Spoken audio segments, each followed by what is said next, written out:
Hello, this is a guy who likes fanfiction and is too lazy to read, so here is an eagle among lions in audio form. Check the description for the links to the author. Chapter 11, The No-Eyed People. Edelgard had never before seen Hilda's brow so furrowed. Was she truly ignorant? Or was she playing dumb? She'd never known Hilda well in her own world, but her reputation as someone who was far sleer and more guileful than she let on preceded her. She could feign ignorance or helplessness or anything else quite convincingly, as long as it got her out of having to put effort into something. But was she faking it here? Or had Edelgard just blown her cover in the dumbest way possible? Flustered but doing her best to hide it, Edelgard took both slips of paper out of her bag and thrust them out. You wrote these, Hilda. I know you did. There's no point in denying it, your perfume is on both of them. Huh, Hilda said, taking both the notes from her and looking them over. There was a faint, slight glimmer of recognition in her eyes. Oh, yeah, I wrote this one, she quite casually admitted, handing the first paper back to Edelgard. Never seen this one before in my life, though, she said about the other, more recent note. Taken aback, Edelgard took the slip of paper back from her. But it's the same handwriting. And both of them smell like your perfume. It's kinda creepy that you noticed, Hilda interjected. It is not, Edelgard insisted. You're one of the only girls here who wear perfume, and you reek of it.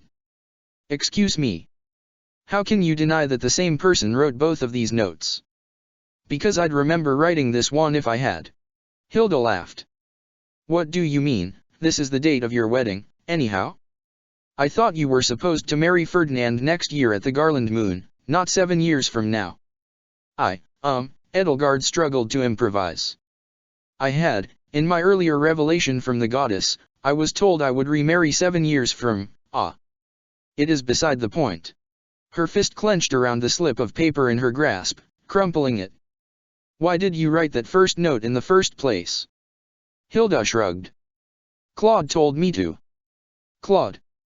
The name rang like a bell in Edelgard's mind. Of course it had been Claude all along. And then he must have copied your disguised handwriting and stolen your perfume to send this second note, she theorized.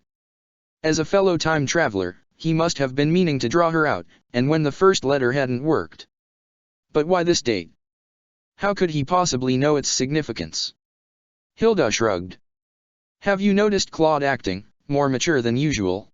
Edelgard asked her. Wise beyond his years, or older than he seems, or... Hilda laughed in her face. Claude? Mature. Or does he seem unsurprised by things that happen? As though he's seen them before or expected them to happen.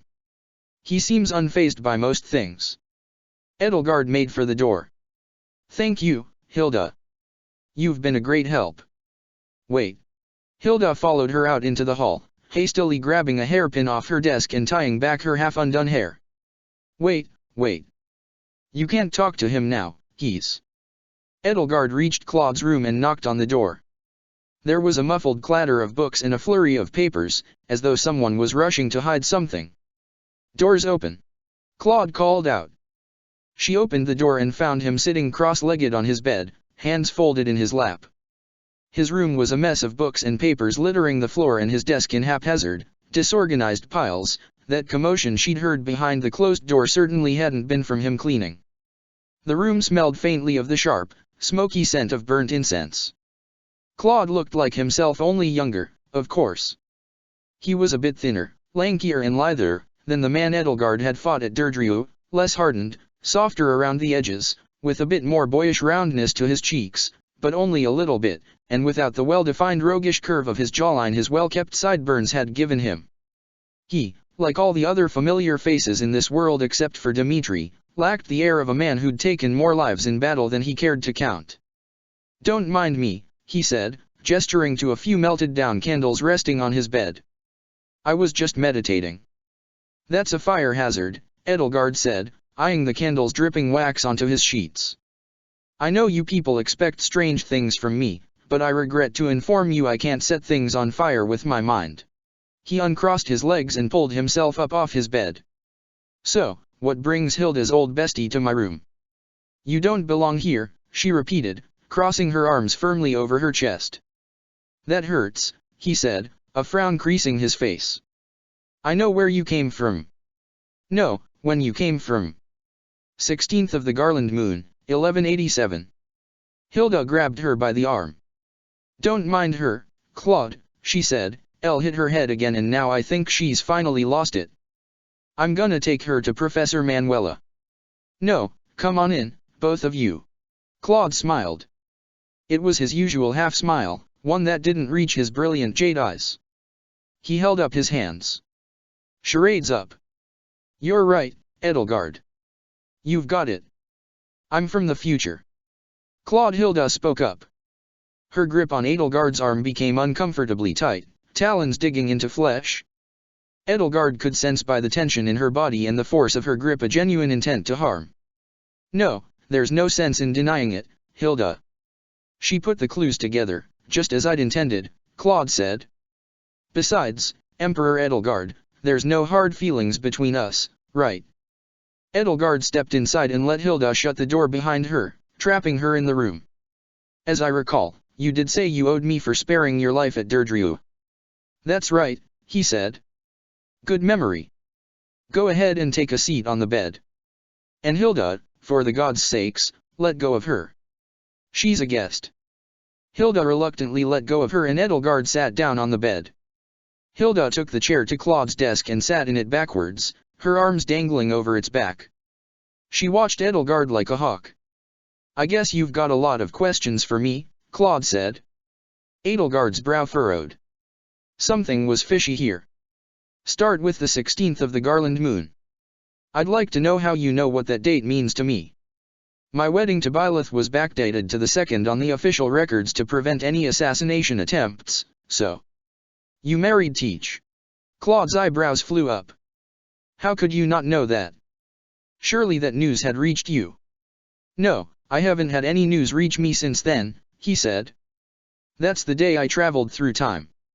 I'd just assumed you came from the same day, too. How did it happen? Edelgard asked him. There was still something that felt wrong here, but further questioning would hopefully get her to the bottom of it. So, for a bit of context, after you routed us at Derdriu, Hilda and I climbed aboard a boat for the nearest Almiran port. Hilda died in battle, she interjected. Another oddity. Hilda shot her a grim scowl. I suppose you'd like an apology, she said to her. Before you attacked, I told her to play dead, Claude said, not missing a beat, and when the fighting was over, to sneak onto a merchant ship in disguise and take it with me to Almira. We've been there since then, working things out with the Almirans and going after, his voice became low, conspiratorial. The no-eyed people. The what? He seemed disappointed that Edelgard didn't recognize that epithet. Remember how Damash transformed into Solon? Before she could answer, he answered for her. Of course you do, you're the Flame Emperor. Turns out, the Almirans have legends about him and Cronia and so on dating way back in their oral histories. The no-eyed people, Edelgard let the moniker sit in her mouth for a bit, burning her tongue like acid. The idea that Thales and Solon's ilk dwelt not only underneath Fodlan but elsewhere as well disturbed her to no end. Did they span the entire world? Were they plotting to take control of all of Fodlan's neighbors as well? She had to relay this news to her friends in her world as soon as the next fluke of time brought her back. I've been calling them those who slither in the dark. I like the Almiran name for them better, but I digress. Hilda, Nader, and I dug up rumors of an old stronghold of theirs buried in the desert and decided to investigate and, long story short, that's how I ended up here. On the 28th of the verdant rain moon. 7 years earlier and 7 years younger. Just like you. Then the way I traveled through time, it must be connected to some sort of mechanism or magic spell you uncovered in the stronghold, she reasoned. And that's why we both left our worlds on the same date and arrived here on the same date. Claude nodded. Exactly. But things are different in this timeline, Edelgard told him, as I'm sure you've noticed. Byleth is teaching the Blue Lions, my hair as she took a lock of her brown hair and held it up to him. And Dimitri is going around menacing people with a silly mask instead of you, Hilda said. This whole world's been hard to adjust to, Claude added. An idea came to Edelgard, a line of questioning she could use to prove Claude's credentials. Yes, I agree. I sometimes feel as though I miss Lysithea most of all, she admitted, allowing her posture to relax just a bit and her shoulders to slump. His brow furrowed. Who? A lead weight settled in Edelgard's stomach. What was going on here? Had she walked blindly into some plot by those who slither to draw her out? You're not the time traveler, she said. She shot up to her feet and headed for the door, but Hilda scrambled out of her chair and caught her by the wrist. Wait. Claude stroked his chin thoughtfully. That's Arcturus' little sister, right? What's she doing at Garreg Mach in your world? Anyway, yeah, you caught me, Edelgard. He cleared off his desk with a calamitous crash and hopped onto it, kicking his legs idly over the side. I've been lying.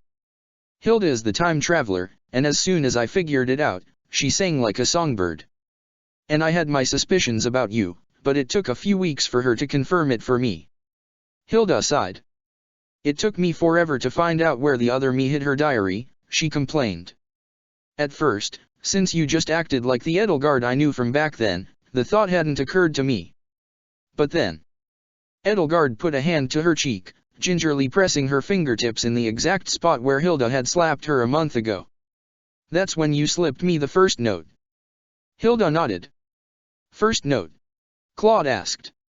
What do you mean, first note? Don't you play dumb, Edelgard said, producing the second note and holding it up in his face. You used Hilda's perfume to forge this letter. I didn't write that, Claude said, taking the letter and giving it a hard, studious look. He looked down at Hilda from his perch. This is your disguised handwriting, Hilda. Well, I didn't write that. Hilda insisted. I'd remember if I did. If neither of you wrote it, Edelgard said, then who did? She looked to both of them. Now she wasn't sure if either of them were time travelers. Claude and Hilda looked at each other. The no-eyed people, they both gasped in unison. That doesn't make any sense, she pointed out to them. No, Claude said, but they're the only other people who know about all this weird time stuff. We need to find out if Dimash is one of them in this world. If we can expose him, maybe he'll be able to explain. And if we can expose him before the end of the month, he noted, then what happens at Remire?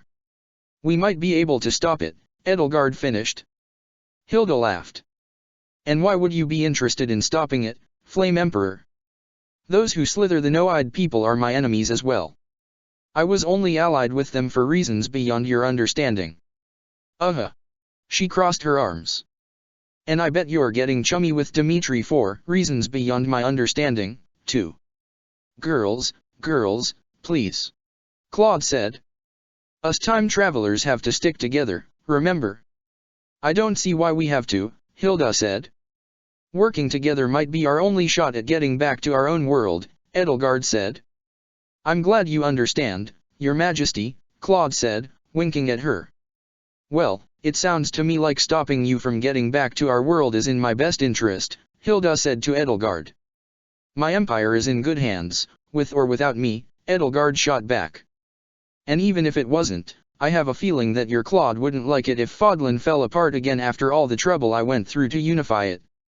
Besides, I don't think you'll want to stay much longer in this world, Hilda. Dimitri isn't going to start the same war I started. He doesn't have a vision for Fodlan's future. He's completely subservient to those who slither in the dark. The no-eyed people, Claude interjected. And I can assure you that the world they want to create will be filled with hardship and misery for all of us. As opposed to the world you made, Hilda grumbled. I won't apologize for destroying the church, no matter how much bloodshed it took. But I won't let these monsters displace it and claim their bloody vengeance on all humanity, Edelgard said. If left to their own devices, it is certain they will eventually bring unimaginable calamity and suffering to the world. Claude rolled his eyes. You two, worry about getting back to your homes, and let us natives to this world worry about Dimitri's war. Edelgard, I'm sure you miss your empire and your wife, and Hilda, I'm sure future me is simply despondent without you. So just try to set aside your differences for now. Hilda sighed. All right. We'll investigate Dimash. Together. Every word sounded like she was trying to choke down Dorothea's cooking. Shake hands, Claude said. With great reluctance on both parties' accounts, they shook hands. "Why are you trusting me, Claude?" Edelgard asked him as her hand ached under Hilda's iron grip. "For all you know, I could be working with the No-Eyed people. Maybe I'm not Emperor Edelgard at all. Maybe I killed her and took her place. Maybe I'll kill you in your sleep, now that I know about you." Claude laughed. "With all those said puppy dog looks you give Teach? I think you're exactly who you say you are." "I do not give her said puppy dog looks. Besides, you've clearly been working at cross purposes to them," he added. "You did use your future knowledge to rescue Flayn, after all. And if you're a double agent, Hilda will deal with you." There was a look on Hilda's face that struck Edelgard as at once both outwardly pleasant and also as though she were relishing the thought of splitting her skull open with an axe. "Besides," said Claude, a cryptic little smirk on his face, "let's just say I have my own reasons for trusting you, Edelgard. It's up to you to make sure they're good ones, though." That sounded more like the Claude Edelgard knew. She'd been unnerved to hear him tell her so much. There must be some ulterior motive behind the information he was feeding her, one that he was keeping close to his chest. Because the Claude she knew always kept things hidden, never showed his hand unless he was still keeping an ace up his sleeve. "You know, to keep up appearances, you two really should start pretending to be friends again," he said to her and Hilda. "Claude." Hilda whined, finally pulling her hand away from Edelgard's and putting to a decisive end the most awkward handshake in history. "In fact, Hilda, I know the Golden Deer are hemorrhaging students, but maybe you could ask Teach if you can transfer into the Blue Lions. I'm sure her loyalty only goes so far," Edelgard said, knowing that both she and Hilda likely equally dreaded the prospect of sharing a class. "Good point," Claude said. "All right. Now, on the subject of investigating Solon, I have an idea. We should have lunch together," Edelgard suggested, surveying the dining hall as students and faculty crowded the tables and cloistered themselves in little pockets of gossip and chatter. "To keep up appearances," she added, catching sight of the grimace Hilda was making. "We want people to think we're friends, don't we? Friends don't pretend to vomit when asked to share a meal." "Fine," Hilda huffed, and the two of them headed for the dining hall. "I don't like this any more than you do," Edelgard whispered to Hilda as the two of them stood in line for their food. Today's lunch was a Gareg mock meat pie, which she assumed appealed to neither of them. "You have no idea how much I don't like this," Hilda whispered back to her. "If it wasn't for Claude-Eyed." She paused and suddenly threw her arm around Edelgard's waist, pressing her closer to her side than Edelgard had ever wanted to be, as a massive shadow fell over the both of them. "Hey, Hilda," Raphael said, a wide smile stretching across his wide face. "Hey, Edelgard. Are you two friends again?" "Yup. We sure are," Hilda chirped, squeezing Edelgard just a little tighter than she would have preferred. "Nothing can stay between us gal pals, right, El?"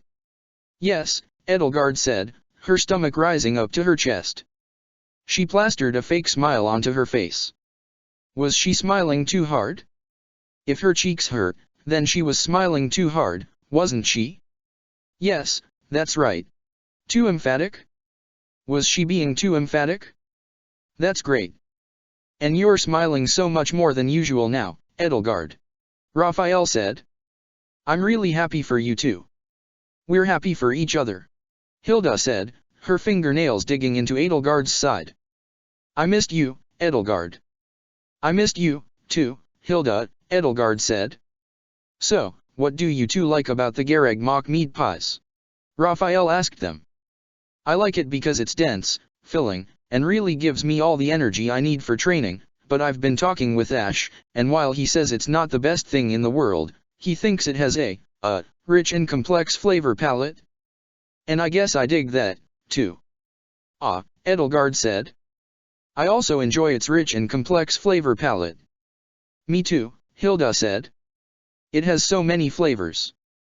Can't wait to dig in. They came to the front of the line, eventually, far too eventually for Edelgard's liking, and took their seats on the far end of one of the less crowded tables so they could talk without worrying about being overheard.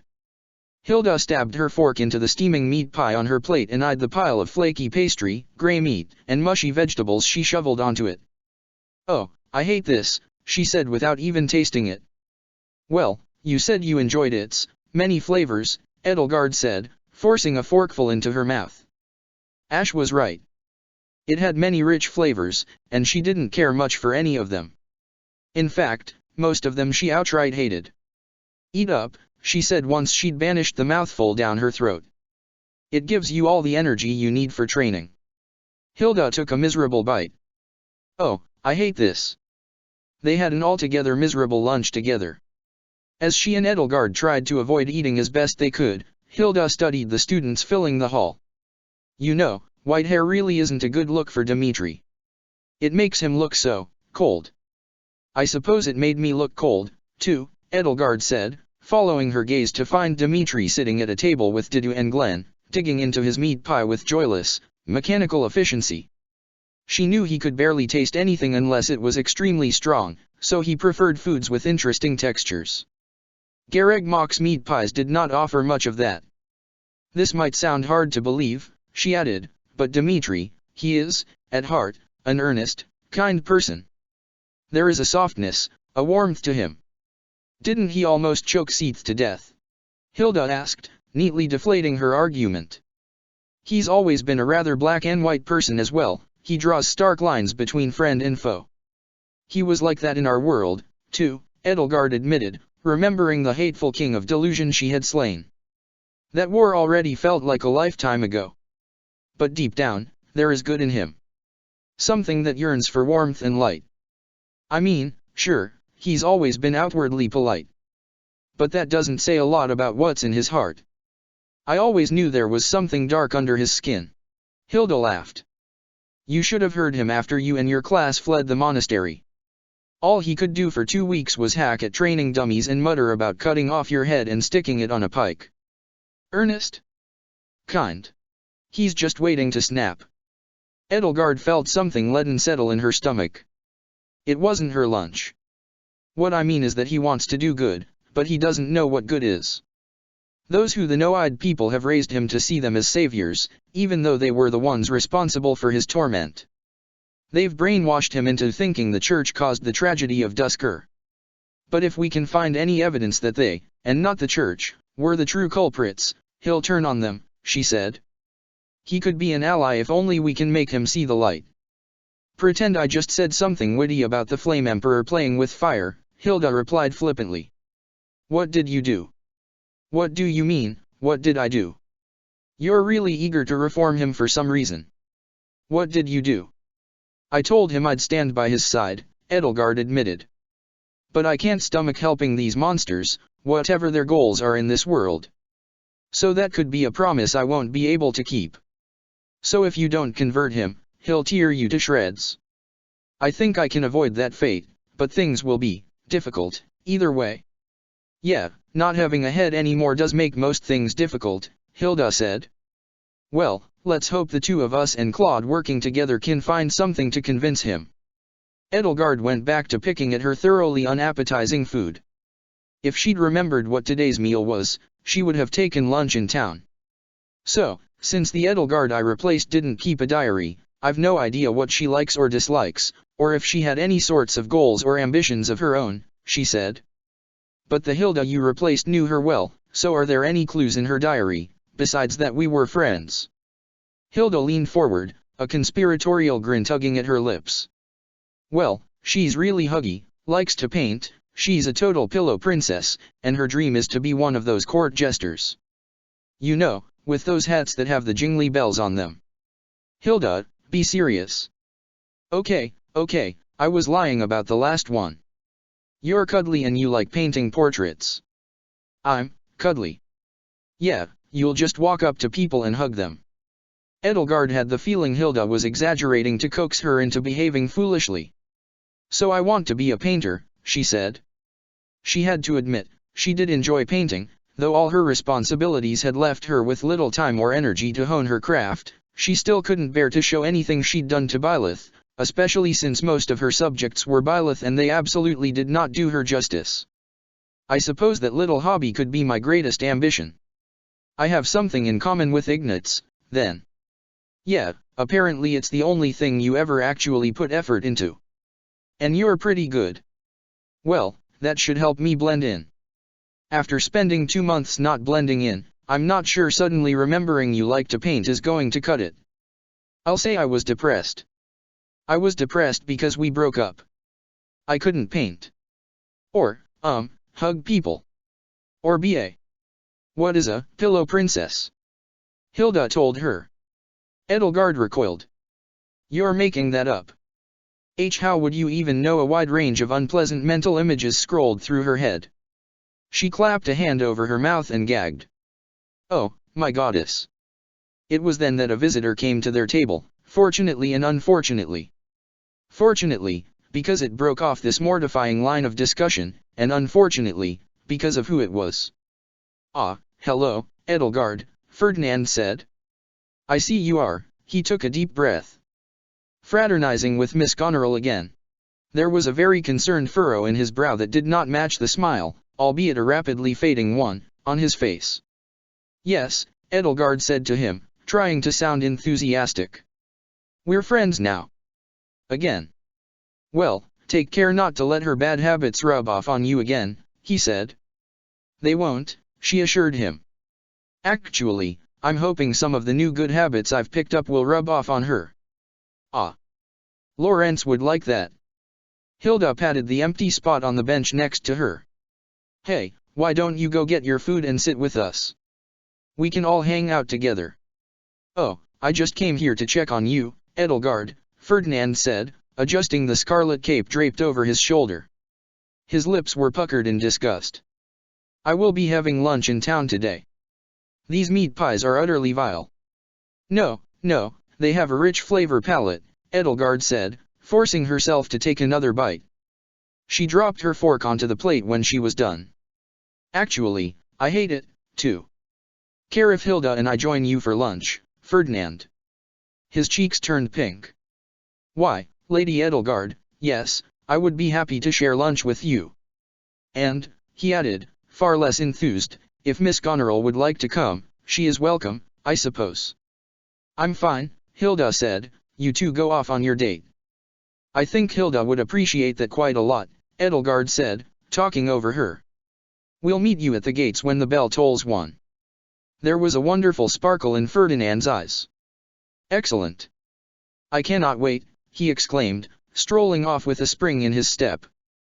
Well, I suppose we must prepare ourselves for lunch with Ferdinand, Edelgard sighed, resigned to her fate. I'm good. I'll just stay behind and finish up these meat pies. Oh, but we're friends, Hilda. Friends don't force friends to sit through lectures from insufferable noblemen. Hilda whined. I don't remember, was Ferdinand this much of a jerk in our world, too? No, Edelgard said. As it turns out, in my world, the combination of myself, Hubert, and Dorothea was exactly what he needed to keep his head out of his ass at this formative point in his life. I'd say he's one of the best men I know. Hilda giggled. What? You said ass. What, does this world's Edelgard not curse? Maybe she does. I thought for sure you didn't. Hilda's stomach growled, and she stared down glumly at the few bites she'd taken out of her meat pie. Well, I guess I'll come along, she groaned. That's the spirit, Edelgard said to her, standing up and leaving her seat. Because best friends should do more things together, shouldn't they? Let's give our leftovers to Raphael. All right, Hilda said, still utterly drained of enthusiasm. But, as a friend. Don't call me that. But I've always called you that. How do you know? It says it in my journal. Edelgard let out a resigned sigh. To her, that name was for family and Byleth only, but it wasn't worth laboring that point in these circumstances. Very well. You were saying. As a friend, we don't have to have lunch together every day, Hilda said. No, I suppose we don't, Edelgard decided, prompting from her a deep, long, relieved sigh. That evening, during the golden hour when the sun made the last degrees of its descent below the horizon, Claude put his plan into action. As Edelgard remembered it, Brother Tomasz had been Garreg Mach Monastery's head librarian for nearly 40 years before retiring, but after just a few short years, he had suddenly ended that retirement and taken up his old role. Most people assumed that he'd found the idle life boring and had yearned for the stimulation and sense of purpose his old job had provided. Most people didn't know that Gareg Mach's librarian was actually wearing Tamash's face like a gruesomely lifelike mask. Tamash was by all accounts a friendly and genial-looking man, with a round face that was somehow quite boyish in spite of the wrinkles and ravages of age and thinning, sandy hair crowning a high forehead. The high forehead was the only trait, physical or psychological, that he shared with Solon. Solon was a hideous mockery of life, his engorged head sitting atop a withered body, his flabby, corpse-pale flesh riddled with bulging blue varicose veins, his golden eyes like pinpricks in a sea of inky black. In Edelgard's world, Solon's job had been to keep an eye on the church and its knights from within Gareg Mach while conducting his experimental research into blood magic and crest stones on the people of Remire, disguised as the humble and genial Tamash. In this world, though, she had no idea what Solon was doing and no idea who he was disguised as. She'd never heard anyone mention Tamash retiring, so the transition between him and Solon must have been seamless if it had happened at all. Whether Tamash was Solon or simply Tamash, Edelgard wasn't sure which outcome she was hoping for. Sneaking into Tamash's study could simply get her and Hilda into trouble if they were caught, sneaking into Solon's office could get them tortured and killed, and perhaps not in that order. Somehow, the threat of being captured and used for Solon's experiments bothered her more than it would have in her world, where his ghoulish work had been a known quantity. Her mind kept wandering to Manuela's colorful description of living flesh sloughing off of bone like slow-cooked meat. She and Hilda watched Claude from down the hall, peering out from around the corner while he spoke with Tamash in front of the door to his study. The two of them conversed in hushed tones. From what Edelgard could discern from their whispers drifting down the hall, it had something to do with an old book about the saints. After Tamash had locked the door to his study, he and Claude headed down the hall, away from Edelgard and Hilda, together. As soon as Tamash had his back turned, Claude fished out the key from his robes and deftly dropped it onto the floor, then glanced over his shoulder and winked. Once Claude and Tamash had left, Edelgard and Hilda crept down the hall, retrieved the key, and slipped quietly into the master librarian's study. Hilda closed the door behind her as slowly and carefully as she could, and the two of them began their search. Tamash, unfortunately, kept his office quite tidy, which meant that they couldn't leave so much as a single leaf of paper out of place. There were shelves of books stretching from floor to ceiling on one wall, carefully arranged by subject, and a neat and orderly stack of books on the desk. "You look through the bookshelves," Edelgard whispered, "and I'll take care of the desk." Hilda eyed the bookshelves with distaste. "Are you sure? Maybe I should focus on the desk. You're just a little taller than me, so you can probably reach those higher shelves." "Just a little doesn't mean much," Edelgard said, carefully appraising the stack of books on the desk for any loose slips of paper stuck between them. "If you're trying to get the easier of the two jobs, you've failed. But what if I don't know what to search for?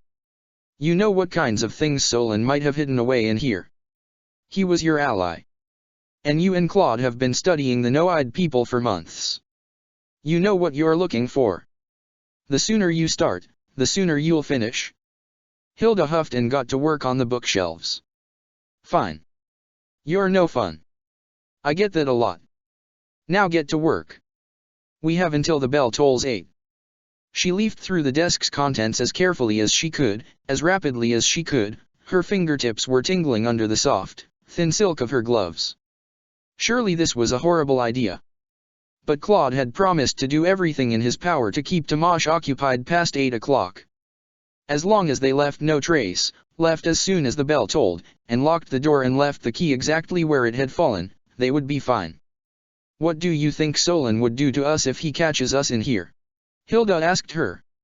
"He's an evil sorcerer, right? Would he cast a spell on us and turn us into mice or something?" "Don't be ridiculous," she answered.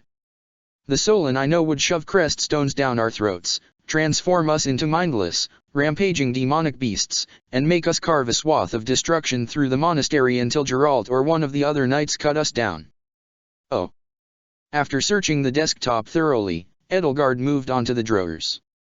The sunlight streaming through the study's thin slit of a window was growing a dimmer and duller amber by the minute. "Find anything yet?" she asked Hilda. "Just this weird little slip of paper," Hilda said. Eyeing a scrap she'd taken from between the pages of one of the books on the top shelf, she'd had to stand up on a stool to reach it. What does it say? It's just a bunch of letters and numbers. How about you? Still searching, Edelgard said, carefully rummaging through stacks of papers and half-finished manuscripts littering the desk drawer. Then, at last, she found something incongruous, something that didn't belong in a librarian's study. Or anybody's study. Certainly not anybody in this world. She found several long, thin slips of paper tucked into the back of the drawer, each with a few lines of writing far too neat to have been written by human hands. Something only those who slither, with their advanced technology, could create. Edelgard held each of the slips up to the light to read them.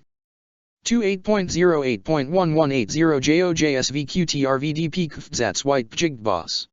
March 9, 1180 OXPH Ksujian Jake Vlovkin FVSWDQXPWJXFLKPK Right Jot.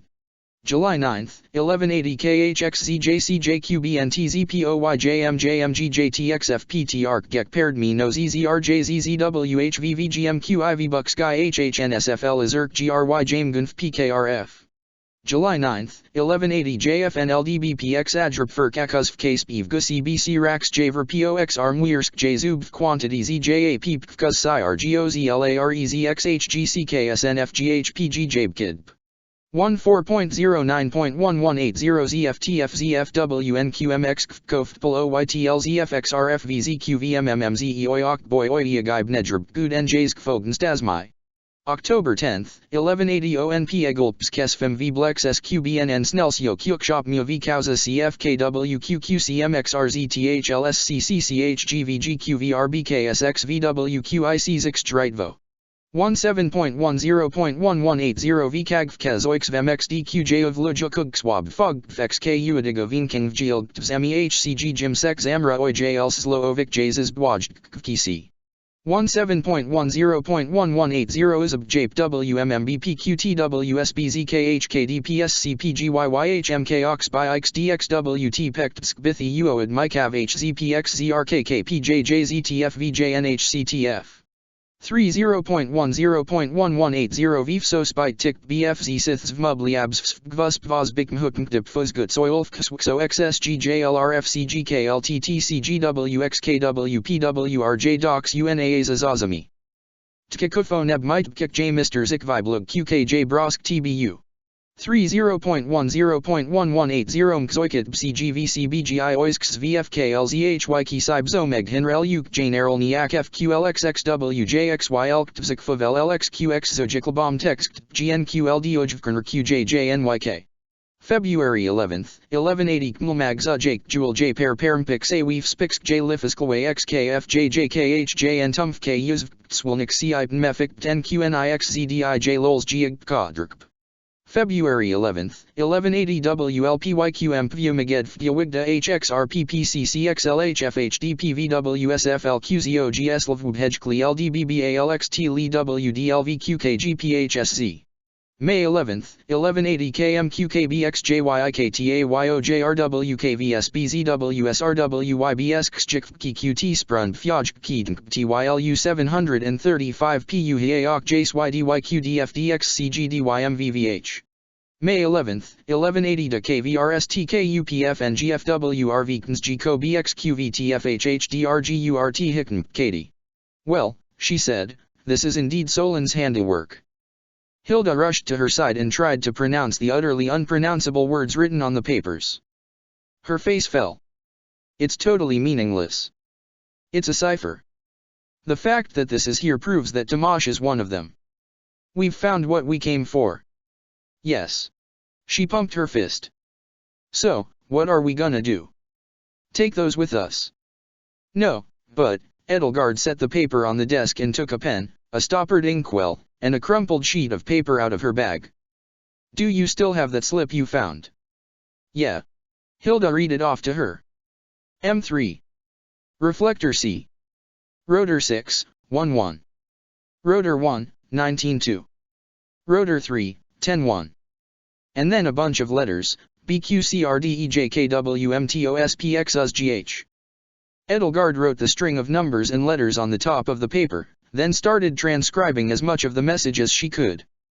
She and Hubert, unfortunately, had never figured out the cipher that those who slither used. It was far from a simple substitution cipher, and from what little she knew, it seemed to involve some sort of complex machine. But perhaps in this world, she'd find an opportunity to decode it. "Are you gonna write all of that?" Hilda asked. "You're gonna get a cramp in your hand." "As much as I can," Edelgard said, scribbling furiously. "Make sure everything is back where you left it." Hilda went back to the bookshelves. "All right. Now, which book did I find this thing in again?" Edelgard groaned. "Oh, right. This one. You're going to kill me." She kept writing, only for her hand to suddenly seize and her pen to leave an ugly blot on the page. She lifted her hand and held it tight to massage away the stinging pain that had frozen her muscles. "Ow. Told you," Hilda said. Taking a cursory look under the desk while her hand stopped stinging, she spied a wooden box resting on the floor. Cracking it open, she saw some sort of complex machine that resembled a cross between a shrunken printing press and a hurdy-gurdy wrought all in metal, with the letters of the alphabet rising from its surface on little steel pedals like an organ's and 8 wheels embedded in the surface like clocks, faces turned on their sides and marked with letters and numerals. 26 tiny glass beads crossed the surface of the machine, each labeled with a letter of the alphabet just as the pedals were. "A shame," Edelgard lamented, "she couldn't bring it with her. It was too big to hide on her person, and its absence would surely not go unnoticed." Outside, the church bells rang 8 times, each sonorous toll dark and ominous on the cold evening wind. Edelgard closed the machine's box and carefully slipped the documents she'd copied back into the desk drawer where she'd found them. "Time to go," she said, putting the cork stopper back onto her inkwell and stuffing it, her pen, and her partial transcript of the coded messages into her bag. "Do you still have the key?" she asked Hilda. "Yup." "Okay. Follow me out, lock the door behind you. And set it down on the floor exactly where we picked it up." Edelgard opened the door to the study and peered out into the hall. At the very same time, Claude strolled down the corner, caught sight of her, nearly leaped out of his skin, and did an about-face, frantically asking Solon a few more questions about subjects frowned upon by the church. Edelgard all but leaped back into the study, her heart pounding. "Solon's already here," she hissed to Hilda. "We have to go now." The two of them crept out of the study, carefully locked the door and set down the key, and hurried down across the hallway. As soon as they turned the corner, Hilda opened her mouth to exhale the stale air burning in her lungs, but Edelgard clamped her hand over her mouth and kept her quiet as a mouse.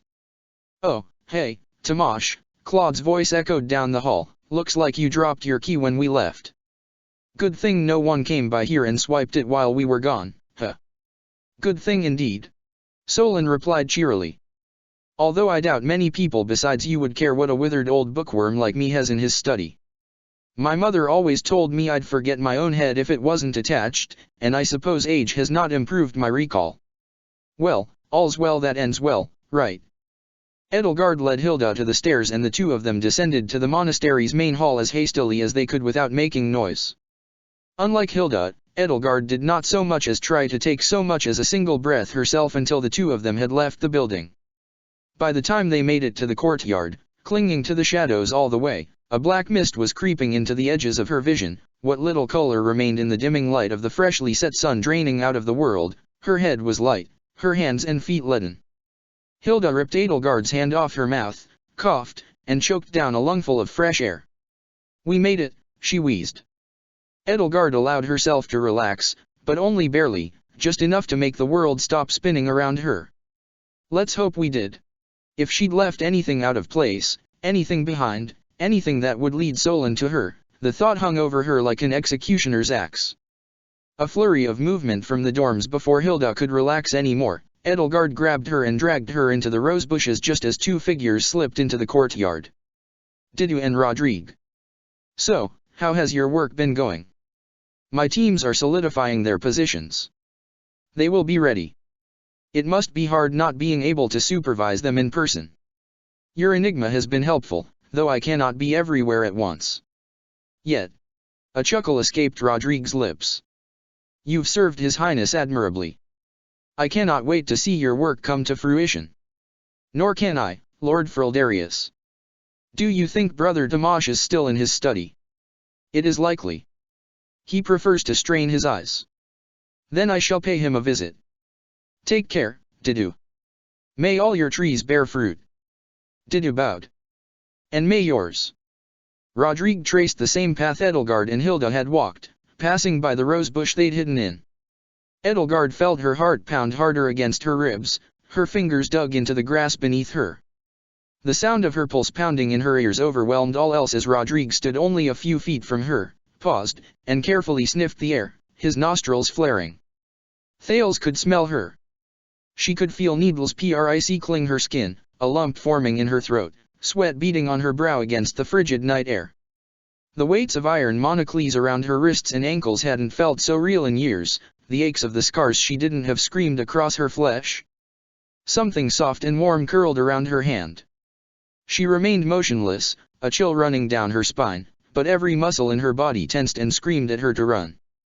Thales continued on his way and slipped into the great hall. Didu lingered in the courtyard for quite some time before slinking back toward the dormitories. Hilda poked her head up out of the rose bushes. I think they're gone now, she whispered. She put her hand on Edelgard's shoulder and gave her a gentle nudge. Hey, I said I think they're gone now. Edelgard felt her mind drift back into her body and regained her wits with a sharp jolt. Ah, yes. That was far too close. Now, back to the dorms. Hurry. Exhausted, they both headed to their rooms, stopping to catch their breaths at the top of the stairs. Edelgard realized that she had been shivering. Hilda let out a resigned sigh and ran her fingers through her hair to rake out some of the little bits of leaves and thorns that had gotten caught in it from the rose bushes. Claude came up behind them. That was a close one, he gasped, wiping his brow. Sorry, I thought I'd be able to keep Tomasz occupied longer. I'm glad you two made it out. So, what did you find? The three of them met in Claude's room to discuss their findings. Claude's eyes lit up when he saw the cipher Edelgard had copied. And you say Solon had a box with a decrypting machine in it, he asked, a greedy little light shining in his jade eyes. I can only assume, Edelgard said. It's possible, though I can't say for sure, that Didu might have one as well. What I wouldn't give to take one of those apart. I think it would be harder to steal from Didu than it would to steal from Solon. Fair point, especially if he's anything like your world's Hubert, Claude conceded. All right, Time Squad. Our next goal should be getting our hands on that machine and finding a way to make it work, however we accomplish that. Hilda furrowed her brow. Time Squad. You're a squad of time travelers. Time Squad. He puffed out his chest a bit, as though inordinately proud of the moniker he'd given her and Edelgard. Hilda took Claude's hands and grasped them firmly. Claude. I'm saying this as someone who knows future you really, really well. You're better than that. Claude frowned. Okay. I'll think of something better. With that, the first meeting of the Time Squad, name pending, was adjourned and Edelgard and Hilda headed back to their rooms. Edelgard. I have no idea why Claude trusts you, Hilda said, stopping in front of her door. I'm as in the dark as you are, Edelgard assured her. From the moment I met you, back in our world, I knew you were up to something. And when I saw you getting close to Dimitri here, I figured you were up to the same thing, she added. But even here and now, Claude's a good judge of character, and if he trusts you, then he must have a pretty good reason for it. Thank you. Edelgard counted her blessings that Hilda, it seemed, was too lazy to hold a grudge. What I still don't get is why you were working with these creeps in the first place. You know, if you're so afraid if you hate them so much. I know this might be difficult for you to understand, Edelgard answered, exasperated, but sometimes you have to do things that you don't want to do. These creeps have plotted to destroy the church and dominate us humans for 1,000 years and have gone to unfathomable lengths to set the stage for their vengeance. No matter what, there would have been war, death, and bloodshed all across the land, and either they could have waged it and crushed us all under their heels, or I could have waged it and at least worked toward something good. So, you see, the path before me was clear. Yeah, but still, Hilda shrugged. I know it's small potatoes compared to the whole, she gestured airily at nothing in particular with her hands. Everything. But sending Marianne after me at Deirdre? That was just cruel. Well then, it seemed Hilda wasn't too lazy to hold a little bit of a grudge. I thought having one of your old classmates fight you might inspire you to retreat. Apparently, you're so lazy you won't even expend the effort to run away. Yup. That's me. Is that why you didn't tell Claude anything about Lysithea? Edelgard asked. Hilda didn't seem to hear her. Is Marianne okay? She asked instead of answering Edelgard's question. Her voice had gotten softer, her eyes downcast and hooded. I told her there were no hard feelings, that these things happen in war, but, you know how she worries. Edelgard recalled the dismal aura that had enveloped Marianne in the days after Deirdre, the faraway and wistful softness to her eyes, the silent apologies mouthed by her lips but left unspoken. But those days were in the past, the necessities of war had demanded that they be in the past. Yes, she told Hilda, she is. And she'll be happy to know that you're still alive. With a relieved little half-smile brightening her face, Hilda opened the door to her room and nearly fell into it, stumbling over the threshold. Good night, Edelgard, she yawned. See you tomorrow. Oh, and, you look good as a brunette. Once Hilda was gone, Edelgard dragged herself into her room and collapsed onto her bed. What an exhausting person Hilda was to be friends with. But she supposed it could be worse. She'd take Hilda over Kronia any day. Chapter 12, Where the Goddess Dwells. Edelgard's brush hovered over the canvas and, her hand lacking its usual confidence, she carefully painted the petals of a red rose onto a black field, then stepped back to assess her work. She was out of practice, and it showed. It didn't quite help that Lawrence Hellman Gloucester was not her typical subject, and on top of that had a face that was, for lack of a better word, interesting. She wasn't sure she'd gotten the contours of the nose and brow right. It was a long, flat nose as thin as a pencil and straight enough to be used as a ruler, and a brow that flowed seamlessly into it. Somehow it made his face look like that of a hairless cat. She stood between Bernadetta and Ignatz, the three of them gathered in a loose semicircle with paints and canvas forming a small makeshift barricade between them and Lawrence's particular brand of upper-class flamboyance. Just as Edelgard set down her brush, nothing else to be done to salvage her work, Ignatz stepped back from his canvas. All right, I think I'm finished, he told Lawrence, who had been standing in place in front of three painters for the better part of an hour. Thank you so much for modeling for us. I'm done, too, Bernadetta mumbled. Lawrence finally moved, offering his former classmate a deep, formal bow. Think nothing of it. I am always quite happy to lend my visage to your artistic exploits, Ignatz. May I see your work? He asked, circling around Ignatz's easel to take stock of his likeness on the canvas. Ah! Marvelous! Your keen aesthetic eye never fails. The epaulets and piping are spectacularly detailed. Were I ignorant, I would have been certain you had painted them with liquid gold. Ignatz, humble to a fault, always cringed a bit under bombardments of effusive praise, and this time was no different. Oh, well, it's just a matter of getting the lighting right, he said. Edelgard took another hard look at her portrait, keenly aware of its flaws as only its creator could be, and contemplated throwing herself over it so that Lawrence would not see it, even if it would get freshly laid paint all over her uniform. She looked over to Bernadetta, who was already leaning very closely toward her canvas and was undoubtedly doing much more than merely contemplating throwing herself over it like a disgraced knight falling on her sword. Your Highness, Lawrence said to her, approaching her, may I see your portrait? I am intrigued as to how someone of such fine breeding would capture my likeness. Oh, I think I'm having an off day, Edelgard said, shielding the canvas from his beady eyes with her body. I'm out of practice. I don't think you would be very impressed. I am sure you did quite well, Lawrence insisted, peering over her shoulder. Given that he was a foot taller than her, she didn't have much of a chance of hiding her work. He studied it closely. I love your work on my rose most of all, he proclaimed, his fingers brushing against the petals of the carnation pinned to his lapel as he studied its oil and pigment counterpart. The red is so vibrant, it seems to leap off the canvas. Thank you for your lovely work, Your Highness. Think nothing of it, Lawrence, Edelgard said, relieved. And you, Miss Varley, Lawrence said, moving on to poor Bernadetta, if I may see yours. Bernadetta wrapped her arms around her painting and pressed it to her chest. There went her blouse. No, please, she squeaked. It's not good, it's terrible, if you see it, you'll hate me forever. There is no need to be so frightened, Lorenz said, undeterred. Your artistic sensibilities surely speak for themselves. Edelgard grabbed him by the arm. I'd rather you didn't force the issue. She doesn't feel like showing off her work today. You should respect her boundaries. If you are lacking in confidence, Lorenz assured Bernadetta, then have no fear, my honest appraisal of your talents will surely lift your spirits. Bernadetta vehemently shook her head and backed away, still hugging her portrait. No. Oh, great job, Bernie, you've ruined everyone's day. Lorenz, I know you mean well, Edelgard said, yanking him away from the poor girl, but you are frightening her. Lorenz's brow furrowed. How could anybody of such noble breeding be frightened of me? When Edelgard refused to let him go, he finally relented.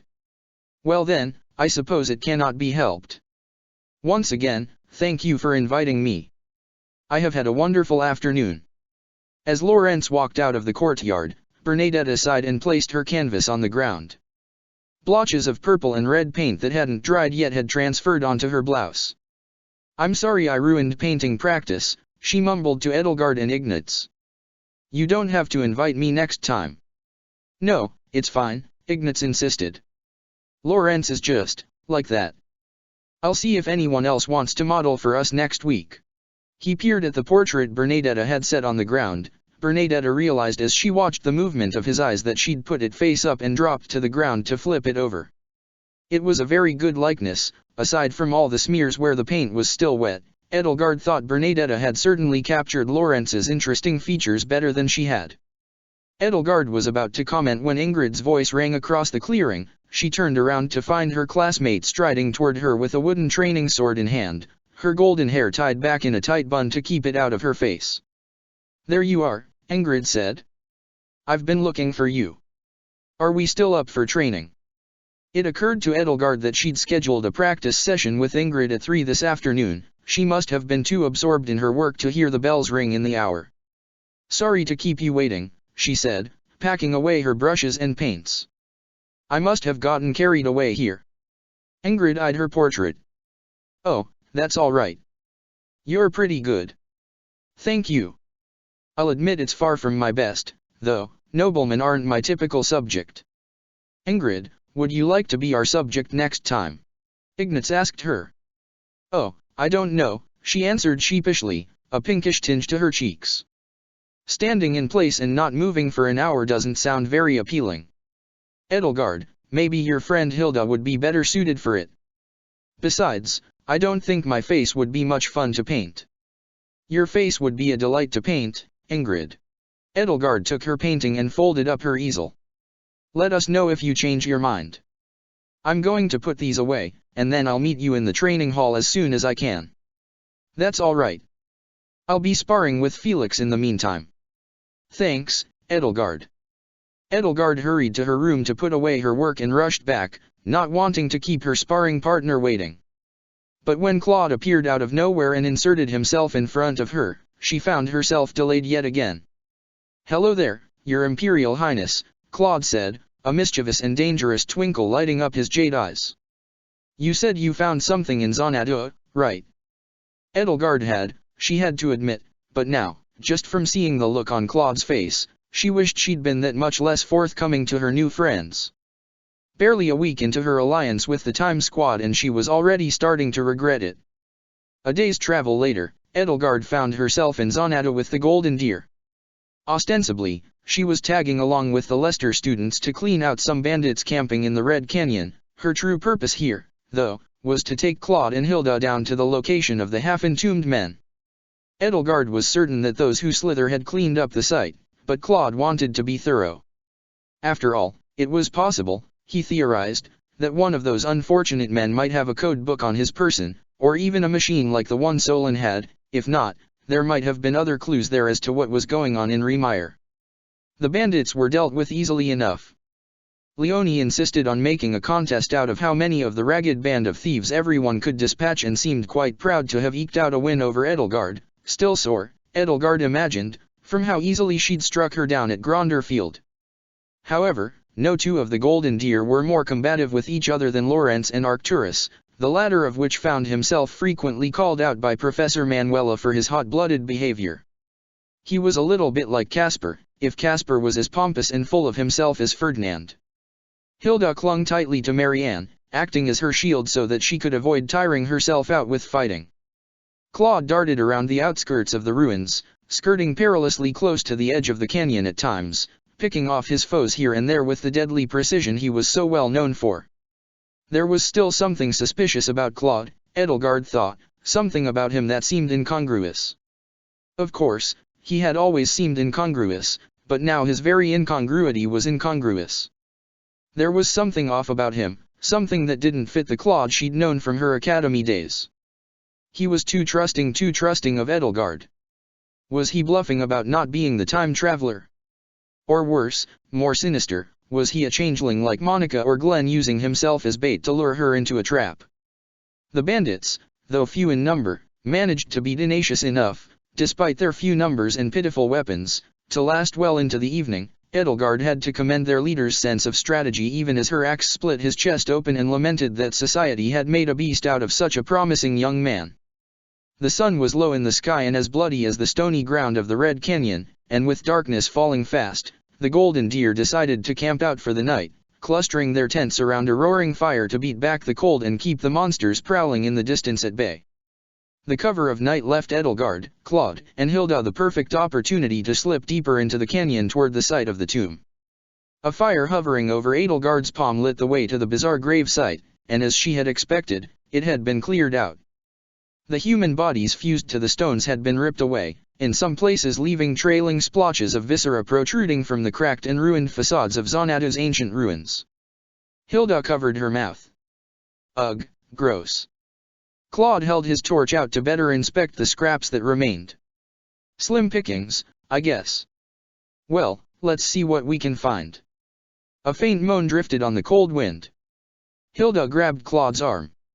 What was that? She hissed. A clue, he said, which was obviously not the response she had hoped to hear from him. He crept toward the sound with reckless abandon, his torch held out and casting a wavering field of amber light around him and ahead of him, throwing rippling shadows against the ragged stones until at last, a body clad in black slipped into the light.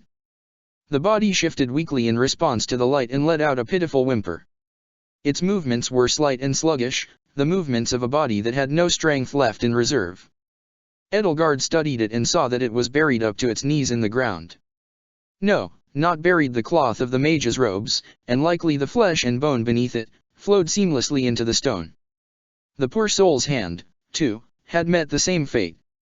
This hadn't been there when the Blue Lions had gone to Xanadu. Claude knelt next to the moaning figure and tried to lift its robe. Only some of the hem came free, showing one whole leg claimed by the stone.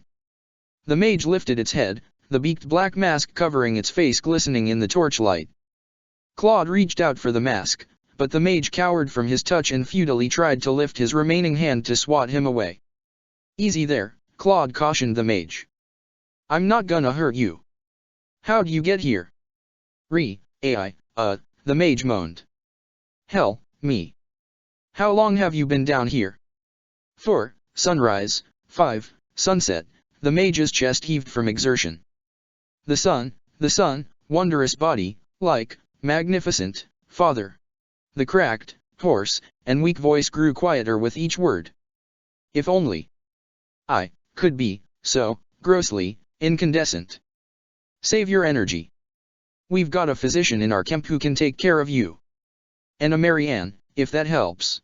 Claude grabbed the mage's forearm and tried fruitlessly to pull it from the stone.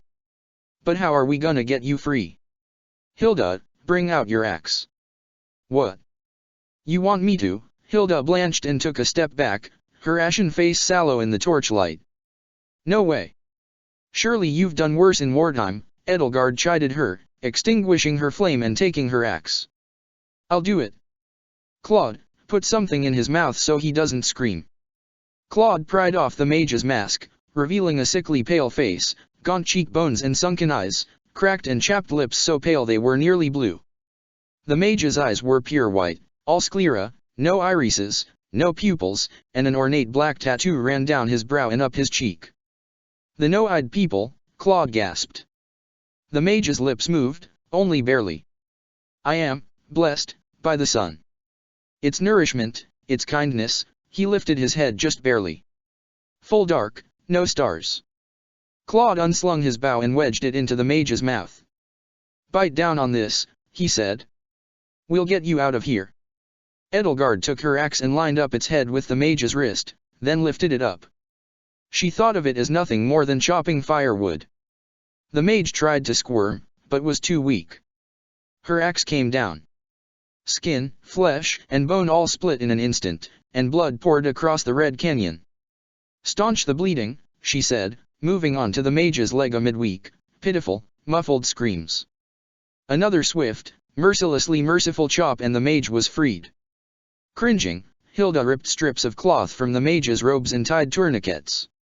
The mage's body had gone limp from shock, allowing Claude to more easily rummage through it, his mouth pulled taut in a thin-lipped grimace. Claude, you can't just loot his corpse. Hilda complained. It's okay, I can still feel a pulse, he assured her. That's almost worse. Claude's grimace became a grin. He produced a tiny notebook from the mage's robes. Not if this has anything to say about it. He flipped through the book, reading it by torchlight. Huh. Hilda, these look like the code you and Edelgard found in Solin's study, right? He asked, holding up the book with his thumb holding it open to a page in the middle. Edelgard leaned in to read what was written on the pages. That's a lot of codes, Hilda said. They must rotate the encryption code they use, Claude said, closing the book and slipping it into his satchel. Well, this is a good first step. Now we just have to get our grubby little paws on the machine. Something else caught his eye. He fished around in the mage's robes again and pulled out a black leather satchel filled with long, thin slips of paper. The motherlode. This guy must have been a courier of some kind. Edelgard took one of the slips and read it. 23.12.1180 Knights Thka JDGVJHBDFPNIGKFFWWTV of XFSRISED MVSKEHOZHMVFJC KDDRAP. This one's date is in the future, she noted. He must be from the future, too, Hilda noted. We'll have to question him once he's well enough, Claude said, a greedy gleam mingling with the torchlight reflected in his eyes. Hilda, pick him up and carry him back to camp. But he's all bloody. Edelgard, you do it. I need my hands free in case we're attacked, Edelgard said. Hilda rolled her eyes. Fine, she grumbled, hoisting the bleeding mage over her shoulder like a sack of flour. Let's go, this place gives me the creeps. The three of them trudged back up to camp with their haul in tow, traversing the path that wound up the canyon wall. But before they could get very far, Claude threw aside his torch and took out a bow, swiftly knocking an arrow to it and stretching the bowstring tight. He aimed straight up, and Edelgard's gaze followed his aim. Descending from the top of the canyon was a black silhouette against the black sky, lit only by the shimmering violet aura clinging to its wicked, spiny frame. Claude, Edelgard, and Hilda scattered as the falling object slammed into the ground where they had stood just seconds ago. No, not an object, a humanoid figure clad in black knight's armor. It knelt on one knee in a crater of its own making, one fist buried in the ground, luminous violet steam hissed out of the seams in its armor. The knight stood up, and as he did so the seams of his armor grew wider, splitting apart and shifting to reveal a shimmering violet light underneath. Red eyes blazed within the hollow eye sockets of a horned death's head mask. A slow, steady death rattle rasp echoed from within the helmet, deep and hollow and sonorous. The Death Knight. The fearsome knight withdrew a collapsed metal pole from his back. With a crack, its separate pieces snapped together into a wicked scythe. Edelgard barely managed to leap out of the path of the scythe's curved blade in time, feeling it gouge only a fraction of an inch into her steel breastplate. She felt her heels slip against the edge of the path running against the canyon wall and struggled to steady herself. Your end has come, the Death Knight bellowed, his deep and sonorous voice raspy and breathy. Claude's arrows pinged against the Death Knight's armor. Hilda, Edelgard, run for it. I'll cover you. He tossed the mage's satchel at her. Hilda barely managed to catch it. Self-sacrifice? Since when had that been Claude's forte? Don't be ridiculous, Claude, Edelgard said, readying a fireball. Hilda, go on ahead. We'll be right behind you. Her axe rang out against the Death Knight's scythe. Claude hung back and peppered the knight with arrows. Most glanced off the spiny black armor, but some dug into the luminous material visible through its gaps and seams. The Death Knight's scythe snapped apart and reformed, this time taking the rough shape of a bow. A lance of violet light crackling with bolts and sparks formed where an arrow would be and surged forward in a pulsing beam, scorching the air around it as it sailed past Claude. He ducked, thankfully, and scored a deep scar in the canyon's wall. The beam persisted for a few seconds, tracing an arc in the air before thinning out and breaking down into harmless motes of light. It left a ragged swath of molten rock, glowing orange, in its wake. Edelgard and Claude found themselves dancing a perilous dance against the Death Knight, launching furtive strikes to slow him down and retreating, careful to dodge the Death Knight's onslaught. This, though, was not the Death Knight Edelgard knew. He did not fight the way Jaritza fought, a wild and unpredictable tempest of spear and sword fueled by an insatiable lust for battle. Instead, his attacks were careful and deliberate, probing, surgical. Who was it behind that mask? Edelgard hurled a fireball. The Death Knight barely dodged it, the fiery globe singeing the wicked spines on his pauldrons. The fireball kept going, casting fluttering light and slithering shadow across the rocks, and illuminated something else coming up the path from the canyon floor. Edelgard's blood ran cold. A silver-gray wolf pelt, a steel wolf's head emerging from the sea of fur, a billowing midnight blue cloak underneath, flowing over black armor. The Hurricane King was here, too. A fork of lightning split the air overhead, striking the Death Knight and forcing him to stagger. Claude, Edelgard, get up here, you idiots! Manuela shouted out. Neither of them needed to be told twice. They quickly rejoined the rest of their class at the top of the canyon. What fresh hell, Manuela asked, glaring at Claude, have you gotten yourself into? Yes, what in the goddess name were you doing down there? Lawrence scolded him. And with an imperial princess. I will see to it my father hears about this. Yeah, sure, sounds good, he said, ducking behind him and aiming at the approaching Death Knight. You're no Raphael, but you'll do. Edelgard slipped within the Golden Deer's ranks, her mind and pulse racing. This was bad. Dimitri was here. After this, he wouldn't trust her, and if he didn't trust her, her life would be forfeit. The Death Knight and the Hurricane King crashed into the class with all of the fury of a force of nature. Ice, fire, and lightning flew through the air as Manuela led Marianne and Arcturus in slinging salvos of spells at the Death Knight. Lawrence and Leonie's lances clashed against the Hurricane King's, struggling to keep him at bay. It wasn't enough. The class scattered. Damn it, fall back. Manuela ordered her students. Fall back. Spread out. Professor Byleth she was not. The rest of the class was only a distraction to Dimitri's alter ego and his deathly vassal, though Hilda, Claude, and Edelgard were in their sights. Hilda was forced to toss aside the wounded mage to beat a hasty retreat. In the chaos that ensued, Edelgard caught sight of the Death Knight taking a moment to swing his scythe across the mage's throat, bringing his suffering to a swift end. As the Hurricane King closed in on Hilda, she tossed the mage's satchel and notebook to Claude, who tossed it to Edelgard, who tossed it back to Hilda, and the world's deadliest game of keep away ensued. Edelgard struggled to formulate a strategy all the while. What could she do? Was this the end? Had this all been a trap all along? Dimitri's lance struck Hilda in the chest, leaving a wicked gash in her armor and throwing her off her feet. The mage's satchel and codebook flew from her hands. Claude scrambled for the treasures he'd unearthed, but Edelgard was faster. She had a plan now. She swiped the satchel and book and bolted, running as fast as her legs could carry her, and came to a stop at the edge of the cliff. The darkness beyond beckoned her. Dimitri caught up with her, coming to a stop in front of her. He stood stock still, stony in his demeanor. Edelgard von Hresvelg, he intoned, his voice so deeply modulated that if Edelgard hadn't known who he was already, she wouldn't have been able to tell from the sound alone. You do not know what you are meddling with. Vengeance comes to those who bring it upon themselves. He stepped closer, readying his lance. Edelgard might have laughed if she wasn't so terrified. Had she sounded like this when she had been 17, too? She stared him in the face, tried to meet his eyes. There was no reading Dimitri's face beneath his masked helmet, beneath the mournful human visage traced in steel within the snarling wolf's jaws. His cold blue eyes, eyes begging for warmth, were completely hidden. Did he feel betrayed? Enraged? Was he entertaining the thought of gutting her right now? She knew what she had to do. She took the mage's satchel and emptied its contents, its mass of little paper slips, onto the ground, then set the little code book on top of it. And then, slowly crouching low to the ground, she conjured a flame and set it all alight. It went up like tinder. White paper blackened and curled around the edges, burning away into charcoal black crisps. The little slips writhed and twisted as little flames eagerly scurried over their convulsing surfaces.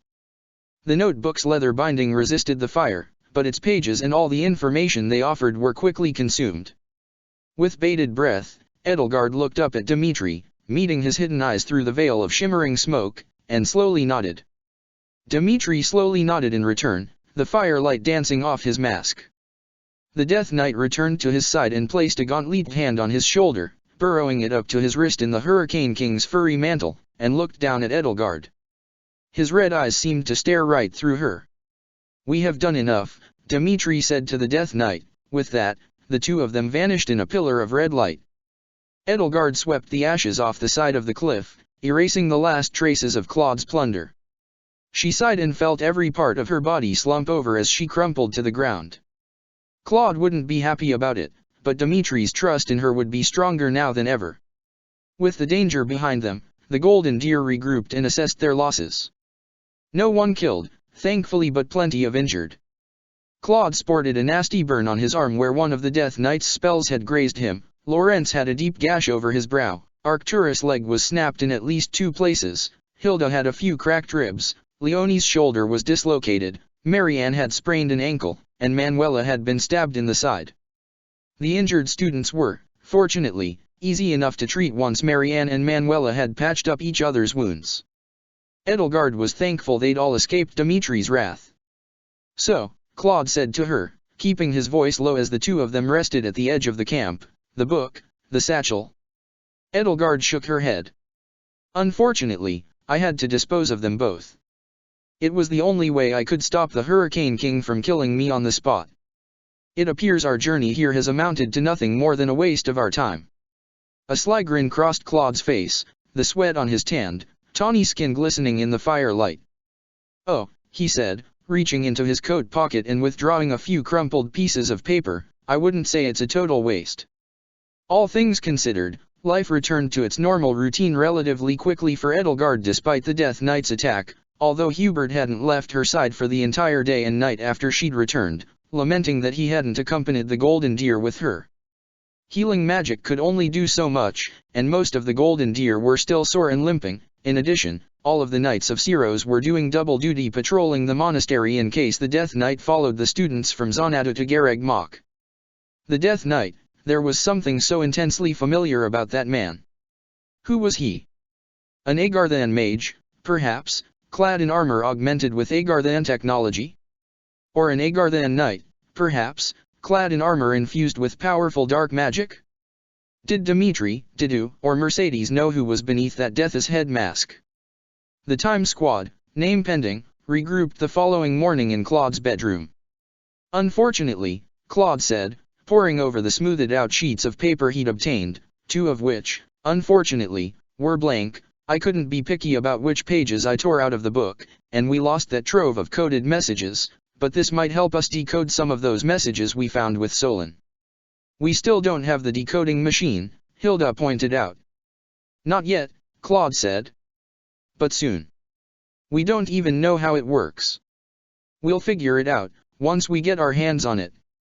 The Time Squad kept its meeting short, especially after the incident at Xanadu. Everyone agreed that Edelgard might draw undue attention to herself, more so than usual, Hilda snidely pointed out, if she spent too much time scheming with Claude and life went on from there as normal. That day, though, an unexpected visitor came to Garreg Mach. The woman who stepped through the gates did not walk so much as glide, the fur-lined hem of her robe sliding slickly on the floor and trailing behind her. Ornamental fur and feathers traced her ample and scandalously visible bust. Long locks of wavy hair the color of fresh salmon flesh trailed in loose waves from her head, held back from her slender brow by a thin circlet.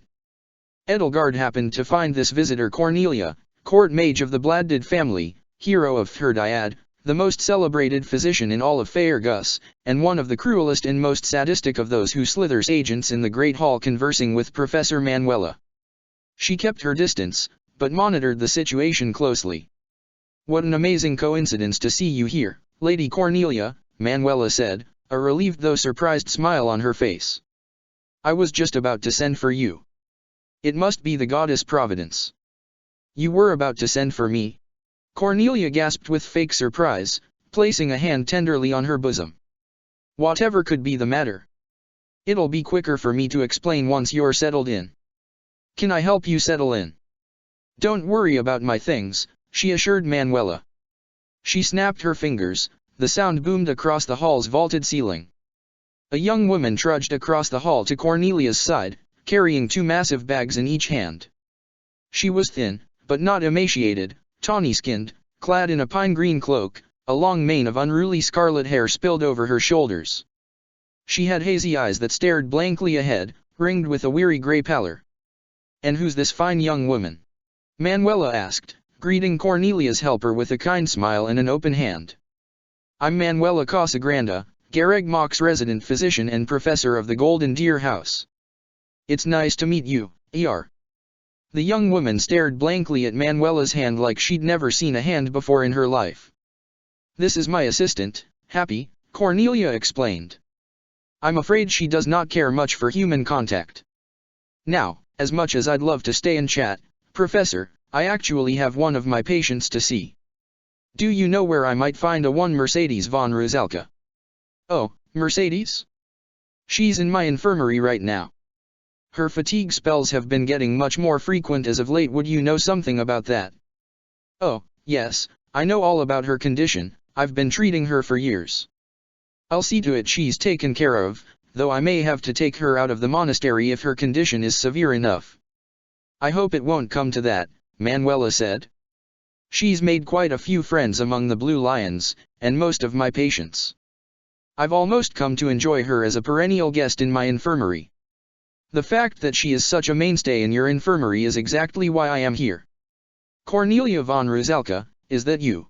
Hanneman's voice carried across the hall, and the elder professor swiftly placed himself at Manuela's side, much to her displeasure. "Good heavens, how many years has it been?" "Hanneman von Essa, you scruffy little bloodsucker!" Cornelia exclaimed, though the vigor with which she shook his hand belied the cruelty of her epithet. "You haven't changed one bit," he said. "If you think that, then you must need a thicker monocle, or perhaps one for the other eye as well. Now, I would love to stay and chat, but I must be off." She took her assistant by the arm and tugged her along. "Come along, Happy. Shall we have some tea later this afternoon?" Hanneman called out after her as she strode away. Manuela rolled her eyes. "Oh, give it a rest, you crusty old how-do-you of all people know Cornelia. We did some research together back when we were both still in the Empire," he said, shrugging, while she gawped at him. Edelgard slipped behind a column and tried to look inconspicuous as Cornelia and her assistant strode past her. Despite Edelgard's raging paranoia warning her otherwise, Cornelia didn't even blink as she passed her by. Happy, though, glanced her way. Her red eyes seemed to stare right through her. Edelgard spent the rest of the day dwelling on what she'd witnessed. First Thales in his guise as Rodrigue Frildarius, now Cornelia. Those who slither were preparing for something big. Perhaps exposing Solon would stop them or at least stymie them. The next time she saw Geralt, with the Knights of Syros mobilized around the monastery, he was busier and harder to get a hold of than ever. She would have to slip him information about Garreg Mach's resident changeling. She trusted him more than any of the other knights. Perhaps he could even help Claude's time squad procure Solon's decoding machine. Edelgard felt confident she could persuade him to keep something like that a secret from Rhea. Cornelia von Rusalka. Edelgard ran that name through her mind all afternoon. Why did Mercedes have that same surname in this world? What had Cornelia done to her? Questions ran in her head without answers. When she finally crossed paths with Hilda later in the day, she was almost thankful to have something to distract her. Are you up to anything this afternoon? She asked Hilda, who was lying on a bench in the courtyard's gazebo and obviously not up to anything this afternoon. Hilda opened her eyes. Just getting my beauty sleep, she said, stretching and pulling herself up to prop her back against the gazebo's railing. You should really give it a shot sometime, she added, patting the bench beside her. There's plenty of room for two. That sounds enticing, but I've already booked this afternoon for training, Edelgard answered. Care to join me? Hilda coughed weakly and placed a hand gingerly on her breast. Oh. I dunno, my chest, it still hurts so much where the Hurricane King almost ran me through, she moaned. You seemed fine after Marianne healed you. Or are you impugning her magical talents? Hilda just rolled her eyes. Ugh. I don't know how you can think about swinging an axe around after what just happened. Time and tide waits for no man. Is it really that fun to live your whole life by a clock? Come on, take a break.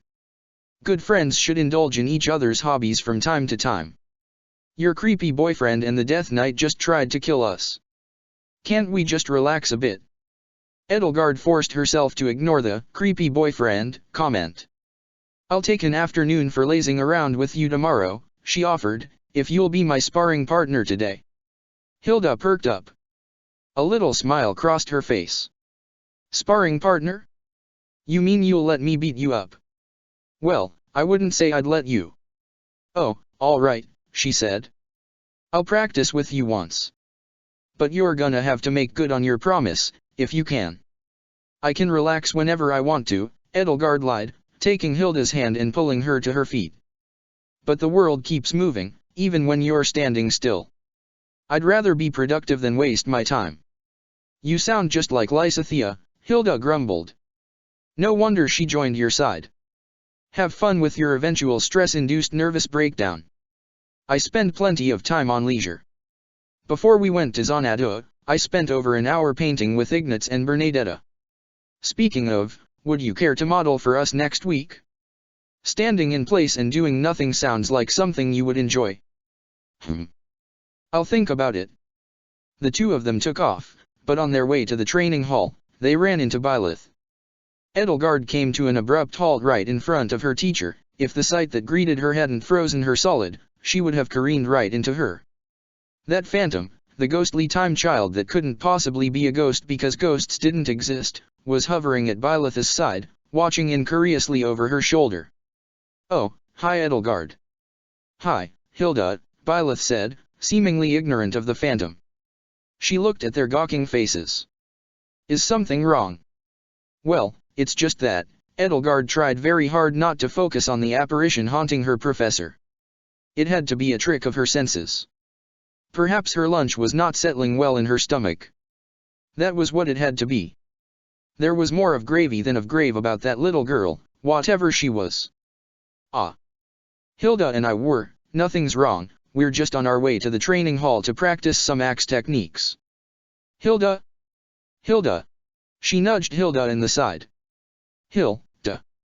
Hilda was staring straight ahead, transfixed, with wide eyes and an open mouth. She glanced at Edelgard. Are you seeing, she hissed out of the corner of her mouth, what I'm seeing? That depends, Edelgard whispered back. Are you seeing what I'm seeing? The specter yawned and stretched its pale, thin little arms. Are you two okay? Is this about the Hurricane King and the Death Knight? Byleth put a hand to her mouth. Or do I have something on my face? Are you seeing a pine tree with a little girl's face in it? Hilda asked Edelgard. They both stared at Byleth and her ghost which was, apparently, quite real, since Edelgard wasn't the only person who could see it. Byleth's eyes widened, then slowly traveled to face the little ghost hovering beside her as she realized what Edelgard and Hilda were staring at. The little ghost put her hands on her hips. Excuse me? I am not a pine tree, you can see me. Hilda slowly nodded. Professor, Edelgard said, searching a second or two for her voice, can we speak to you in private? Byleth nodded and quickly led the two of them to her room. She closed the door behind her. The phantom girl hovered close to her every step of the way, as though linked by an invisible tether. You probably all have a lot of questions, she said as she sat down on her bed. The phantom girl laid down next to her, not on the bed but rather about a foot above it, and propped up her chin in her hands. Edelgard found herself studying the girl's eyes. Brilliant, shining emerald, intensely familiar. She'd seen them on two faces before, Byleth, after she had manifested the powers of the goddess, and Archbishop Rhea. I also have many questions, the girl said. How long have you been able to see me? She asked Edelgard and Hilda. Since today, Hilda answered. The first time was at Bryanak, Edelgard answered. But I've been able to hear you occasionally faintly since we returned from Arianrod. I thought I was going mad. Arianrod, the girl stroked her chin thoughtfully. Was that the morning you, Byleth, and I all had those horrible splitting headaches? Byleth nodded. Yes, I think so. Anyway, Edelgard, Hilda, this is my friend. She's not a ghost. Edelgard let out a relieved sigh, thankful that she didn't have to rework her view of the universe to include such claptrap as the existence of ghosts. Her name is Suthies. The sigh Edelgard had let out had left her lungs empty, but at Byleth's pronouncement, she found herself unable to fill them again. She felt lightheaded. The ceiling swirled around her. I need to sit down, she managed to whisper, falling onto Byleth's desk chair with an uncomfortable jolt. Hilda was similarly shocked. She'd gone pale. Professor? Why are you friends with the goddess? Byleth and Suthies turned their heads and looked at each other, bemused, and then looked at Hilda, still bemused. What do you mean? Byleth asked. Professor, Edelgard gasped, did no one ever tell you? The true name of the goddess was almost never used, not invoked in everyday prayer, not spoken of in sermons, certainly not used in vain. Edelgard had only whispered the name in her mind in her most desperate prayers, and those prayers had been the last prayers she had ever said. But surely someone must have told Byleth at some point that the goddess had a name. That is her name. The goddess. Suthies. The ghostly little girl Suthies looked genuinely confused. Somehow, the furrow of her tiny brow spoke to an almost fearful distress that seemed far too mature for her childlike features. Me, a goddess? But I do not. How? Edelgard tried to breathe, but nothing filled her lungs. Her thoughts were sluggish in her head, no matter how swiftly they wanted to race. Everything went black. She woke up lying on top of Byleth's bed with a pillow cushioning the back of her head. And greeting her when she opened her eyes was the face of her wife. And Hilda. And the goddess Suthies. Edelgard blinked. She blinked again. She blinked a few more times, expecting the green-haired, green-eyed child deity hovering at Byleth's side to disappear each time. She didn't. Sometimes, Edelgard's wife had once confessed to her, I could hear a voice in my head telling me right from wrong. Edelgard had laughed, fully accustomed to hearing the love of her life say strange things, and told her that everybody had one of those. It was called a conscience and it was completely normal. It was a little girl. Edelgard had laughed again and told Byleth that everybody had an inner child. A little girl only I could see. Another laugh, and Edelgard had told Byleth that some people had imaginary friends as children, and promised her she'd work up the courage one day to tell her about the tea parties she'd had with Huberts. Of course, Edelgard thought. Of course Byleth had been speaking completely and utterly literally. This spirit must have been some manifestation of Byleth's connection to the goddess. Was this strange, fey little girl the entity whom Rhea had intended Byleth to be a vessel for?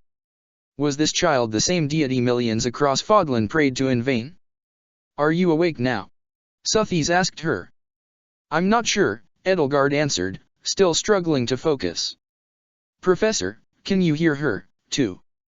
Byleth nodded. Why is the goddess haunting you? Excuse me. Suthies asked, indignant. Do you take me for a ghost of some kind? Haunting, she scoffed. Haunting? I do not haunt. And, she took a deep breath. And I truly do not know why I share a name with your goddess, she added, her tone growing more sober as her eyes flitted downward. Reflecting on it, something feels quite wrong about it. I'm making tea, Byleth said, standing up and going to her desk. You'll feel better when you've had some, Edelgard. I know you like bergamot, but peppermint tea is more calming, so would you mind if... Peppermint is fine, Professor, Edelgard managed to say, locking eyes with Sothis. So. Soth, she could barely bring herself to say that name. Is that name truly unfamiliar to you? Most things are unfamiliar to her, she has amnesia, Byleth said. You are one to talk. Sothis snapped at her. Of course it is not unfamiliar to me, she answered Edelgard, hovering around the room on an invisible tether as Byleth busied herself with picking out a tea bag from her collection and getting out her tea set. It is my name, after all.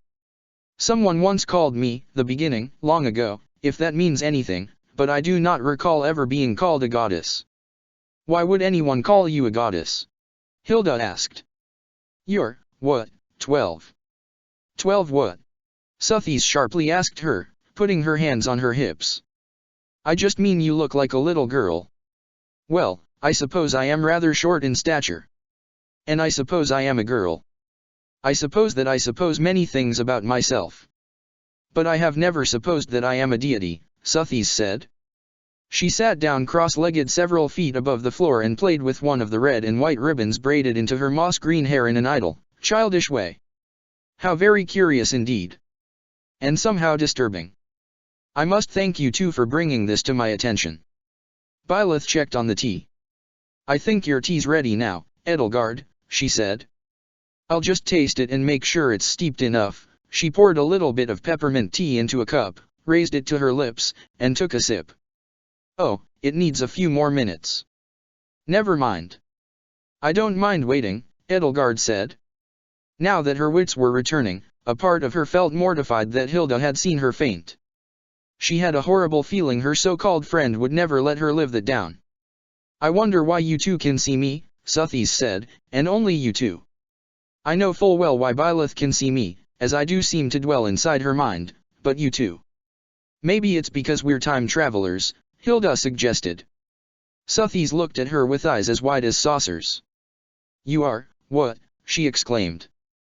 Byleth, who'd been taking another testing sip from Edelgard's teacup to test its flavor, spewed it all over her desk. I think you're right, Edelgard said to Hilda. It's the only thing I can think of that we and we alone have in common. You two are, Byleth started. We're from the future, Hilda said. I mean, not your future, but... Edelgard found herself seized with the horrible fear that Hilda might tell Byleth and Sothis something very personal about her, namely, that she was madly and hopelessly in love with another world's Byleth. Hilda, stop. You can't tell them anything about the future, or we might cease to exist. Hilda shot her a quizzical look. We might what? Yes, you two mustn't tell us of the future, Sothis said. Edelgard wasn't sure if she was humoring her or being earnest. Mortals are not meant to know the shape of time. You might cause paradoxes or any number of complications. Oh. Perhaps that explains those awful headaches we have been having. Have either of you been doing irresponsible things with time? Edelgard recalled the two daggers and the desk that had never existed and decided it would be wise not to talk about it. Byleth handed her a teacup. She gratefully took it and clasped her hands around the warm ceramic. Steam rose from the fresh, hot tea in a wonderfully minty aroma, brisk, cool, and refreshing, greeted her. Thank you, Professor, she said. Satisfied, Byleth returned to her desk and started pouring another cup. Any for you, Hilda? Sure, I love mint tea. How do you keep everyone's favorite blends straight? It's a special talent, Byleth said. I have, what's it called? Didactic memory. Eidetic memory, Sothis corrected. But only for tea and absolutely nothing else. Byleth brought the other teacup over to her. Her hands were trembling just a little, Edelgard noticed. There were a few odd beads of sweat forming on her brow, and her breath seemed a little shallow. Here you are, Hill. She froze. The teacup slipped from her hand and shattered on the floor with a piercing, ear-splitting crash. Edelgard wrenched herself out of bed. Byleth, she cried out as she watched her professor collapse to the floor in a limp, inert, lifeless heap. Lifeless. Dead. Edelgard found herself frozen in mid-leap. Hilda was at her side, her face wrenched in horror and stuck that way. The world had turned to stone once again, and everything in it was as silent and still as a statue. Everything except for Suthies. Suthies floated over to Byleth, laying insubstantial hands on her shoulders and trying to rock her awake. "Byleth, you fool," she scolded her voice trembling with worry and desperation. As her hand fell to her neck in Foundaple's, though, she sighed with relief. "But life yet clings to this strange body of yours. We must go back. Make haste. The hands of time will not stay still forever." Edelgard felt the world burst into flames yet again. It was a feeling she was beginning to feel very familiar with. When the flash of white light faded, she found herself scurrying through the lower levels of the Imperial Palace, marble busts and opulent paintings rushing past her. Her cape flapped and fluttered behind her as she ran, staggering and stumbling on heels that clicked and echoed on the fine tile floors. Her crown felt heavy on her head. Her heart pounded, her chest ached, her breath was ragged and short. As the halls grew less splendid and more utilitarian, Edelgard began to realize where her doppelganger was running to. "No, no," she pleaded silently with the other Edelgard as her body, unbidden, slipped into the basement, through doors that had long since gone unguarded, into rows of dark and gloomy cages. "No, no, no, please, no. Not here. Anywhere but here." She could still see faint smears of blood on the stone floors and walls and couldn't help but entertain the idea that they were all that remained of her family. "No, stop," she cried out, skidding to a halt and falling clumsily to her knees as she exerted control of her own body. What are you doing here?" she gasped, struggling to find her breath, her pulse racing and goose flesh rising across her skin as the dungeon engulfed her. Red pinpricks, the eyes of hungry rats, eyed her from the encroaching darkness. "I have to," she panted, "I have to get out. I have to get out of here," but her legs felt like jelly, her bones like soft clay, her muscles refused her every command. On her hands and knees, she tried to crawl back out. "Get out," she spat, unbidden, the words slipping out of her against her will.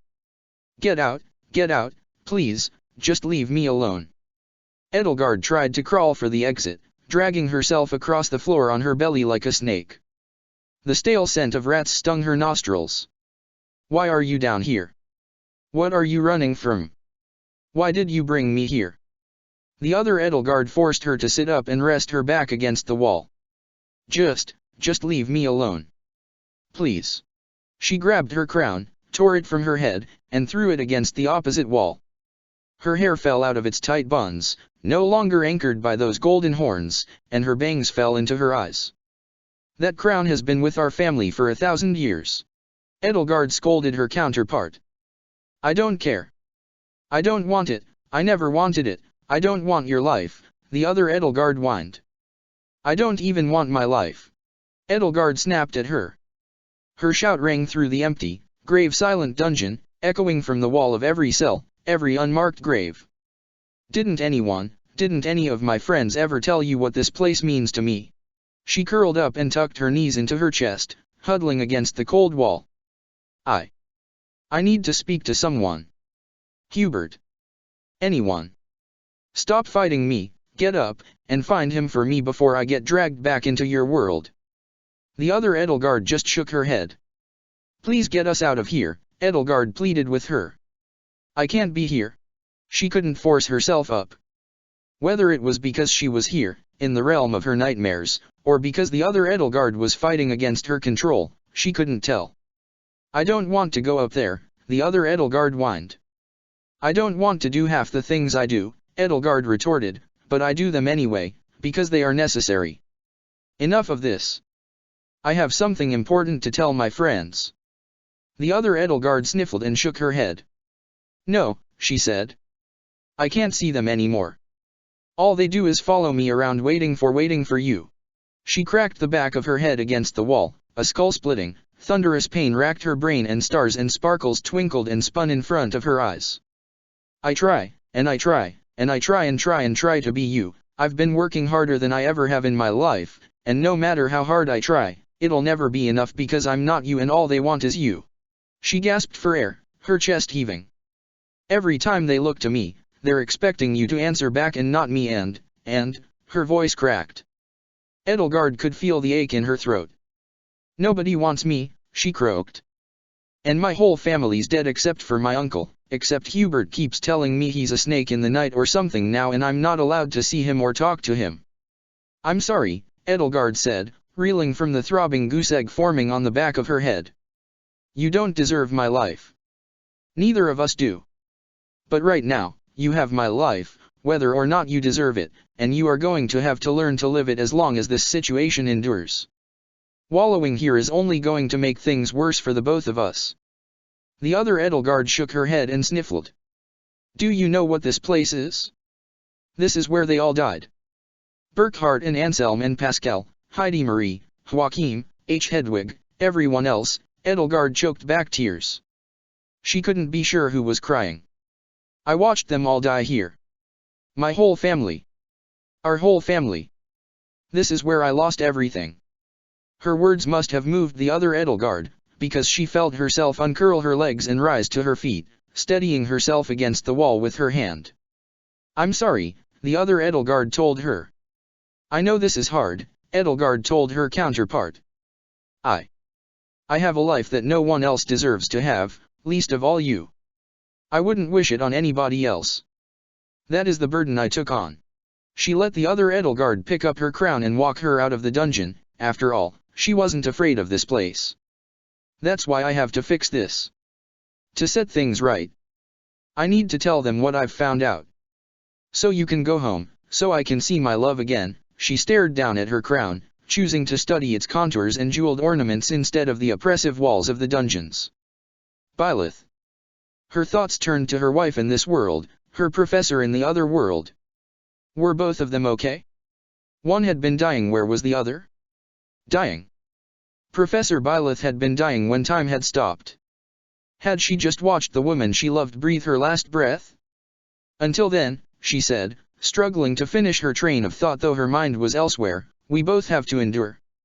But with the other Edelgard still sniffling and choking back tears and her having to talk through that, Edelgard realized that perhaps a gentler approach than what she normally used on herself was required. "Lady Edelgard." Hubert's faint, echoing voice rang out through the palace's grim and grimy basement. "Hubert," she called back. He turned the corner to meet her, and Edelgard had never felt so happy to see his face. There was a bit more grey in his hair, just as Annette had said, streaks of it in the locks of raven hair that fell over his brow. Mid-20s and already graying, he wasn't that far behind his emperor. "There you are, your majesty," he gasped, relief dawning on his grim and shadowed face. He reached out and brushed the hair out of her brow, the silken touch of his gloved hand gliding tenderly across her forehead. "Get us out of here, Hubert," Edelgard said, and without further ado he grabbed her and cast a warp spell. A pillar of red light engulfed the both of them, and when it faded away, they were standing in Edelgard's clean and sunlit room. Edelgard wasn't sure if it was her or her counterpart who maneuvered her body into flopping onto her bed and sinking into the plush mattress. "Thank you, Hubert," she said. "I'm sorry," the other Edelgard said. "I just couldn't take it anymore." "I understand," Hubert said, nodding. "Lady Edelgard cannot be said to have an easy life. You might want to be a little less hard on her, Hubert," Edelgard said, recalling how little her go-to coping mechanisms had helped her counterpart. "Maybe it's time Emperor Edelgard went on vacation, just for a week or 2. Or 3, the other Edelgard added. Hubert let out one of his characteristic wicked chuckles. It sounded like music to Edelgard's ears. My. You sounded almost indistinguishable from our world's Edelgard there. I see those acting lessons are finally paying off. But unfortunately, as our Edelgard would tell you, the world will still move on without you, even if you stand still." Edelgard sat up and caught her breath. "Hubert, it's me." Realization dawned on his face that he had just chided his emperor, and although Edelgard really didn't mind, he did. "Is that indeed so, milady? It's good to see you again, Hubert." Edelgard found herself smiling. "Your counterpart in the other timeline simply cannot compare to you." "No, from what your counterpart has told me, I am sure he cannot," he said, averting his gaze. I suppose I have missed you quite dearly." There was a faint hint of pink on his cheeks.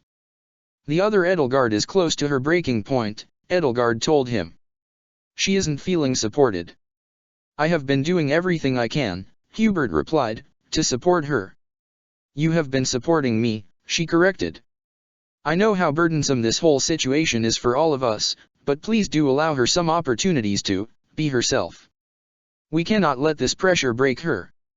She felt the other Edelgard smile for her. I understand. As you wish, Hubert said. Now, on to business, she said to him. He held up his hand. Excuse me, Lady Edelgard, he said to her, reaching into his jacket and pulling a folded sheet of paper from his breast pocket. He handed it to her. I know you have much to tell me, but your time here is short, and Her Majesty the Empress Consort Byleth Eisner von Hresvelg would have my head if I do not have you read this first. A note? From Byleth? Her concerns forgotten, Edelgard greedily unfolded it and laid eyes on the words written on it in Byleth's simple handwriting, script as blunt and unadorned as her speech. She drank in the words like they were an oasis in a desert, savoring each and every one of them. Hi El. I got your note from Annette. Thank you. I'm sorry we keep missing each other. It's my fault. I'm working hard to do everything I can for the Empire because I said I would walk with you forever, and that means making your dreams come true even if you can't be there to see it. There's a lot of work to do and it keeps me away from home. I'm going to make sure it gets done no matter where it takes me. I feel sad for you all the time because I know how hard it was for you to wait all those years for me.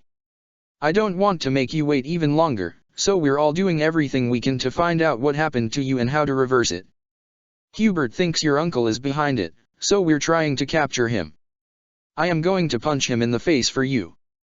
I know you must worry about me. Don't. I miss you and I feel alone without you like I've never felt before. It wasn't until I met you and lost you that I realized that loneliness felt bad. I miss you a lot.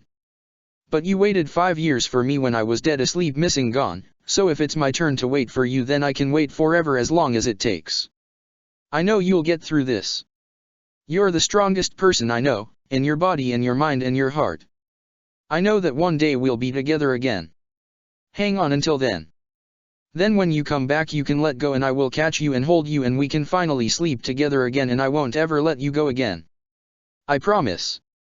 I love you. Imagine I wrote that 100 times. I'm looking forward to saying that to you again. Your wife. Byleth. P.S. If Dad is still alive in the other world, tell him I said hi and that I really miss him. On second thought, maybe don't imply that he's going to die because he's smart and he will figure it out and that would be awkward. The ink on the paper began to run, and the letters written in Byleth's refreshingly unpretentious and unadorned handwriting swam and muddled into blue-gray blurs. Edelgard's shoulders quaked and her chest shuddered, and she realized too late that she, not her counterpart, was weeping.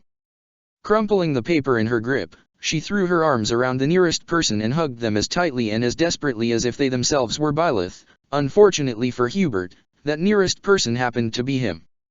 Lady Edelgard, Hubert choked, gasping for air as Edelgard buried her face in his chest and soaked his lapel with her tears. She says she would wait for me forever, she sobbed. Hubert, I have the best wife in all of Fodlan. Of course you do, Hubert wheezed, his pale face turning livid. You have always had the most excellent taste in women. Finally realizing how difficult it was for him to breathe, Edelgard sheepishly released him and started drying her eyes. I don't know, she said, her voice hoarse, if I have time to write another letter, so when she drags Thales back to Inver and throws him in the dungeons, tell her.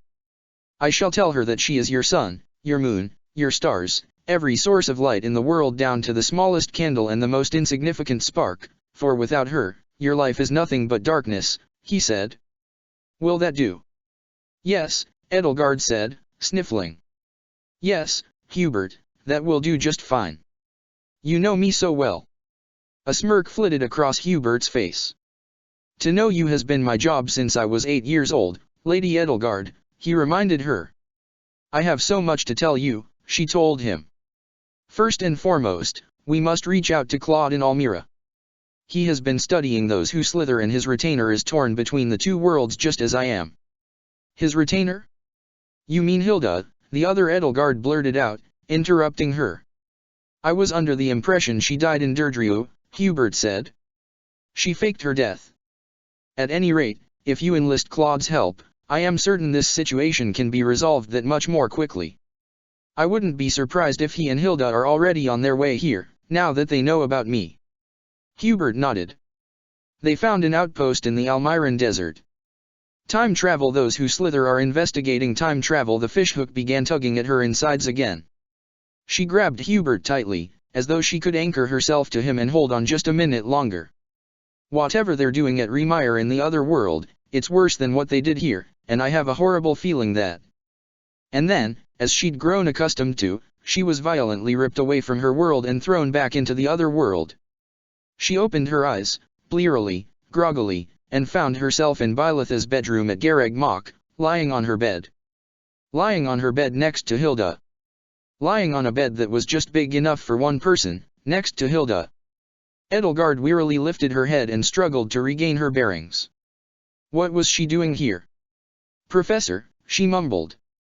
She woke up and sat upright with a jolt. Professor. Byleth was sitting at her desk, emptying a box of tea into her waste paper basket. Suthies was hovering beside her. Byleth, the little ones are awakening, she said to her. Byleth nodded and looked over her shoulder at the students. Edelgard, Hilda, are you all right? Hilda rubbed her forehead and cracked her eyes open. What happened? Professor, are you all right? Edelgard asked, rising to her feet. I saw you collapse, Suthies said you were. Byleth stared blankly at her. Curiouser and curiouser, Suthies said, stroking her chin. Strangely, her mannerisms weren't entirely unlike Byleth's, though she was much more emotive. Her body seemed to speak in a much similar dialect. It seems she, at the very least, recalls our meeting.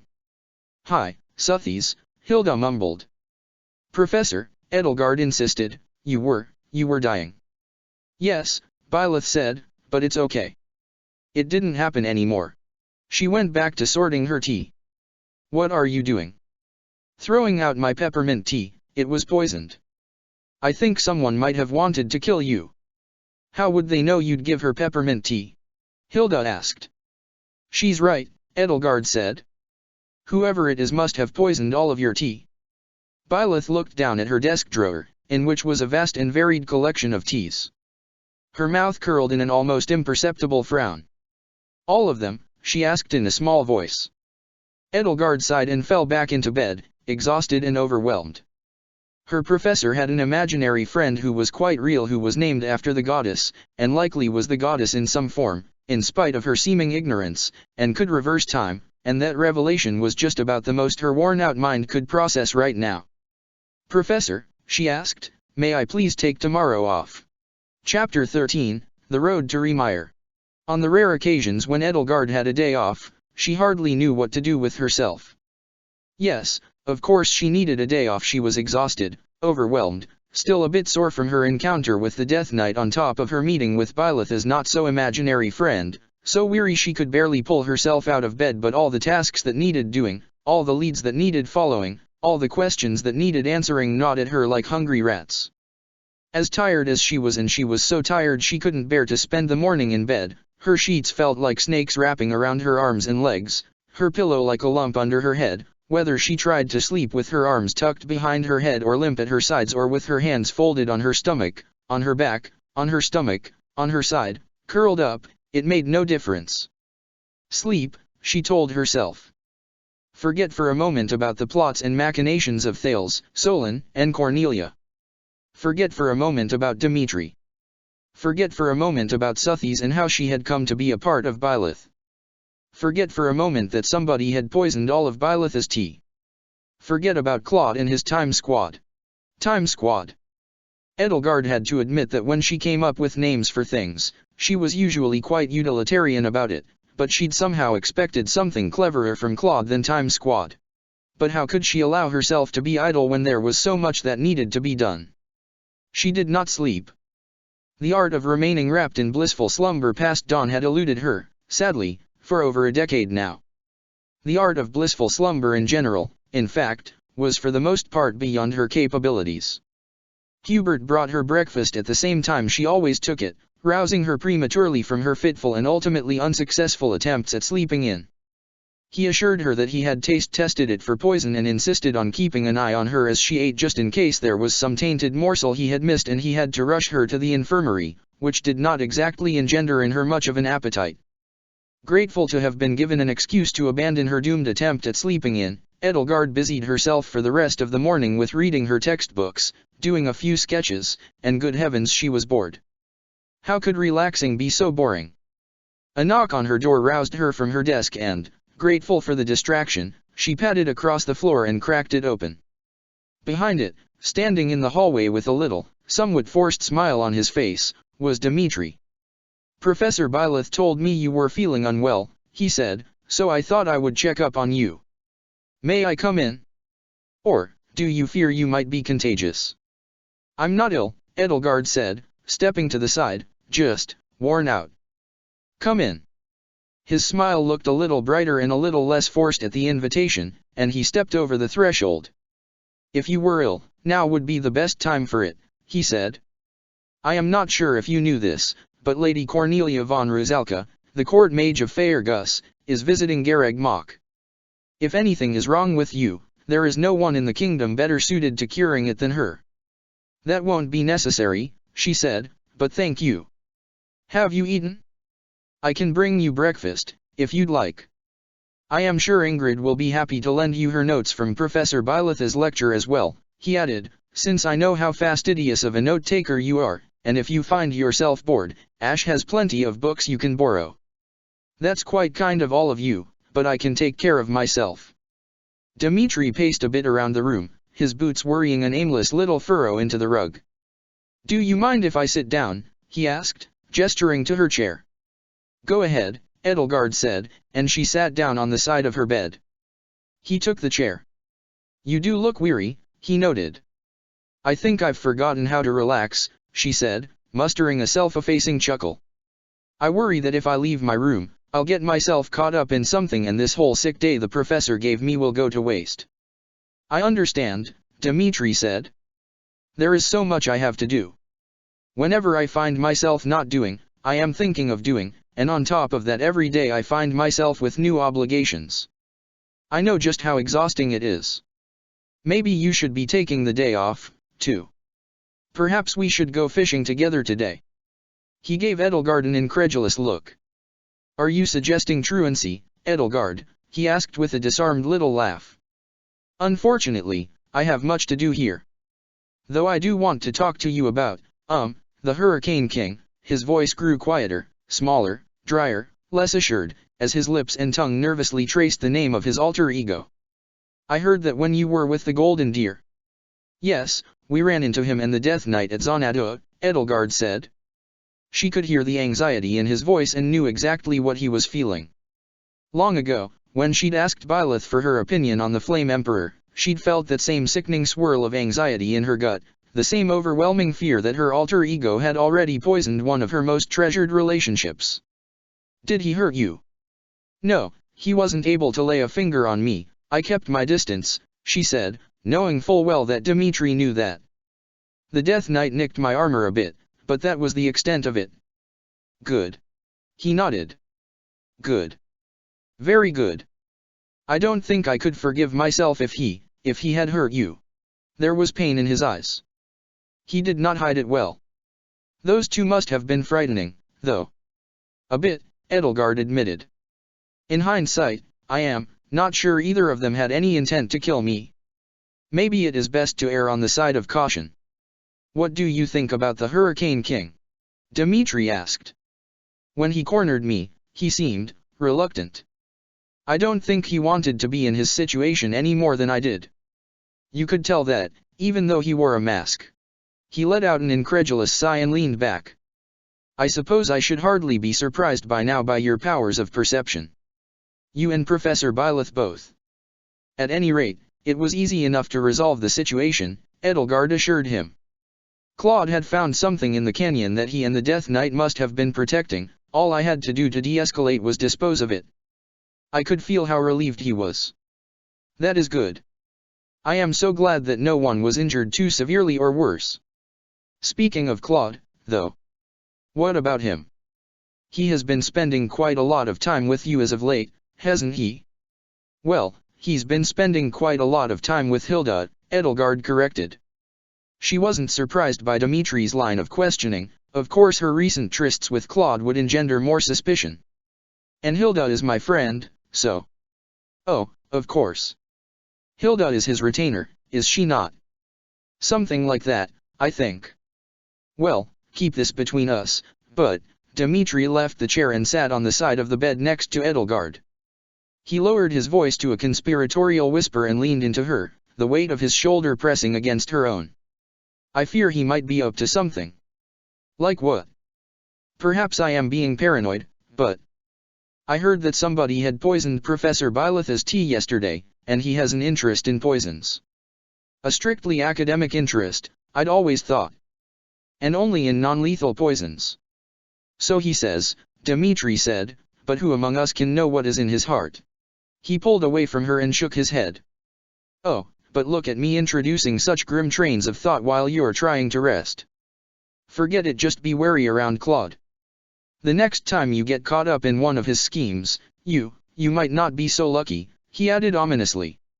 I'll take care of myself, Edelgard assured him. On a much lighter note, speaking of you and Professor Byleth, I have a proposition for you. Please don't feel as though you have to make up your mind about it right now, though. What is it?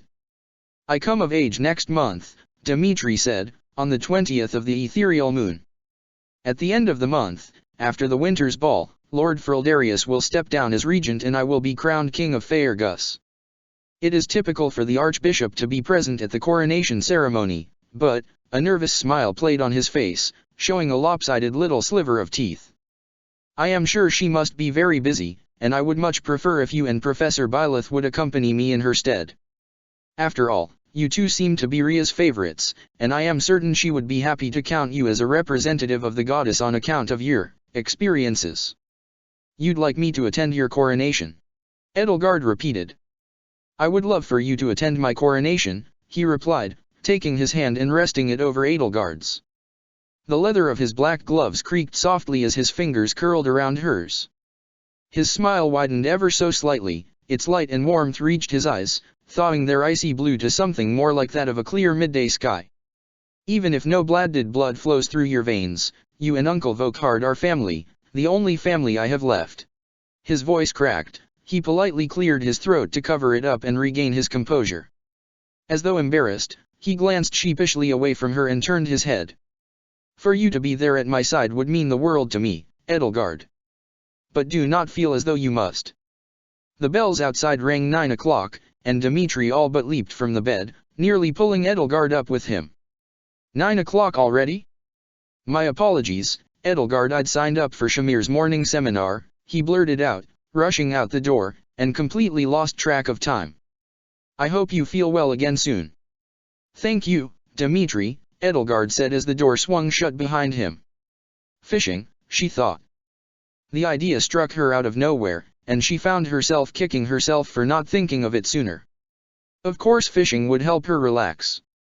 She hastily threw on her clothes and a coat to ward off the chill day off or not, she couldn't wander the monastery in broad daylight in her pajamas and headed downstairs, across the lawn and past the greenhouse toward the monastery's well-kept pond. It wasn't too crowded, since most students and faculty were busying themselves with classes and independent study. But she did find Annette and Mercedes standing in front of the greenhouse and having what seemed to be a heated conversation, judging by how Annette was stamping her feet on the ground and pouting. Annette flagged her down. Edelgard, she called out, waving her over. What are you doing up? I thought you were sick. I'm not sick, Edelgard assured her, just tired. If anybody looked tired, though, it was Mercedes. Annette was her usual chipper self, a bundle of energy wrapped in a coat and capped with carrot red hair. Mercedes, though, looked weary, the gray bags under her eyes deeper, her skin paler, her hair more unkempt, her shoulders more slumped. She was a body in desperate need of a soft bed. Well, if you're tired, you should be in bed, Annette insisted. Not that tired. But if you're going to be here, can you please talk some sense into Merci? Mercedes gave her a sheepish smile. Annie, please, you're overreacting. Excuse me? Did I just hear you right? Edelgard asked Annette. I'm not accustomed to her needing that kind of talk. Annette puffed out her cheeks, which made her look even more like a chipmunk than she normally did. That's how serious this is. For once, I'm the voice of reason here. Edelgard suppressed the urge to groan. Of course she had gotten herself embroiled in something already. She ought to have stayed in her room and remained bored. She put her hands on her hips. What's wrong? Oh, it's nothing serious, Mercedes assured her. She is just. She wants to leave. Annette cried out, her voice rising in pitch to match her rising panic. Like next week. And go all the way back to Fhirdiad with Lady Cornelia. You're being dramatic, Annie, Mercedes said, patting her on the shoulder. You want to leave? Edelgard asked her. Is that true? It's not a matter of want, she replied. Cornelia took a look at me yesterday afternoon and thought it would be in my best interest to go with her. She coughed into her arm. It was a long, wheezing cough that rattled in her chest. Cornelia is your physician? Or a caretaker of sorts? Edelgard inquired, dancing around the word caretaker as a substitute for family as she recalled what she'd learned the other day. A caretaker of sorts, Mercedes agreed, likewise dancing around the word caretaker. I've entrusted her with my health for about 6 years now. But your health isn't that bad, Annette argued. Annette, look at her, Edelgard said. Mercedes, I mean you absolutely no disrespect or offense. Does her face look like that of a healthy woman, Annette? None taken, Mercedes said, still smiling. Betrayal was written all over Annette's face. But Merci, can't you stay just a little longer?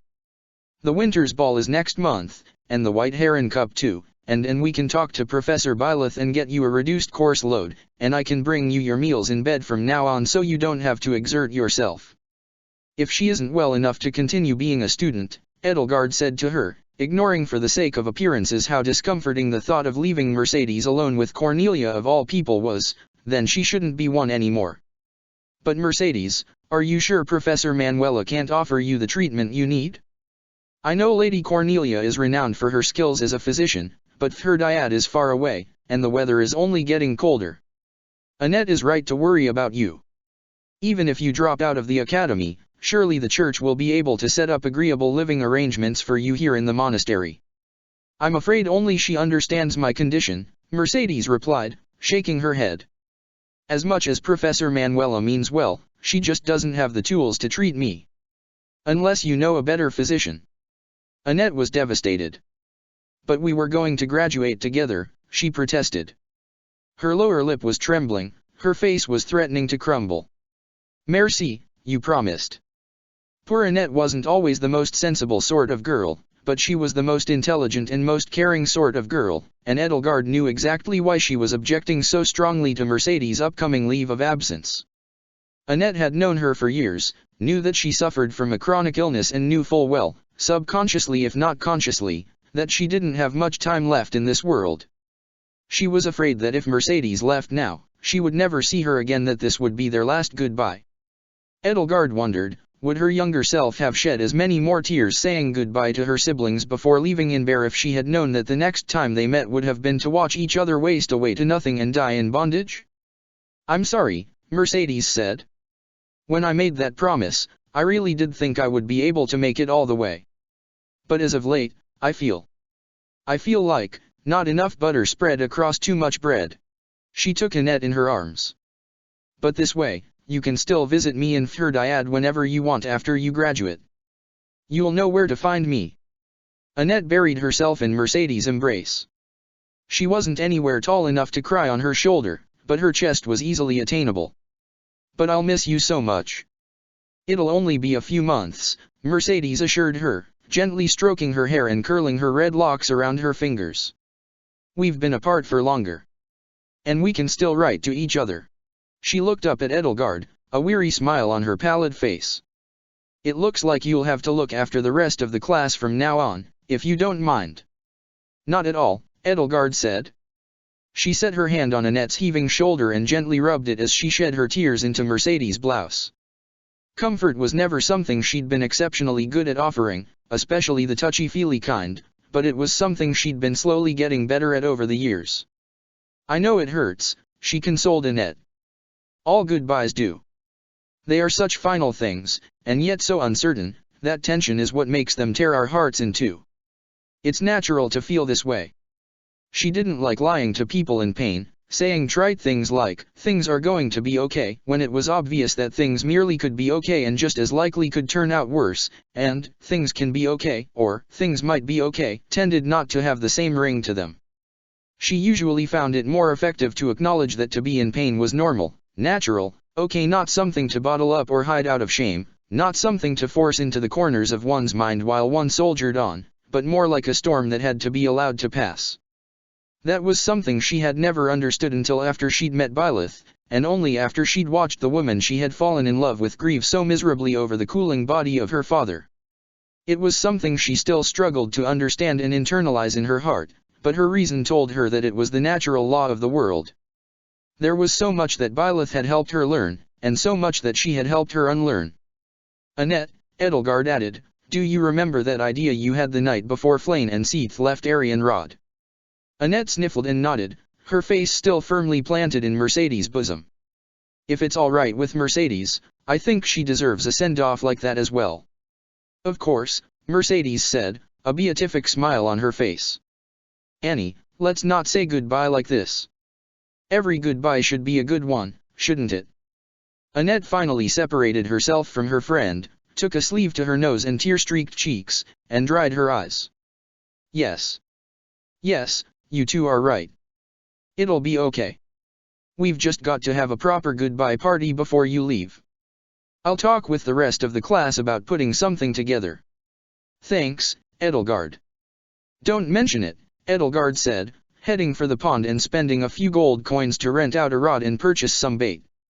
Bracing herself against the cold autumn breeze that rippled the pond's glassy surface, she hooked her bait, cast her line, and felt her anxiety melt away. Sleeping in. What had she been thinking? A fishing rod was all she needed. Byleth had taught her that much, and it was one of the most important lessons she had ever learned. After a few unsuccessful catches, though, she ran out of bait. The cold was already worming its way into her fingers. Damn this weather, she had to start wearing gloves, and scattered snowflakes were starting to drift in lazy, fluttering descents from the gray sky, so she decided to head back to her room. On her way across the courtyard, she spied a curious sight. The blank-faced girl who had been accompanying Cornelia Happy, if Edelgard wasn't mistaken, was crouched next to the rose bushes, her tousled scarlet mane bright against the fading green. At least 6 or 7 of the monastery's many resident cats were milling around her, purring and mewling and meowing in competition for her affections.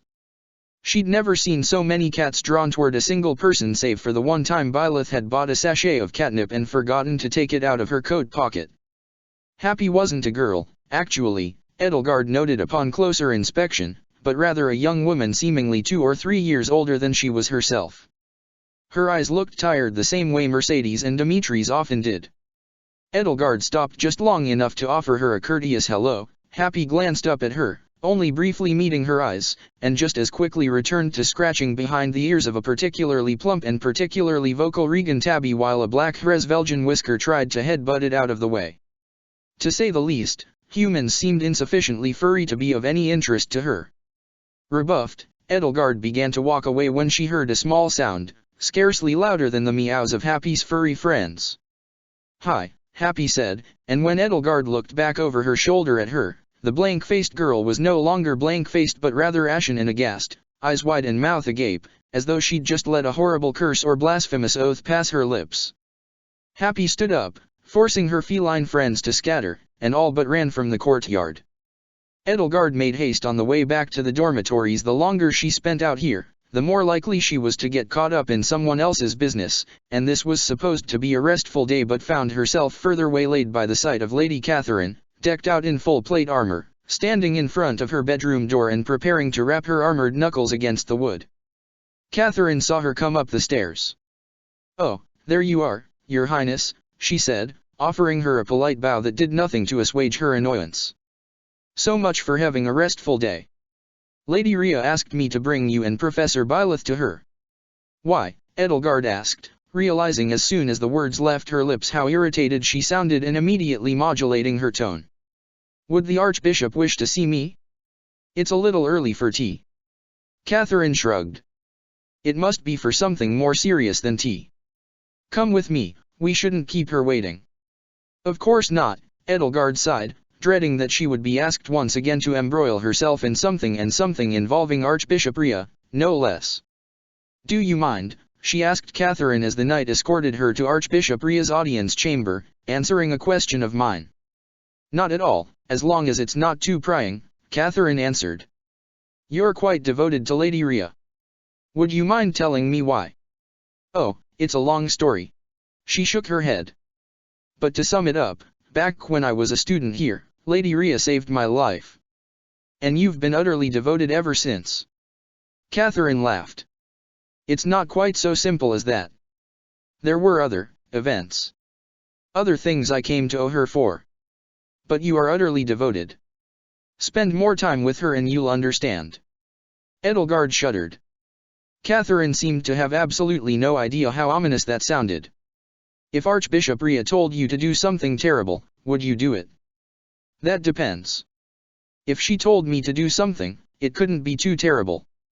What if she told you to, let's say, set fire to a city, she asked, the sight of Ferdinand in flames returning to her mind.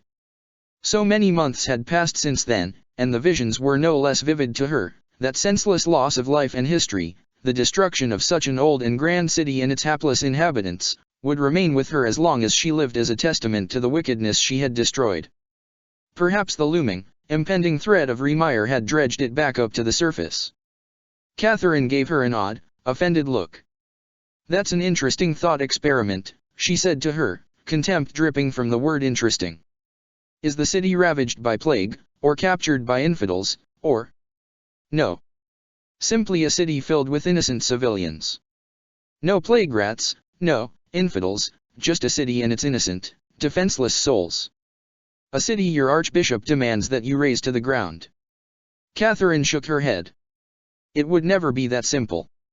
Lady Rhea would never. And if she did, she'd have a damn good reason for it. And what if she didn't? Edelgard found herself asking before she could stop herself. She felt Catherine's gauntleted hand curl into a fist around her wrist, squeezing like a vice.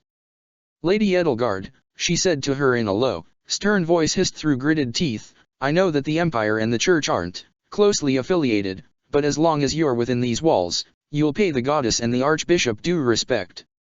Edelgard nodded. She'd let herself get carried away litigating an event that had never happened in this world, an event that for all intents and purposes existed only in her imagination. Catherine's attitude had just rankled her so much that she hadn't been able to help herself. I don't know what she sees in you, to be honest, Catherine added. Edelgard wanted to say, to be honest, neither do I, but wisely held her tongue. She found Byleth already waiting for her in Rhea's audience chamber. Both professor and archbishop seemed so small under the chamber's high vaulted ceiling, their skin and clothes painted in patchworks of faint color from the high, narrow arched stained glass windows lining the walls. Ah, Princess Edelgard, welcome, Rhea greeted her as Catherine led her in. Thank you for collecting her, Catherine. Catherine offered her a deep and reverent bow. Anything for you, your holiness, she said, and then she retreated and closed the door behind her, sparing one last stern, contemptuous glance at Edelgard on her way out. Rhea, Byleth, and Edelgard stood alone in the vast chamber. There was a shimmering haze at Byleth's side and Suthies appeared out of thin air, her hair, gown, and ornate regalia swayed gently in an invisible breeze. Edelgard tried very hard not to stare, but she still had to get used to the sight of her professor's phantom companion. Byleth offered Rhea a polite, curt bow, and Edelgard bowed as deeply as she could bring herself to. Are you two feeling well? Rhea asked Edelgard and Byleth, offering them both a melancholic smile. Many disturbing things have happened over these past few days, in particular to the two of you. Byleth, my child, I heard that your tea was poisoned yesterday. Byleth nodded. Yes. But it didn't kill me, as you can see. Rhea gave her an oddly piercing look, though her smile did not leave her face. Yes. I can see that you stand before me quite alive. And for that, I am ever so grateful. The poison might have been meant for Edelgard, Byleth added. I was making the cup for her. Rhea shook her head. I doubt that. I am sure that somebody in this monastery wishes to do away with you. That said, Rhea fixed her gaze upon Edelgard. That does not mean your life is not in danger, princess. I hear you were attacked by the Hurricane King and his Death Knight at Xanadu.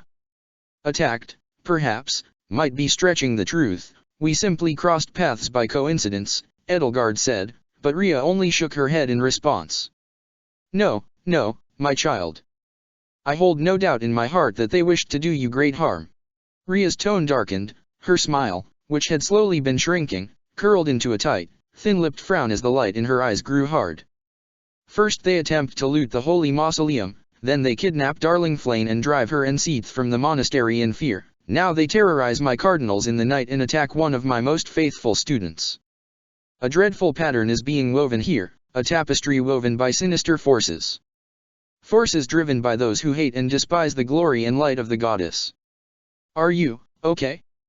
Surely these events must trouble you. Well, Edelgard admitted, trying to sound sheepish, I have been out of sorts as of late. As well you should be. To fear for your life from these fiends, and then to witness a poisoning attempt against your own teacher, why, if I were you, I would be taking a day off from my studies just to cope. That's exactly what I'm having her do, Byleth said, eliciting a smile from Rhea. You do always seem to have your students' peace of mind at heart, Rhea told her. I hope that the young ones here may enjoy your brand of teaching for many years to come. Byleth reacted to flattery the same way she reacted to most things, by politely nodding and saying absolutely nothing. Until this danger has passed us by and these heinous, blasphemous doers of evil have been subjected to the goddess' harshest punishments, Rhea continued, a fainted hint of an angry tremor bleeding into her voice, I would like for you two to think first and foremost of your own safety. From today onward, and until these fiends hang from the gallows where they belong, please do not leave the monastery without at least 2 of my knights to escort you, and take care not to tarry long after dark even within these walls. I cannot express how devastated I would be if anything terrible were to happen to either of you. Okay, Byleth noncommittally answered. Now, is there anything I can do for either of you? Rhea asked Edelgard and Byleth. Tea, Byleth said. I had to throw all of my tea out.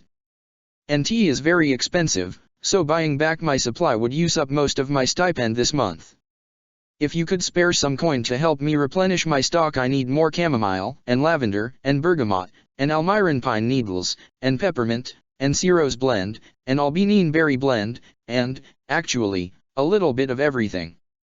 Her mood lightened by Byleth's particular brand of deadpan capriciousness, Rhea put a pale, slender hand to her mouth and let out a barely suppressed sound that could only be described as a girlish giggle. Oh, my dear child. Of course. I would be more than happy to help you regain what you have lost. Thank you, Byleth said. And as for you, Princess Edelgard, Rhea said, turning her gaze upon Edelgard. I can ask of nothing from you, your holiness, Edelgard said before Rhea could so much as get a word in edgewise. How modest of you. However, I wish to ask of something from you. Have you seen or heard anything from the goddess as of late? I know I ask you this every time we have tea together, but I do hope I am not badgering you. Edelgard shook her head. No, not at all, she lied.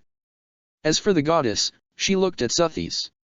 Suthies looked at her, and in that moment Edelgard found herself pierced by 2 of the same pair of ethereal emerald eyes. Rhea and Suthies truly did have the same eyes. The same color, the same deceptively old sense of depth, the same strange look of wisdom beyond their years, the same subtle glow that denoted an inhuman nature beneath the skin, even if Suthies was a bit of a brat.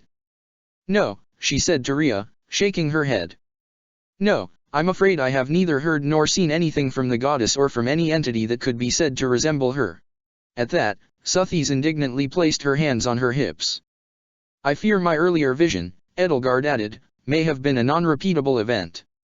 No, those who see the goddess are bound to see her again, Rhea insisted.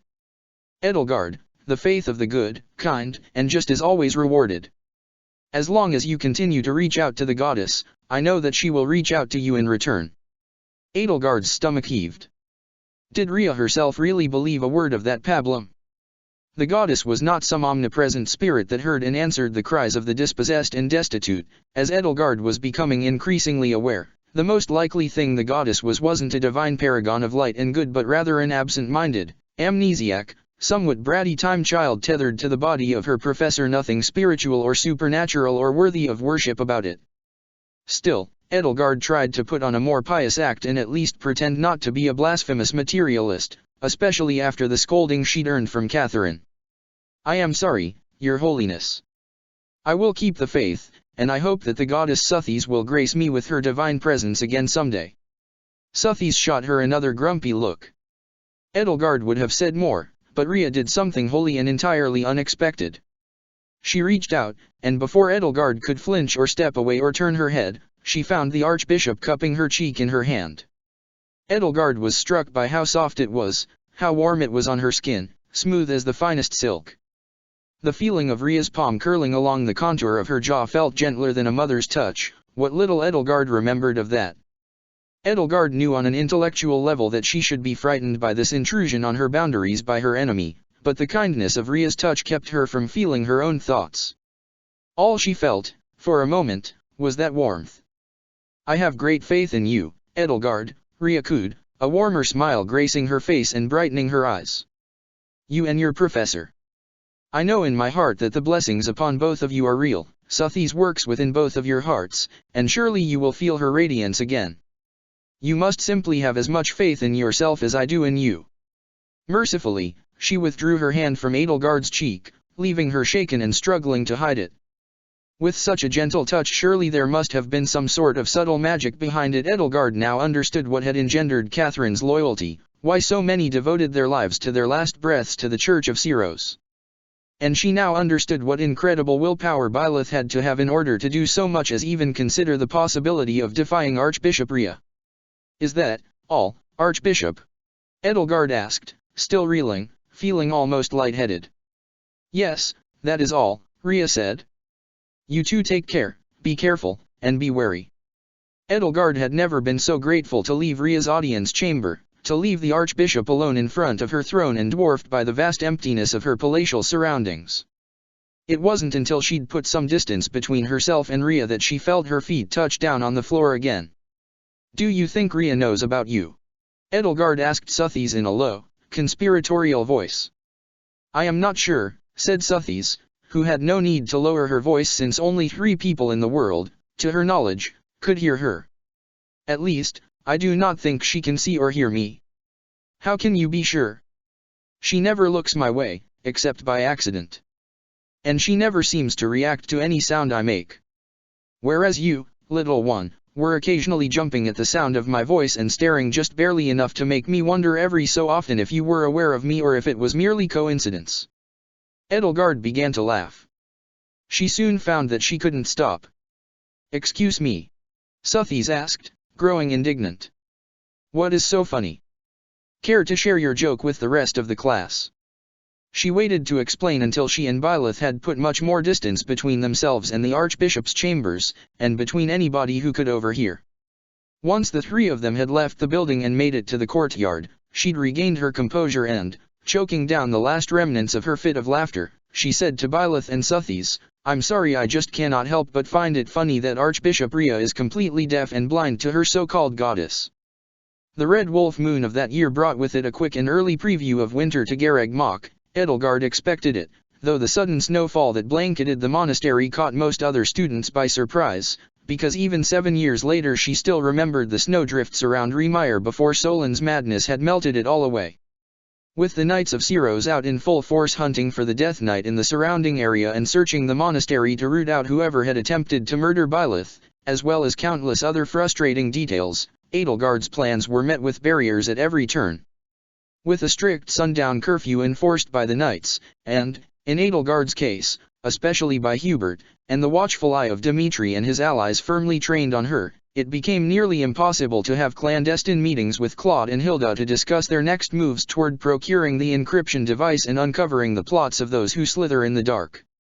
Edelgard had hoped that she could have had Gerald search Solin's room and expose him, taking the encryption device for himself and secretly leaving it in her care without those who slither knowing of her treachery or Rhea finding out about that sinister faction's presence in the monastery. But Geralt was almost never alone. When he wasn't patrolling the monastery in town with one of his fellow knights, he was accompanied by Leone Pinelli, who stuck to him like glue. Edelgard was suspicious, of course, but Hilda assured her that Leone had always been like that and definitely wasn't a changeling like Glenn. The red wolf moon waxed and reached its zenith, and before it could begin to wane, Mercedes was given a going-away party under the light of the full moon. All of the Blue Lions, and a few other students from the other houses as well, did their part to make her last night at Garreg Mach one that she would remember. For a day, the classroom ceased to be a classroom, the desks all pushed aside and festive banners hung across the walls to transform it into a makeshift, miniature, if a bit kitschy, ballroom. Sweets were baked in mass quantities, cider and wine were plentiful, toasts were made, goodbyes were said, some tearful, others not so much, and fortunately, only a few students over-imbibed. As the party wound down and students trickled back to the dormitories, Edelgard followed Mercedes onto the lawn, where the two of them stood under the light of the full moon, the firm and fresh blanket of snow crunching under their boots. Mercedes finished the pastry she had been snacking on, a ring-shaped piece of dough fried in oil and glazed with vanilla icing that she called a donut due to the hole in its center, let out a long, satisfied sigh that turned into a yawn. "Thank you for helping set this up, Edelgard." "It's the least I could do," Edelgard replied. Somebody had to stop Annette from doing all the work herself. A smile, lit by the silver moonlight, grew on Mercedes' face. "Look after her for me, will you?" "Of course. And Dimitri, too." She fingered the hem of her thick cotton shawl nervously. "A part of me will always be by his side, but he'll need someone to keep him out of trouble here at Garreg Mach." Edelgard nodded. "I am, after all, my brother's keeper." She spared a glance at the moon, for a moment tracing with her eyes the patterns of dark and light on its pockmarked surface as it shined overhead. "He told me what happened to him, by the way." "Oh. Yes. About what happened to him in Duscur, about what the Church of Ceros did to him." Mercedes was silent. The smile on her face, like the waning of the moon, began to retreat into shadow. "The same thing was done to you, wasn't it? 6 or 7 years ago." She looked down at the silver snow beneath her feet. For a while, she said nothing, kneading her trembling hands. "Yes," she finally answered. I was originally born to house Martrits in the Empire," she explained, her soft voice falling even softer, barely a whisper, "but my mother had to." She paused to pick out the right euphemism. "Flee," she decided. "She took my older brother Emil and me to Faerghus, but one thing led to another, and we ended up in the same prison as Dimitri. They conducted the experiments on us first. Emil was—" "I'm sorry," Edelgard said, cutting in to avoid her having to say any more. She could hear the way her voice shook, the tears it threatened to draw out of her eyes. "I didn't mean to pry." "It's okay," Mercedes said. "And Cornelia took you in after you were released?" She nodded. "Yes. I was quite frail after what had happened, and she nursed me back to health. When I was well again, she had me enroll in the Royal Academy of Sorcery, where I met Annette, and then referred me here, where I met you and everyone else." Her smile returned, no longer burdened by painful memories. "I owe her for everything."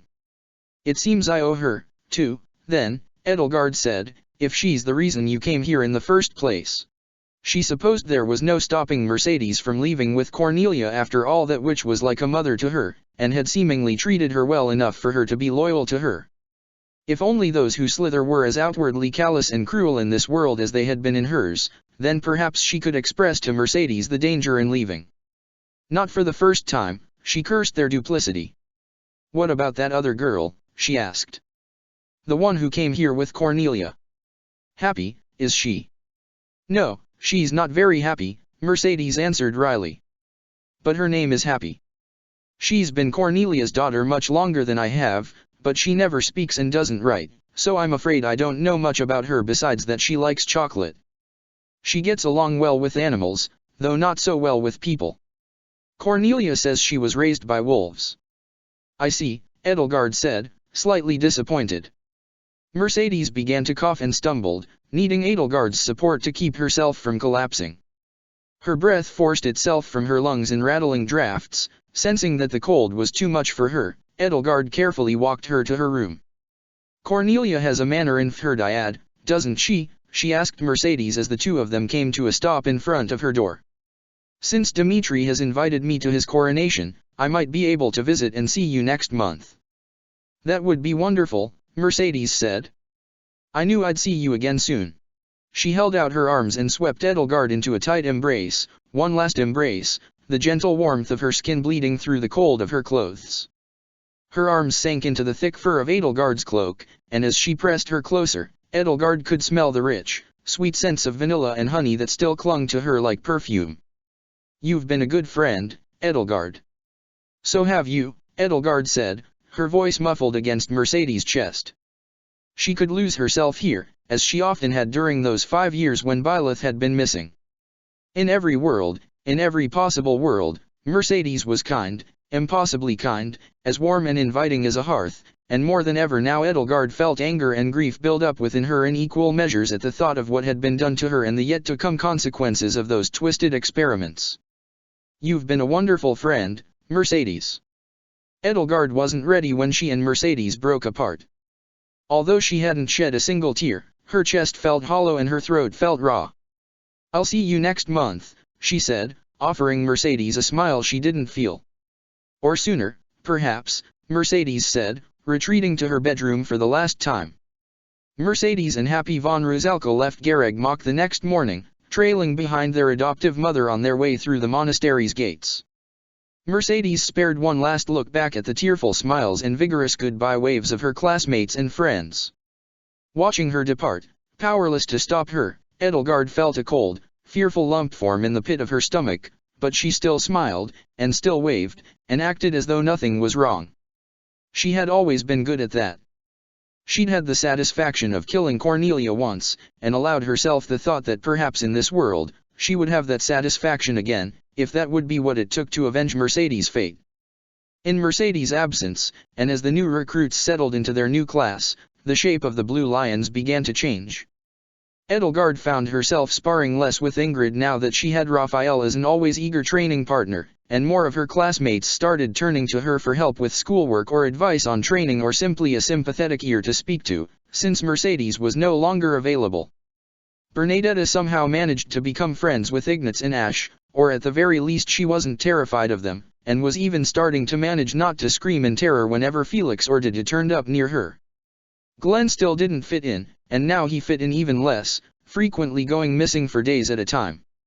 Sylvain, beyond anybody's belief, was occasionally seen talking, not flirting, talking to Bernadetta of all people, though Edelgard suspected that he was trying to strike up a rapport with her so he could get another look at that story of hers he'd secretly become so enamored with.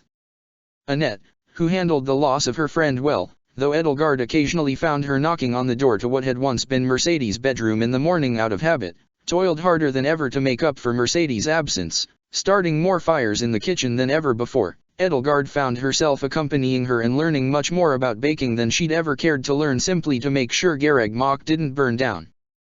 The day that Riemeyer would burn crept closer regardless of whatever little progress Edelgard was able to make.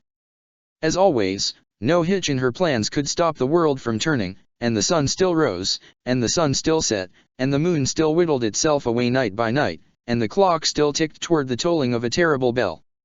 The snow fell fast and thick on the third week of the Red Wolf moon, and that Monday morning as Edelgard trudged through the lawn on her way to class, she was thankful to have the warm, furry cloak Dimitri had gifted her, though she wished there was something she could do about the dazzling glare of the morning sun on the virgin snow besides squint and grit her teeth.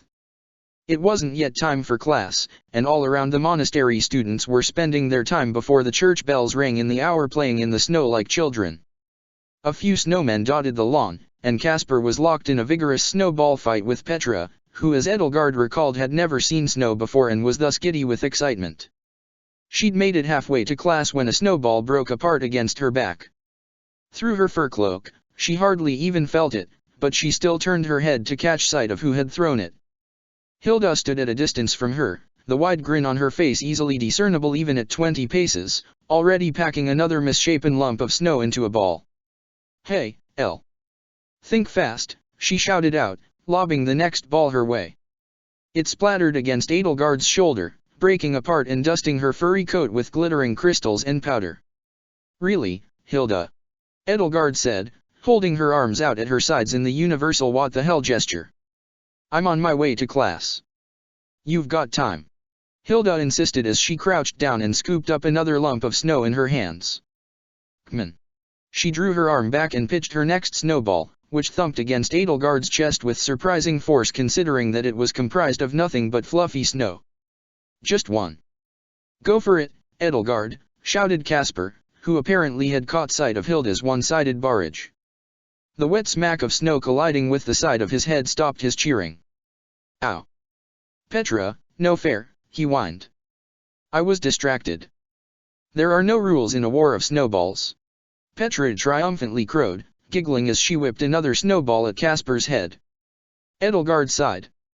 One snowball, she told Hilda, crouching down and scooping up a handful of snow, then packing it into an orb with her hands. The cold bled through her gloves. If this world's Hilda was her friend, then surely she must have said something to her about how little she liked snow. While she was packing, another snowball collided with her head and showered her hair with snow, sending icy trickles down the back of her neck. She yelped and stood straight up. Hey! Hilda quickly clasped her hands behind her back and started whistling idly. Thirsting for revenge, Edelgard drew back her arm like she was throwing a javelin, took aim like she was drawing a bow, and fixed her sight on the sheepish me, grin plastered on Hilda's face. Her snowball sailed through the air and found its target, bursting into a shower of glittering snowflakes upon colliding with Hilda's nose. Hilda dropped to the ground like a sack of flour, clasping her hands over her face and weakly writhing in the snow. Struck with the thought that she might have thrown too hard and injured her, Edelgard rushed to her side and crouched over her. Hilda, are you injured? Please accept my apologies, I had no intention of. Hilda hooked her fingers into her collar and yanked on it, tugging Edelgard down to kneel on the ground beside her. Her face was unharmed, though covered with a fine, glittering dusting of snow. Geralt got clawed the box, she hissed, her breath coming out in icy puffs of white smoke. Edelgard was incredulous. He pulled it off? How? When she started, but before she could say another word, Hilda grabbed a fistful of snow with her other hand and shoved it down Edelgard's exposed blouse with a wicked cackle. Letting out a sharp and strangled shout, Edelgard ripped herself free of Hilda's grasp and stumbled backward over the slippery snow, gasping for breath against the icy cold burning her chest and shriveling her lungs. Hilda Valentine Goneril, she bellowed, righting herself and scooping up another handful of snow, hardly believing that just a few seconds ago she'd felt worried for Hilda. I shall bring the full might of the Empire down upon you. But fortunately for Hilda, the bell rang at that exact moment, and Edelgard forgot all about bloody vengeance and let the half-packed snowball fall from her hands as she turned tail and ran to her classroom. She found as she drew near that she was not the only one in her class to have gotten caught up in the merriment of the premature winter. Sylvain and Felix were loitering at the back of the classroom, both of them splattered with melting snow. Hey, princess, Sylvain said, a lopsided grin rakishly drawn across his face. So you got caught up in Casper and Petra's snowball fight too, huh? Those two have been going at it since sunrise, Felix grumbled, his arms folded tightly over his chest while meltwater dripped from the tips of his indigo hair. Edelgard sloughed off her coat and took her seat, her spirits lifted by Hilda's news. If Claude found out how to work that strange machine, he might be able to decode some of the coded messages she and Hilda had found in Tamash's study, and maybe there would be proof there that Dimitri's so-called men in black truly were the evil fiends Edelgard knew them to be.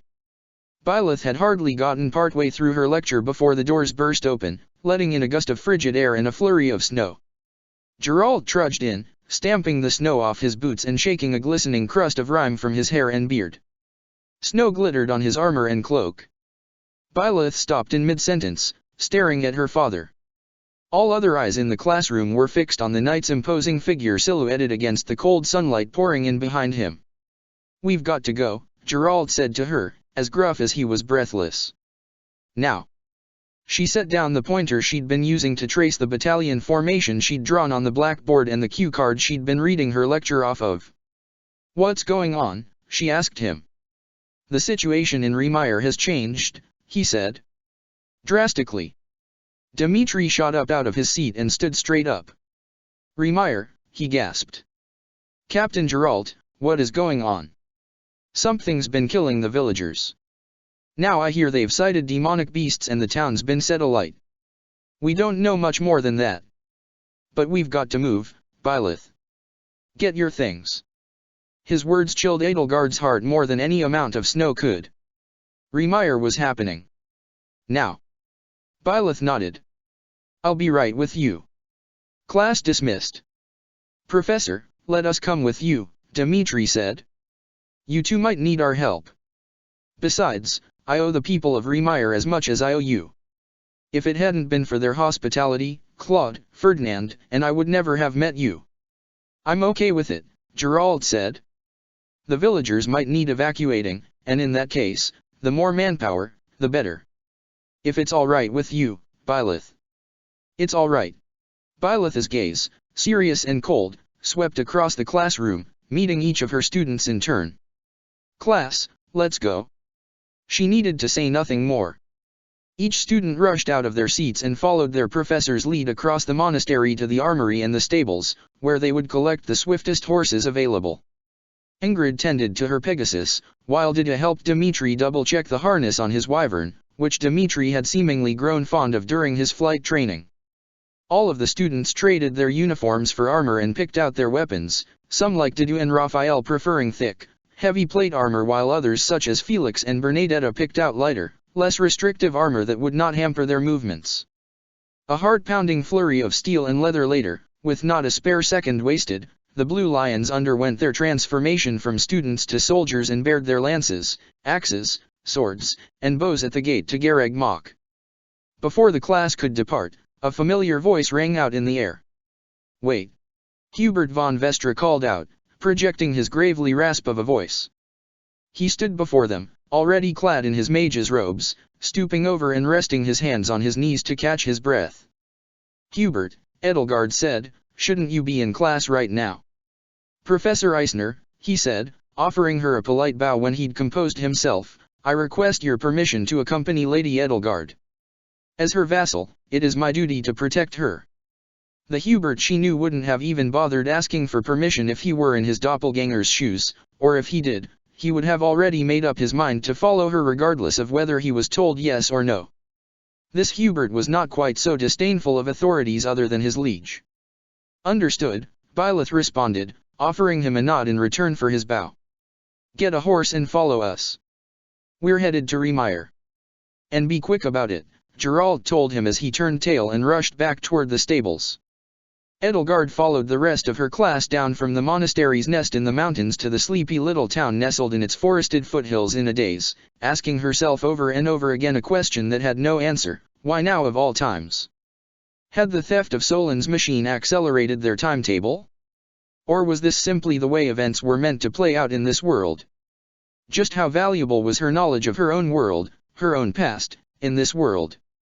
She looked up at the rust-colored underbelly of Dimitri's wyvern as it glided overhead and kept itself apace with the rest of the class with languid, slow flaps of its leathery wings and wondered to herself, did Dimitri know anything about this? In her world, in her past, those who slither had used this event to drive a wedge between her and her classmates, hoping to teach her that they, not her newfound friends, were the only ones who would stand at her side when the time came. For that purpose, she'd been kept in the dark and forcibly tied to the atrocities, told with the shock of blood and fire that there was no path for her but the one they had chosen. But Dimitri didn't seem to need that lesson as much as she had, and things were altogether different in this world. Perhaps, she thought, seizing at the faintest glimmer of opportunity in the darkness, this event could be of use to her. If the sight of the atrocity at Remire moved him, she could exploit it, let it eat away at Dimitri's unshakable faith in his allies, and then when she found evidence of their treachery which, if Hilda really had been telling the truth about Claude and the machine and hadn't just been using it to get her to let her guard down, could be soon he would be that much easier to win over. She found her hands worrying the reins of her horse, the leather of her gloves creaking against the leather straps. To have been blindsided twice by Remire in one lifetime. She'd entertained the idea that if it had happened in this world at the same time, in the same way, that perhaps she could have been prepared for the sight of it or even prevented it. After all, she'd seen it once before, and she'd seen worse in wartime. But just like last time, the tragedy of Riemeyer had struck like a thief in the night, and this time, her imagination supplied all of the vivid details of villages wiped off the map and cities set aflame by both her enemies and her own forces and allies alike that nearly 6 years of war had burned into it. Byleth glanced over her shoulder at her. Though her expression was its usual blank, something about it felt more piercing and accusing than usual. Edelgard found herself regretting revealing that she was a time traveler to her. She could imagine the thoughts swirling around in her head right now. Did you know this would happen? She might want to ask her, or couldn't you have done something to prevent it? And Edelgard would have no answer to those questions except for sputtered excuses. It happened too quickly, she might have said, or the future is different here, but none of that would erase the truth. Riemeyer would burn again. Byleth would see one of the many homes her father's nomadic lifestyle had brought her to reduce to ruin, and Edelgard would be to blame for it. That failure, that sin, would stain her soul. Again. A grim, dour mood had settled over the Blue Lions, though Sylvain occasionally tried to needle a few of his classmates out of their pallor. "So, Ash, ready to swoop in and rescue some civilians?" he asked with a cynical swagger to his voice. "Be that virtuous, gallant knight you're always talking about being."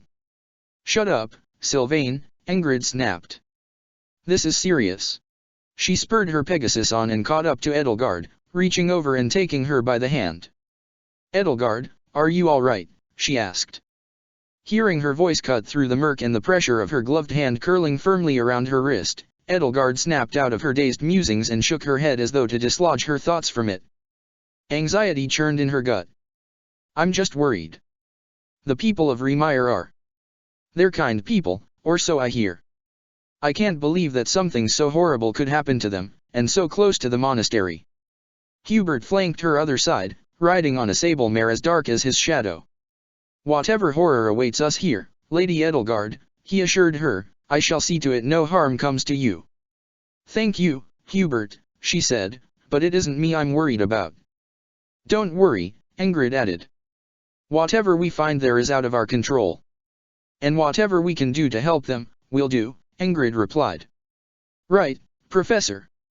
Byleth nodded.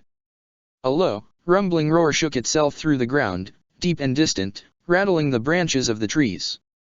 The class picked up the pace in response, but the road was icy and steep in parts and hampered their movements. Edelgard braced herself as her class made as much haste as possible down the mountain road, steeling herself for the sounds of fearful screams and plaintive wails amid the crackling fires and frenzied howls of men driven mad with an unholy bloodlust, but nothing could have prepared her from the sight and sounds that awaited her when the trees thinned out and Riemeyer came into view. Dimitri's wyvern touched down to the ground and Edelgard could finally see its rider, his eyes wide, his hands shaking, his shoulders quivering despite what must have been his best efforts to quell the trembling of his body. There were no screams of the damned, no howls of the mad, just the slow snapping and popping of dying fires, the shifting and sloughing away of ruined buildings, and the one sound present at every massacre, the indifferent and ignorant chirps and tweets of birdsong.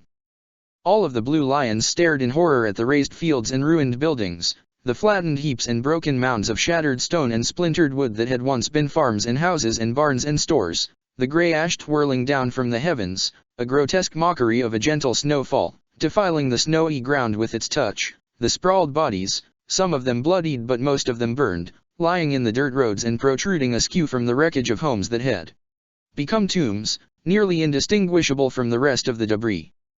Not a single structure was left standing, as though a giant's boot had descended from the heavens and ground the whole village under its heel. A massive crater, deep and wide, marked what had once been the village square, ringed by a ridge of broken and shattered cobblestones.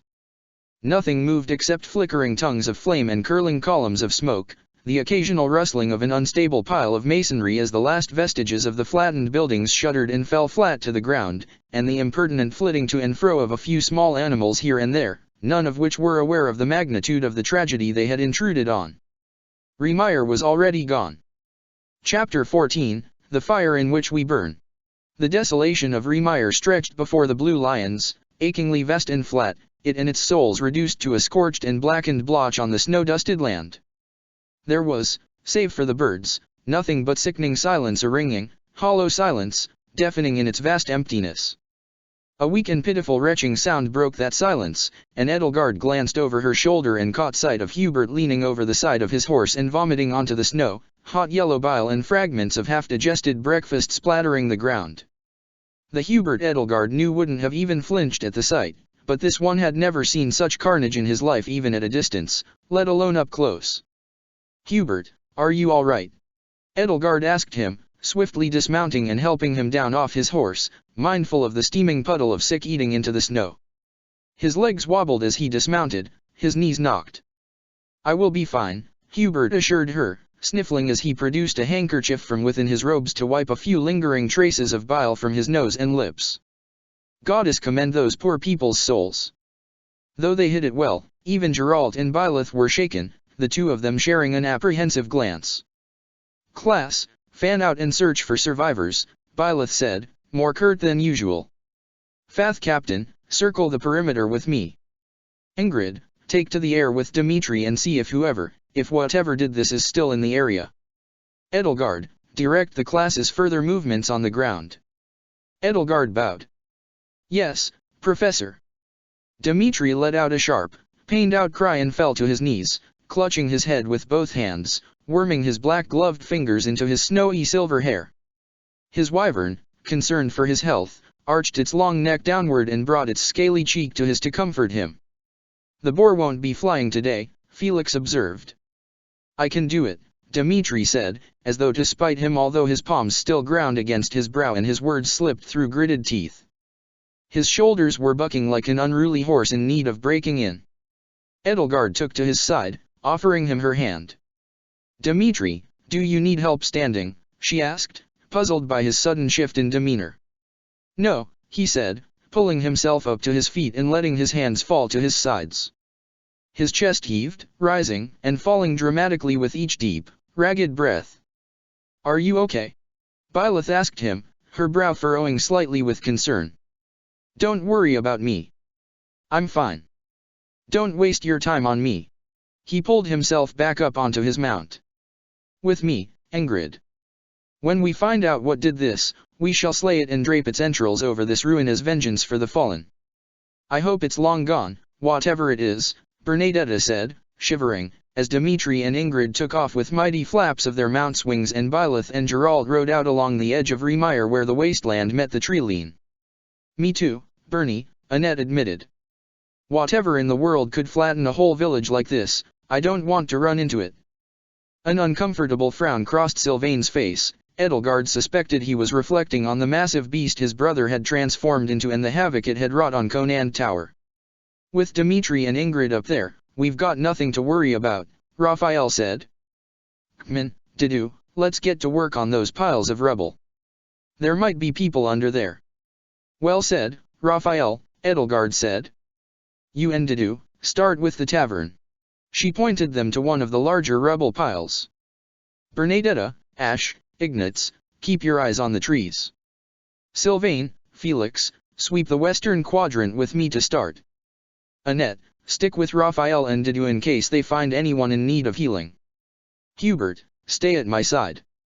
"I would not dream of doing otherwise, Your Highness," Hubert said. Picking through the remains of Remire was slow, grueling, doer work. Nobody expected anything less from it. Sifting through the rubble, Edelgard tried to keep a level head and a calm mind, but losing count of how many bodies she had uncovered with Sylvain and Felix was more than she could stand. She found herself shivering and not from the cold. Her breathing was strained. Her heart ached as much as her arms and back did. Most of the bodies were burned and mangled beyond recognition, many shredded by giant claws and wicked fangs underneath the burns. Few of them had any discernible faces, and on all of those faces, Edelgard couldn't stop seeing those of her siblings.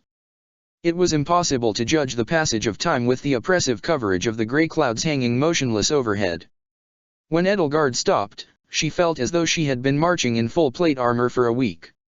She met with the rest of her classmates at the edge of the crater in the center of the village. From the looks of it, no one had had any luck finding survivors either. They gathered with dirted hands and soot-stained faces, all cowed by the magnitude of the suffering they had uncovered. "Nothing?" she asked Didu. Didu stonily shook his head. Nothing. Nothing, Annette dumbly repeated, dazed. 2 streaks of clear, wet skin ran through the soot and ash smeared on her cheeks.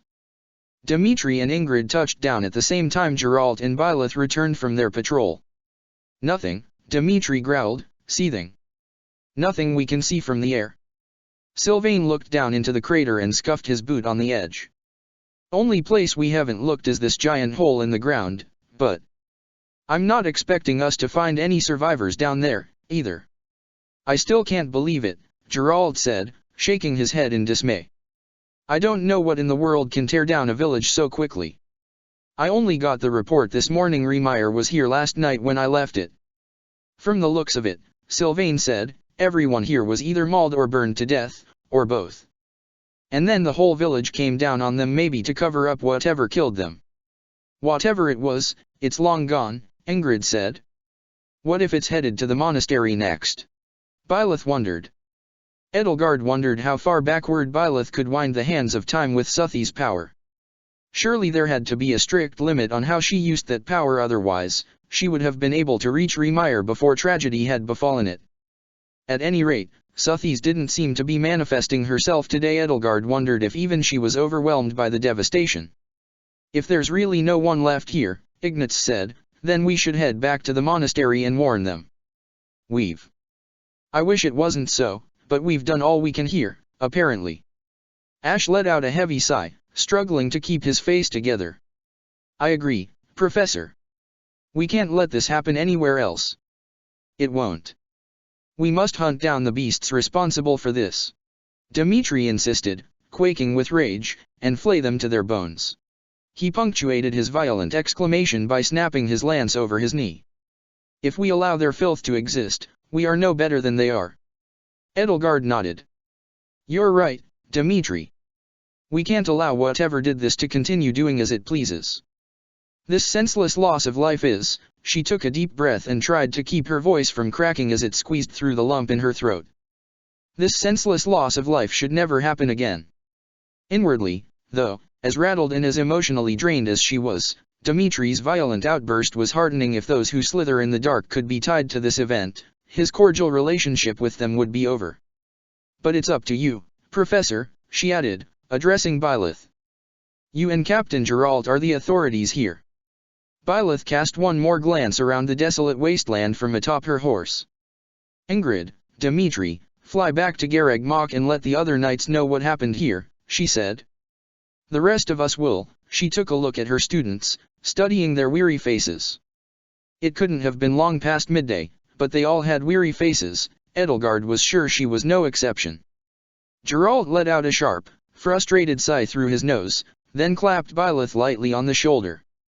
You did what you could, kiddo. But this is beyond you and your kids. Take em home. Byleth nodded. Right. Everyone. She fell silent.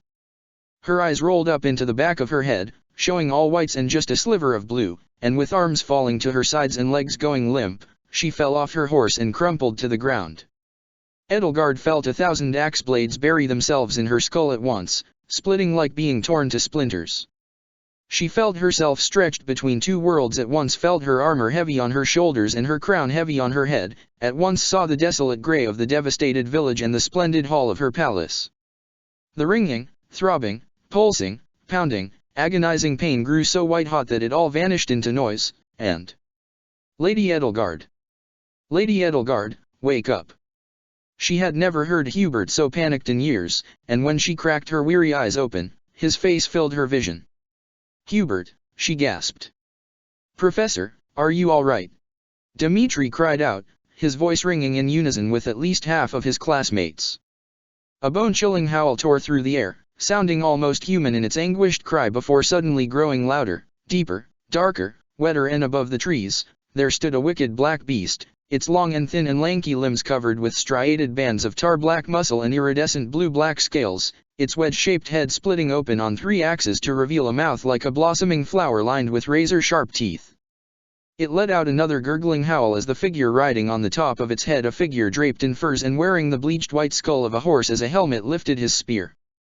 Byleth picked herself up, gritting her teeth as she reached for the sword of the Creator, though she was still unsteady from her feet and reeling from her mysterious fainting spell.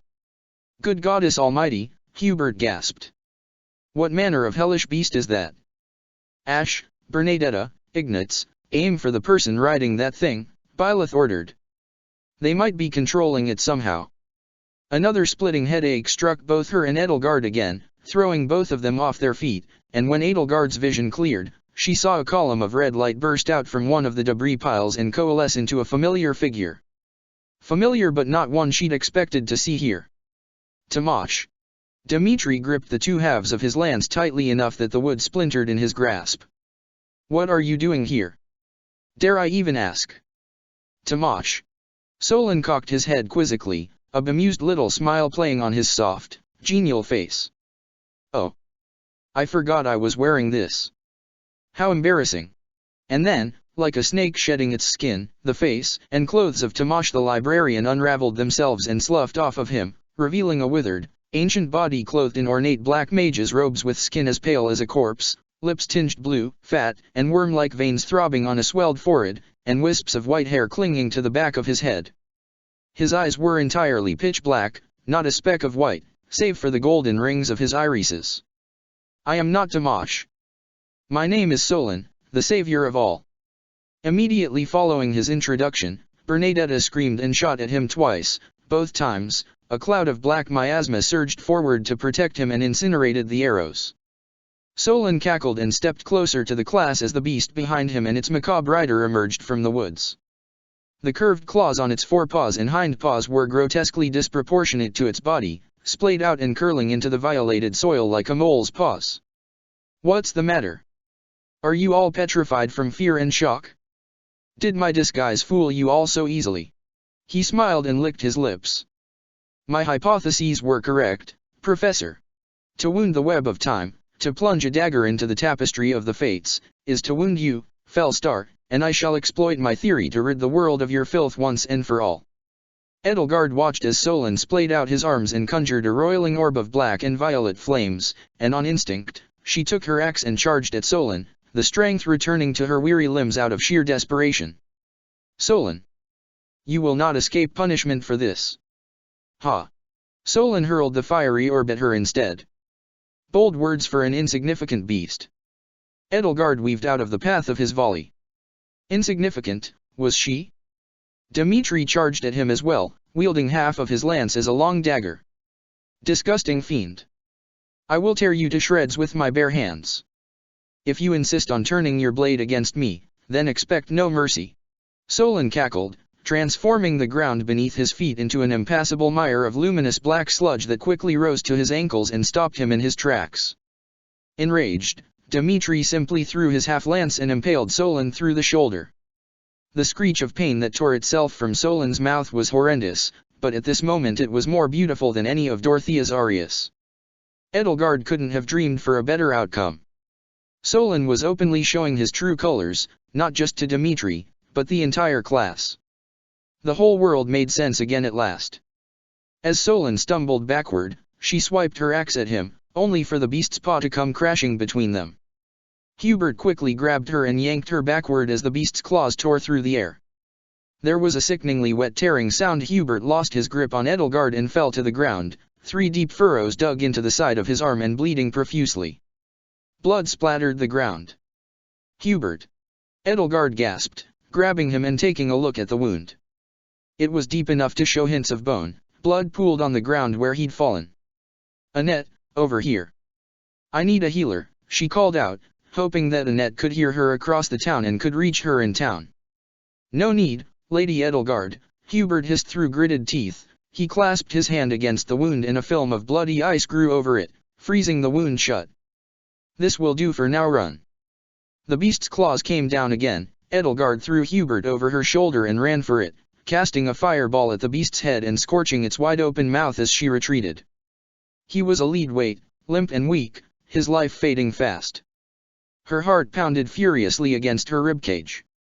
All the years she'd worried for Hubert's safety, worried that one day he would push himself too far in service to her, today, it seemed, would be the day he met his match. Byleth's sword of the Creator lashed against the ground behind Solon as he ran through the ruins of Remire, Shockingly spry for such an old fossil, though the miasma trailing in his wake hinted that magic was augmenting his escape. After him. Don't let him escape. Dimitri shouted out, freed from the mire as the spell faded and the black sludge holding him in place evaporated. He pursued Solon on foot, so wrapped up in fury and revenge that the fact that he had a wyvern waiting for him didn't even register to him. Didu hurried after him. Hey, boar. Don't you fucking run off like Felix snarled. Ugh. Fine. Don't say I didn't warn you. A few more gurgling howls ripped through the air and on cue, several more malformed beasts rose from the forest. Edelgard felt her stomach churn to appear out of nowhere like this. They had to have been the results of human experimentation. Had those who slither been keeping prisoners in the woods and waiting until the time was right to transform them into beasts with crest stones? The lead beast leaped into the air, its shadow flying overhead, and crashed onto the ground in a flurry of dust and ash and kicked up debris, blocking Edelgard's path. The skull-headed rider leaped off its mount as a volley of arrows struck the beast's forehead where he had been sitting just moments ago, falling to the ground with a twirl of his spear. The rider clung low to the ground, scurrying around Edelgard and Hubert with the gait of a three-legged animal as he lashed out at them with his spear. Edelgard struggled to dance out of the path of both the rider and its mount as the wicked beast's claws thundered around her. The rider leaped up on two legs, drawing back his arm and preparing to throw his spear. Hubert flung out his hand and encased the rider's head in a hunk of ice. The rider staggered backward, arms windmilling, the image of his horse skull helmet bent and distorted by the crystalline contours of the ice block engulfing it. He fell to the ground on all fours and began slamming his head against the ground to break the ice and free himself. That should buy us some time, Hubert gasped, falling limp over Edelgard's shoulder. Edelgard was quite pleasantly surprised. To say the least, it seemed that this world's Hubert, as soft as he was, still had some degree of his recognizable fierceness to him. Don't exert yourself, she scolded him, taking his cold hand in hers. How would I explain your death to Ferdinand? My father taught me to give my life for you, Lady Edelgard, he mumbled, struggling to lift up his head again. I must confess I never thought I would have to. As Ingrid swooped down on her Pegasus and drove her lance into the heart of one of the beasts, Edelgard dashed behind a pile of rubble and laid Hubert down on the ground. Annette was at their side in a matter of seconds, aghast at the sight of Hubert's wounds. You'll have to melt the ice before I can heal his wounds, she told Edelgard, assessing the nasty gashes winding across his arm. Beneath the lattice-work pattern of frost and chunks of glistening frozen blood capping the wounds, his skin was already beginning to blacken from flash freezing. Though his quick thinking had staunched the flow of blood, it had come at a great cost. Any longer and he would lose that arm if he even lived long enough to lose it. A nervous knot coiling in her stomach as Hubert lay in front of her, Edelgard cast a fire spell and carefully moderated its heat to a gentle warmth just as Mercedes had taught her, and as soon as the ice melted and blood began to gush from his arm anew, Annette laid her hands on it and the soft green glow of healing magic engulfed the wound. Beneath the light, blackened skin turned purple, then blue, then white, then returned to its natural pale peach hue. Great canyons cleaved in flesh narrowed as they knitted themselves together. Beads of sweat popped up on Annette's forehead as she knitted her brows in concentration, her teeth latching onto her lower lip. With a ragged cry, the rider struck at Edelgard, freed of his icy prison save for a few chunks of ice still clinging to his skull helmet. She deflected his spear with a swipe of her axe, then planted her boot in his midsection and kicked him to the floor. The rider flipped backward, landing on his feet like a cat, and lunged forward. Edelgard braced herself and rammed him with her armored shoulder, feeling his spear slip past her and cut a shallow gash in her side between two plates of armor. Her shoulder cracked against the rider's helmet, sending deep cracks through the bone. The rider reeled backward again, unsteady on his feet, and windmilled his lanky, bandage-covered arms to cast a spell. A torrent of dark fire formed into wicked spikes spewed forth. Edelgard cast a fire spell of her own and intercepted the torrent with a river of flames. Flickering black and orange lights swirled around each other, each struggling to overcome the other. The rider pushed forward, pouring more of his reserves of magic into the torrent, only to be blindsided by the swinging of a mighty, meaty fist clenched in a steel gauntlet as Raphael tackled him to the ground. Freed, Edelgard redirected her flames up at the nearest beast, scorching its hide as Ingrid's Pegasus swooped around it. As the beast writhed and cowered, Ingrid struck its burned skin with her lance and dispatched the beast, sending it crashing to the ground. The beast's body crumbled into black dust and blew away in the wind, revealing the tiny body of a peasant child curled on the ground in its stead. "Done," Annette gasped, and she would have fallen to the ground at Hubert's side if Edelgard hadn't rushed back to catch her.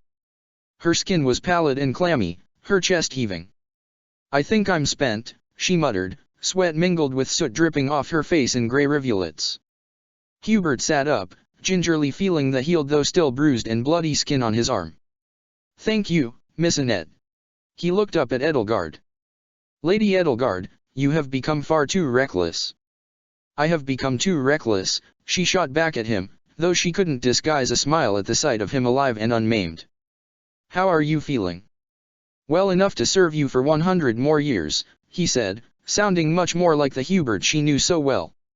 One by one, the beasts fell under the combined might of the Blue Lions, especially easy to deal with now that their mysterious leader felled and captured. The class regrouped again near the center of town. "You all right, kiddo?" Geralt asked Byleth as he wiped his lance clean of the gory ichor staining its long silver blade.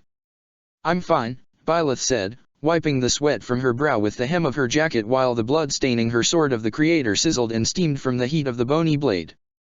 "Where's Dimitri gotten to?" Ingrid asked. "The boar ran after Tamash, or Solon, or whoever that egg-faced dastard is," Felix said, cleaning the blade of his saber. "Great," she muttered under her breath. "Professor, permission to go after him?" Byleth shook her head. "No, Ingrid. I need you to fly that beast tamer we captured back to the monastery so the knights can question him. He might be able to tell us what happened here. And take back Dimitri's wyvern while you're at it." Raphael hoisted the tied-up rider onto the back of Ingrid's Pegasus like a bale of hay. Ingrid started tying the rider down, securing him to her saddle so he wouldn't fall no matter how hard she rode, and prepared to take flight. "What's next, Professor?" Ash asked. "Do we go after Solon?" "Professor, if I might make a suggestion," Edelgard said. When Byleth nodded, she continued. "Solon, whoever he is, spoke of hurting you by causing harm to time itself. When you blacked out, he seemed particularly proud. All the more reason to find him and kick his butt." Raphael chimed in. "No one hurts our teacher and gets away with it, right, guys?" "You shall not interrupt Lady Edelgard, commoner," Hubert hissed at him. "Hubert, it's all right," Edelgard said. "Raphael is a friend." Now, where was I? "Professor, I think that whatever caused you to collapse isn't something he personally did. In other words, he's running away to distract us, to buy time for his allies to compromise you again." Byleth put her hand to her chin. "I get what you're saying. But where would they be hiding?"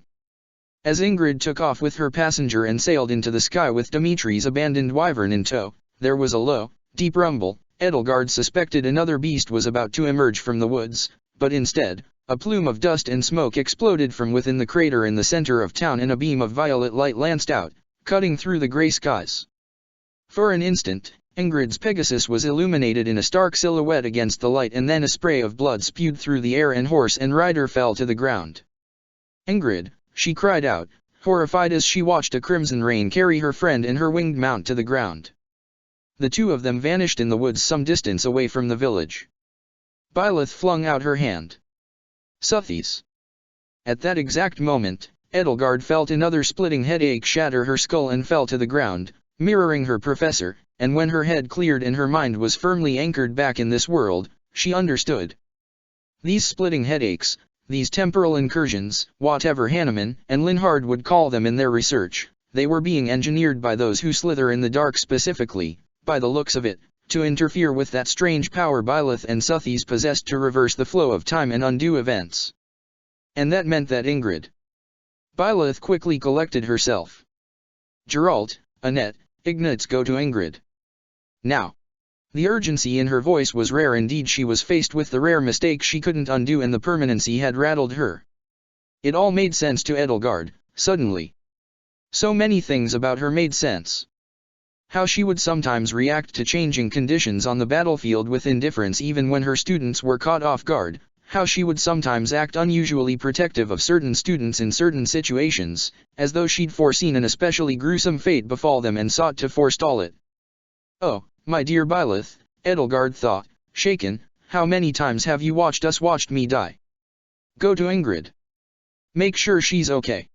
Byleth barked at the scrambling students, as though they weren't scrambling quickly enough for her liking. "Go." At the bottom of the crater, the Death Knight emerged from the dust and ash, shimmering purple light shining through the gaps in his black armor. The wicked black bow folded and shifted into the shape of a long, curved scythe, and with a purposeful stride, the Death Knight began to ascend the wall of the crater. His gleaming death's head mask grinned wickedly. Byleth separated the blade of her sword into a fiery whip with a flick of her wrist. "Edelgard, you too. Run." "But Professor." The sword of the Creator clashed against the Death Knight's scythe with a shower of sparks. The Death Knight knocked it aside and lunged forward. Violet sparks poured from his boots as though he were propelling himself forward with bursts of flame. The gauntlet on his free arm unfolded into a wicked four-pronged claw, its tips glowing with violet flames. "Go now to meet the goddess," the wicked knight bellowed. Byleth retracted her sword just in time to parry the Death Knight's claw, but in her haste she left herself wide open to a one-handed swing of his scythe. Panic boiled the blood in Edelgard's veins. Time seemed to slow to a crawl and stop as though she wielded the power of Suthies. Edelgard hurled a fireball at the Death Knight. At the same time, Hubert summoned a flurry of icy daggers that battered his pitch-black armor, knocking him away from Byleth. The searing heat and icy cold warped and cracked one of the Death Knight's spiny shoulder pauldrons. Sheaves of metal sloughed away like loose scales from a lizard's hide to reveal more of the luminous inner layer of his armor beneath. The Death Knight's red eyes fixed on her. "You again," he growled. "Leave this place if you fear death." "Lady Edelgard," Hubert said, his hands shaking, "I think we fear death." "Hey, Death Knight!" Raphael bellowed, lifting a hunk of debris nearly as big as he was above his head and chucking it at the macabre foe. "Catch!" The Death Knight's claw sliced through the battered stone, cutting it neatly into pieces. The distraction, though, was just what Byleth needed to strike him. The impact of the sword of the Creator against his armor knocked him backward, but only slowed him as he righted himself. His scythe folded back into a crossbow mounted on his arm, and he fired a bolt of light at Byleth. She leaped out of the way, but the bolt ripped through her sleeve and cut into her arm. When the Death Knight leaped into battle, it was all the remaining Blue Lions could do to stay clear of him. Only the quick thinking and quicker reflexes Byleth had ingrained in her students prevented the skirmish from becoming a total rout, as it had been with the Golden Deer at Xanadu. Crackling bolts of black and violet light, dark flames, and shimmering clouds of poisonous miasma rained down on the ruins of Remire. The Death Knight's scythe caught Felix in the shoulder, deadening his arm. It hung limp at his side, hanging by nothing but bone and a few traces of sinew, blood gushing down his sleeve and raining on the ground as he fought on and clashed swords with his opponent, keeping the Death Knight's focus solely on him while the other students circled around and attacked from afar until he faltered, and just before the Death Knight could cleave him in two, Sylvain darted out and dragged him away, clasping his hand to the wound and wreathing it in healing energy. Hubert whistled for his horse. It rushed to his side and he hoisted himself onto it without delay. "Come, Lady Edelgard. Your professor has told you to retreat." Edelgard shook her head. "She can't survive against that thing alone," she said. "We're helping her." "If it is your funeral," he grumbled as she mounted the horse behind him, "then it shall be mine as well. But I have already cheated death once today, I do not feel so confident about doing it a second time." The Death Knight hunkered down, his shoulders heaving, a rattling wheeze escaping his mouth as deep and gravely as his modulated voice. Arrows pelted his armor as Ash and Bernadetta rushed in and out of cover, ducking behind mounds of debris and furtively lining up their shots. Raphael, knowing better than to fight in close quarters, at least he didn't share Felix's death wish, continued to hurl the biggest chunks of debris he could find at him. Byleth darted around, striking with the extended blade of the sword of the Creator. Edelgard noticed that even steel arrows were chipping off chunks of metal where her and Hubert's spells had both hit the Death Knight, even though they pinged uselessly against the rest of his armor. "Hubert," she said as their horse circled around in a wide arc, its hooves scrabbling for purchase against the rubble and corpses, "are you thinking what I'm thinking? Look at the armor where your ice magic and my fire magic hit in the same place." "Ah." Hubert nodded. The metal it has been weakened. Do you really think we could defeat the Death Knight himself? At the very least, we might be able to buy some time until Geralt and the others return. Do you trust me? With my life. Hubert readied his aim. Their combined volley hit the Death Knight in the torso, following up with those magical blows.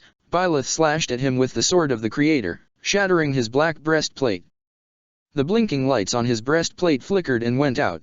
The Death Knight stumbled backward as though mortally wounded, coughing and gasping for air, his deepened breath resonating behind the permanent grin of his mask.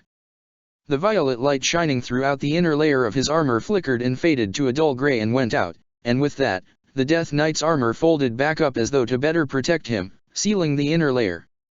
Faint wisps of violet steam seeped from the armor's seams. Edelgard could have sworn that the contraction of the fiend's armor rendered him at least half a foot shorter. His body language had changed, loosened, it was as though he had snapped out of a trance.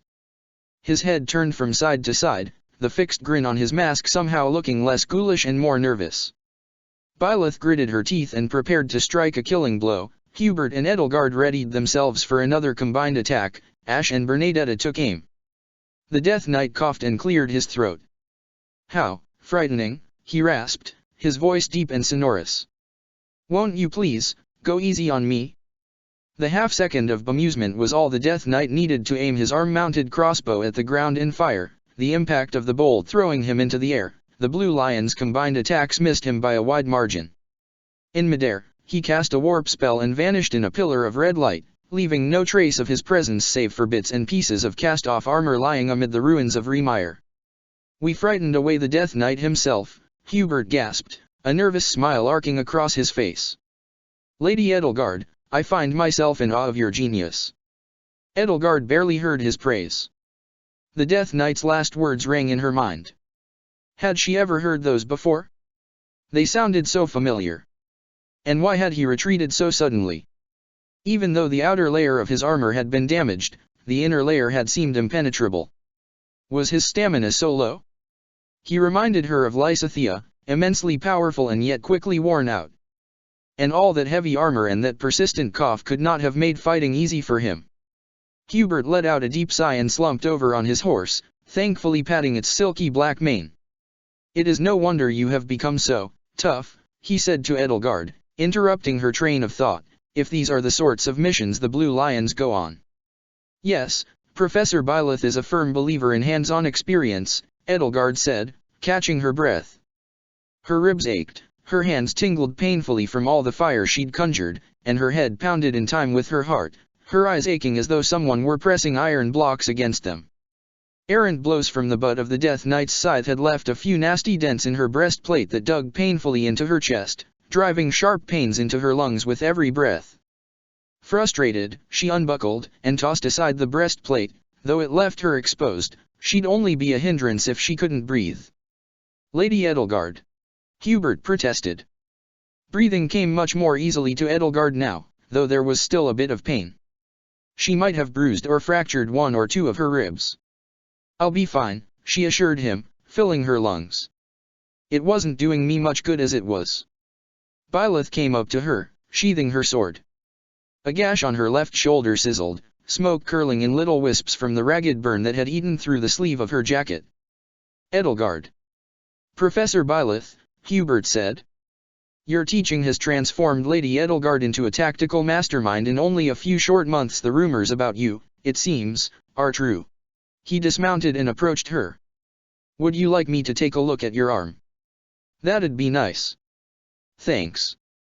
Despite Hubert's praise, Edelgard dismounted and bowed contritely, realizing that her arrogance had once again reared its ugly head and she had disobeyed a direct order. Professor, I apologize for refusing to follow your orders. I think I can overlook it this time, Byleth said, her faint smile interrupted by a pained wince as the burn on her shoulder faded away to clear skin under the green glow of a healing spell, since you did save my life. And thank you, Hubert. Are you thinking of transferring to the Blue Lions, too? Hubert shook his head and withdrew. Not at all, Professor. The Black Eagles have lost too many students already, although if you keep putting Lady Edelgard in danger, I might have no choice. Okay. Byleth turned to Raphael and the archers. Raphael, Ash, Bernadetta, are any of you hurt? Raphael and Ash shook their heads. I think I'm terrified beyond the capacity for rational thought, Bernadetta said. Does that count? Sorry, but no, Byleth said. Felix, what about your arm? It's fine, Felix grunted, pressing a bloodied hand to his shoulder. Sylvain did a patch job on it, stopped the bleeding. Next time, don't try to fight the Death Knight at close range, she scolded him, taking a look at the wound and applying healing magic to it to better knit together the muscles and tendons. I'm going to add long-range offense to your curriculum. Felix rolled his eyes. Let's hope there won't be a next time, Sylvain said. I never want to fight that guy again. You hardly did anything, Felix scoffed. Yeah. Looks like I was too busy keeping your dumb ass from bleeding out. You're welcome. Sylvain, there'll be time for arguing later, Byleth said, cutting his and Felix's spat short. Let's get to the bottom of that crater and see what the Death Knight was protecting. Felix, you stay behind and keep watch up here. Felix would have crossed his arms, but his left arm was still nearly immovable, even healing magic could only do so much in the field. Fine, he grunted. Raphael, stay with him and keep him company. Sure thing. Raphael rapped his knuckles together. You can count on me, Professor. Any bad guys get near him, I'll send them flying. Irritated enough already, Felix buried his forehead in his hand. Byleth turned to Edelgard. Are you hurt? I may have a few cracked ribs, she admitted, but... Byleth laid a hand on her chest, and though it was most definitely not any sort of romantic gesture, the pulsating, warm flow of healing magic from her palm into her breast made her feel weak in the knees. Edelgard was close to swooning over her, draping herself in her strong arms, embracing her, pressing their bodies together to share more of that oh-so-coveted warmth. She bit the inside of her cheek to keep those thoughts at bay. Now was not the time or the place to be overcome with romantic thoughts for another world's Byleth. Byleth pulled her hand away, and Edelgard felt her heart go with it. Better now, she asked.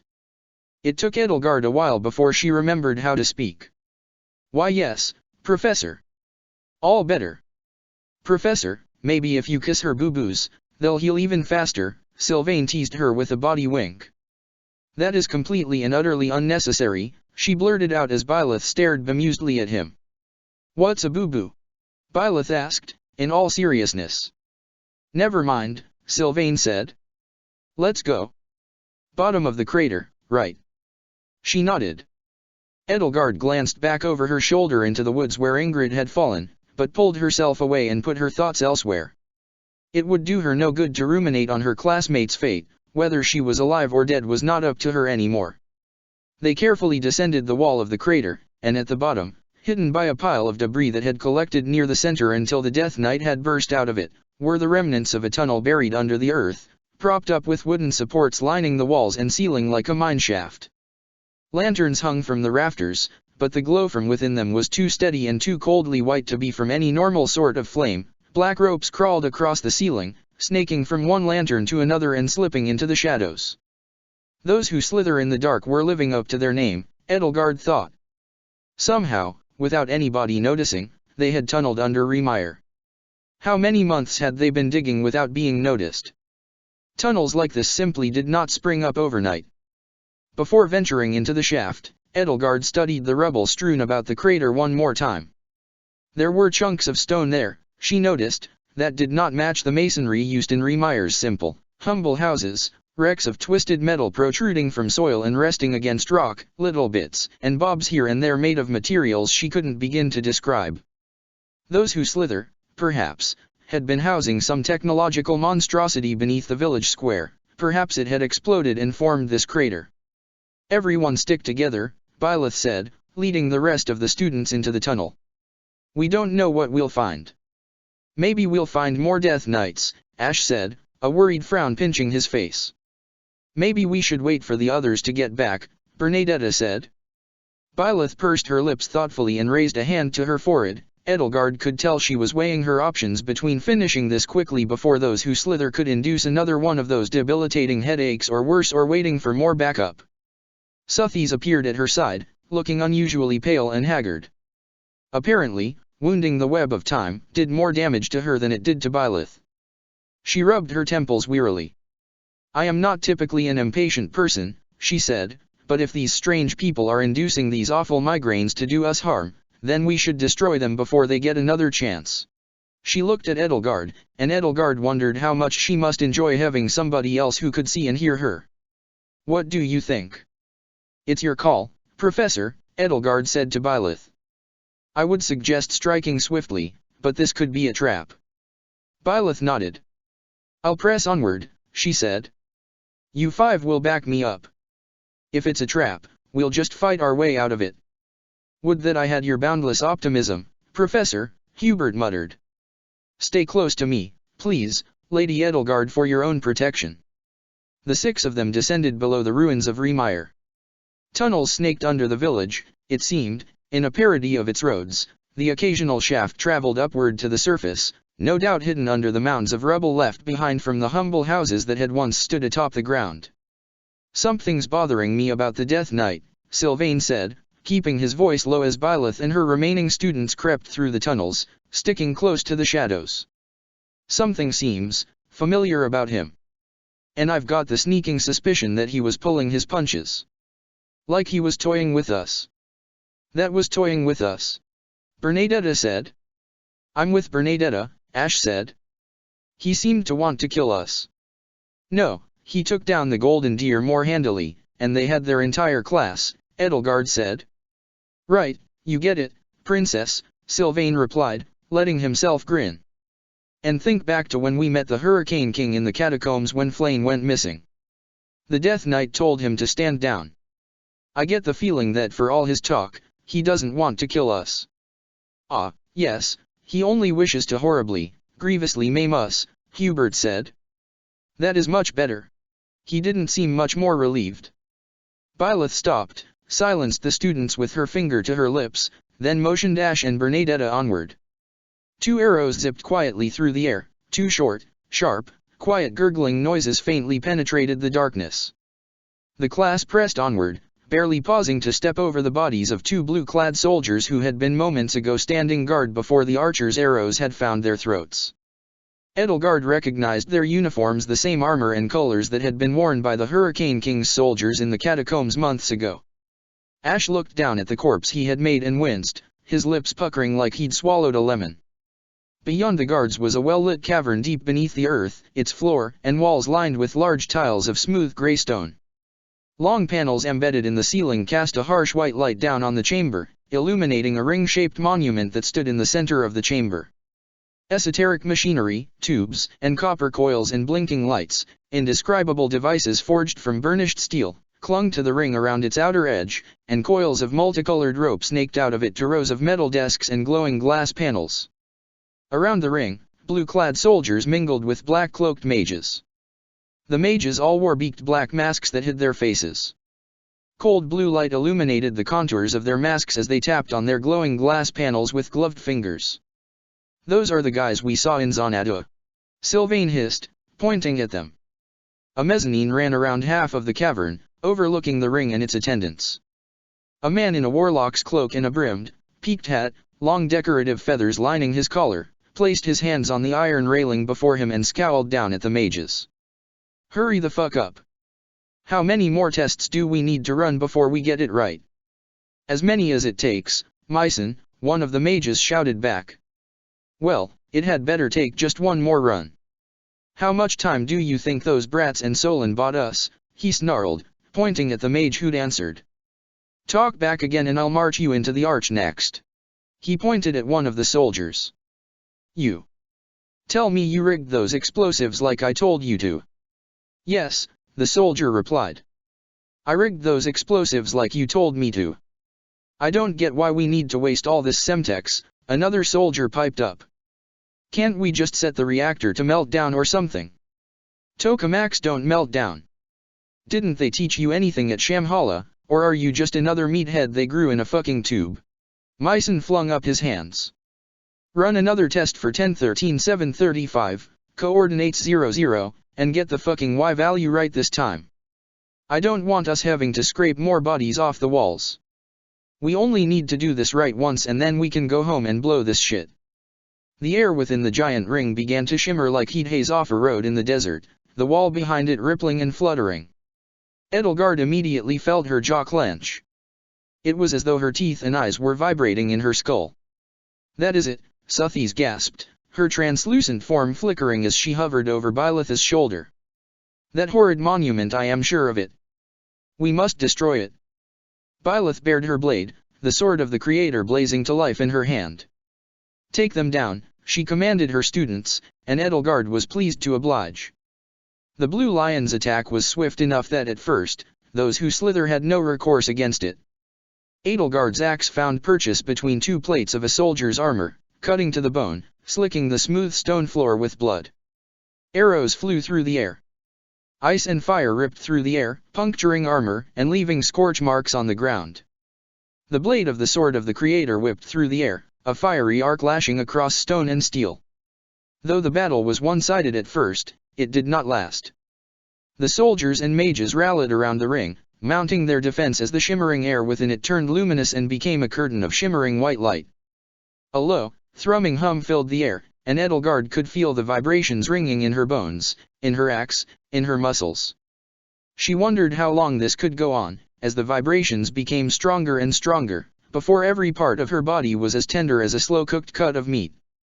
In the struggle, the axe slipped from Edelgard's hand, or perhaps it broke. She couldn't tell. Sights and sounds she didn't recognize crept into her eyes and ears, blinding her, deafening her. Battlefields that never were, kingdom troops surging through in bare, no, alliance troops, no, an army bearing the crest of flames, bone and muscle cleaved by Aimred Gronderfield, the sword of the Creator clashing with the sword of Siros, crossed blades framing Byleth's face, her siblings' faces staring up at her from the darkness, the Flame Emperor's mask staring up at her from the floor as Dimitri's boot crushed it into fragments. She pushed it all aside and forced herself to focus on the present, the here and now, the enemy in front of her, moving by instinct alone when the need arose.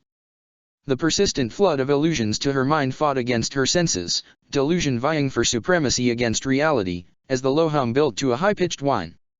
Now, Saturnalia! Mycen shouted out. No time like the present.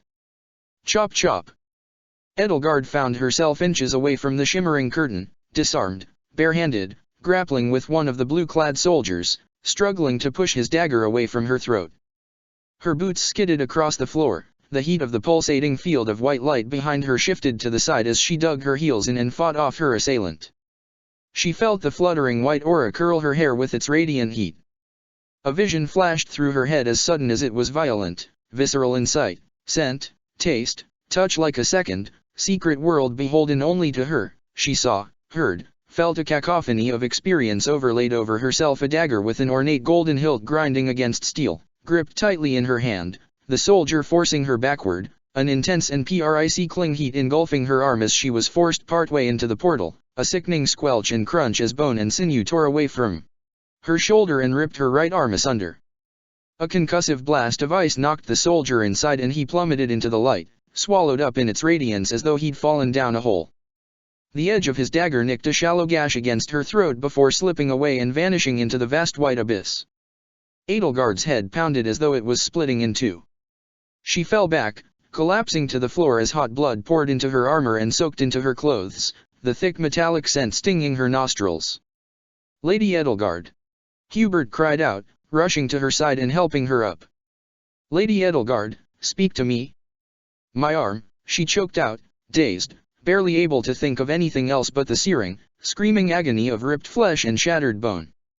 The world swirled in sickening shades of gray around her, pulsating with every beat of her heart as blood gushed from her severed shoulder. My arm, she gasped again, each beat of her heart forcing the air from her lungs just as it forced the blood from her body.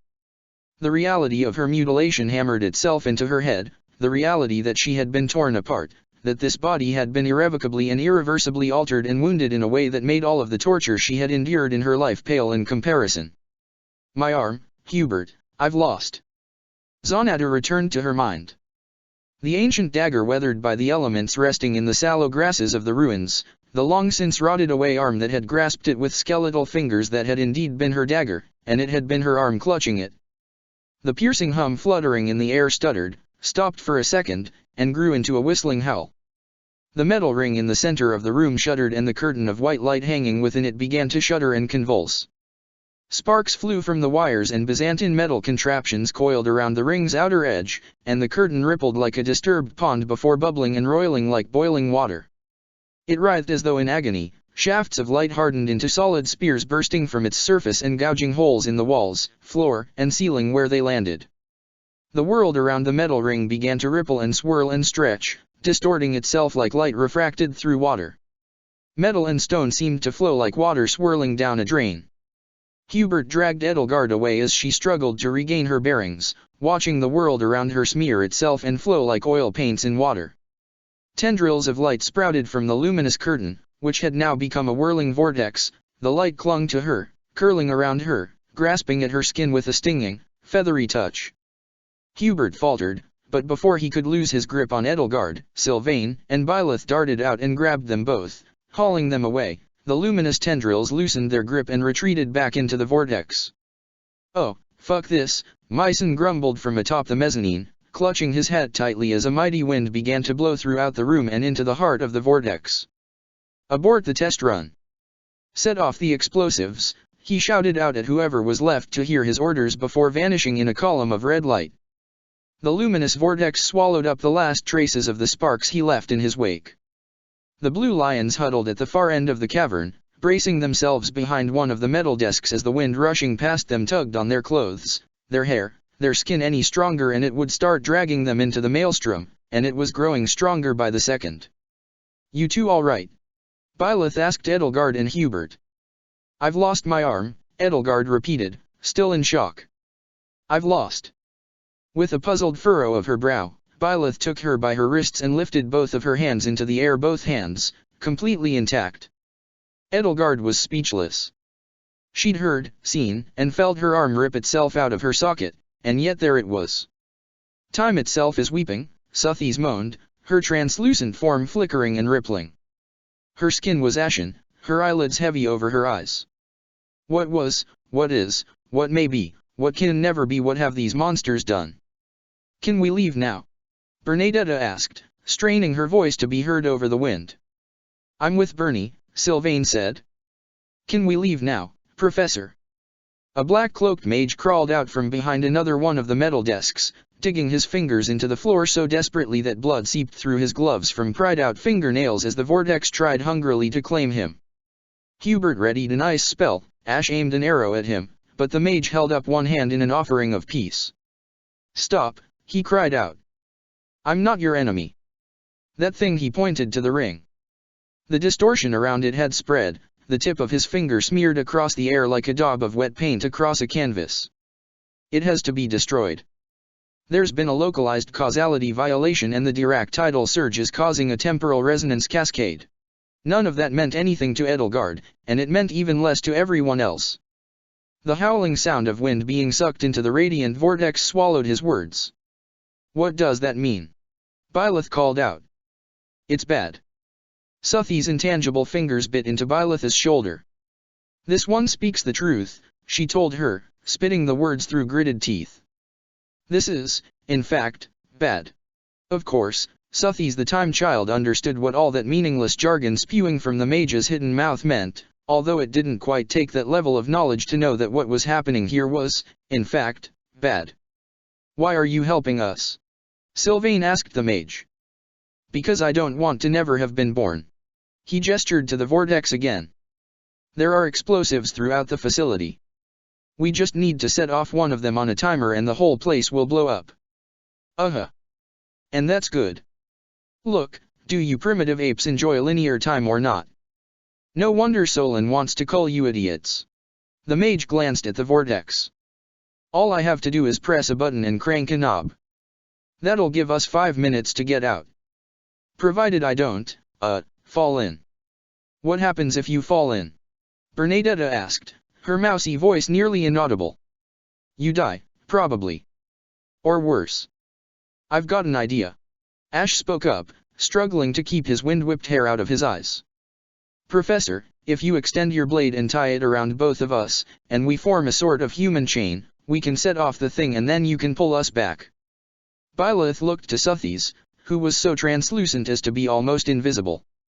Anything, Suthis whimpered, to stop this crime against nature. She nodded. All right. Ash, I'm going to hand the edge of the blade to you. Keep your grip on the wire running through the segments so you don't cut your hand and hold on to the mage. Tug twice on the blade when you're ready to be pulled up. Sylvain, Edelgard, you two are the strongest people here, so be prepared to pull me back if the vortex gets stronger and tries to drag me in. Yes, Professor. Edelgard said, taking Byleth by one arm as Sylvain took the other.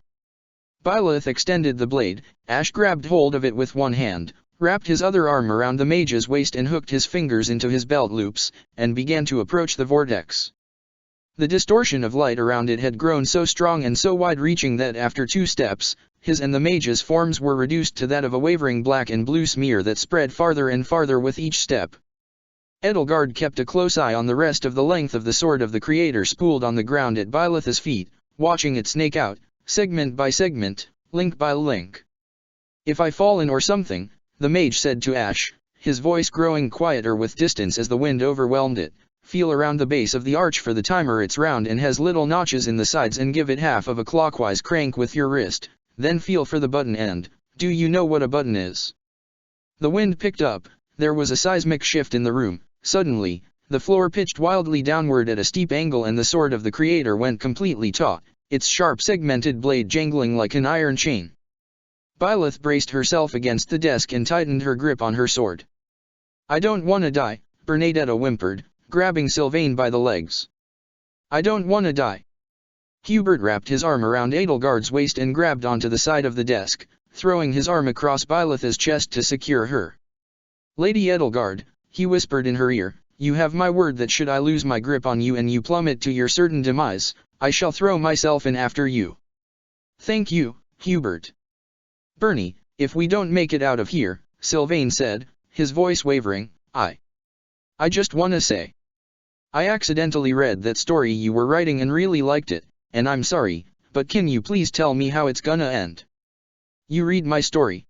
Bernadetta shrieked, reflexively letting go of him. The wind and the shifting gravity seized her immediately and she began to fall sideways across the room. Bernie! Edelgard shouted out, flinging out her hand without thinking and catching her by the wrist. Bernadette hung over the edge of the distortion, the colors of her dangling legs bleeding into the maelstrom. I'm sorry. Sylvain shouted out. I have to know. Do Ephraim and Irika ever meet up again? Do they stop Emperor Vigard? Of course they do. Bernadetta shouted back. Of course the heroes win in the end, that's how stories work. I can't believe you, how could you look in a girl's private diary? That's creepy. You're a creep. I know. Sylvain wailed. I didn't mean it. It just fell open and you're a brilliant writer, Bernie. You're amazing. I've read professional books written by real writers and your stuff is a lot better. I want to spend the rest of my life reading your stories. Even if the rest of my life is only 5 minutes. Why you? You do. Yes. Bernie, I love you. The look on Bernadetta's face was halfway between abject terror, utter embarrassment, and faint revulsion. What kind of a prank is this? How could you say something so cruel? You're just saying that because you expect me to die here, don't you? Well, then, maybe I will. Lady Edelgard, please let go of me. Edelgard shook her head and hauled Bernadetta back behind the makeshift barricade. Now is not the time for this, she scolded the two of them, her voice already hoarse from having to shout over the howling wind. Now might be the last time for this. Sylvain retorted. She'd never seen him so panicky. The wind was plucking tears right out of his eyes. The sword of the Creator jolted twice.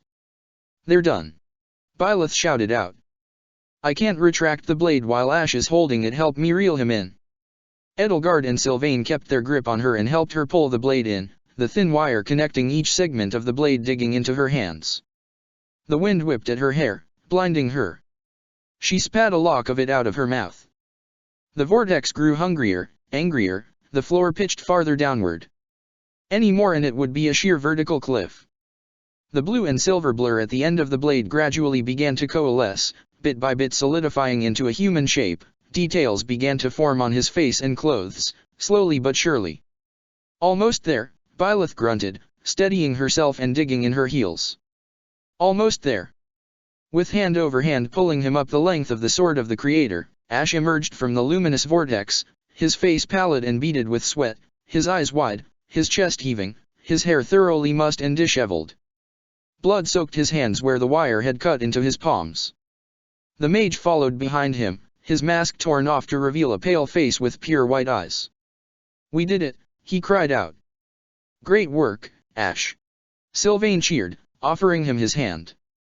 "Grab on, I'll pull you up." A wide, relieved smile crossed Ash's face as he lifted one hand from the blade and took Sylvain's. "Sylvain," he gasped, "I've never been so happy to see you." His palm, slicked with blood, slid right off of Sylvain's. At the same time, his other hand slid back and sliced itself on one of the sword's blade segments. With nothing to anchor him, he began to fall back into the maelstrom. He careened into the mage, knocking him down, and the two of them fell together.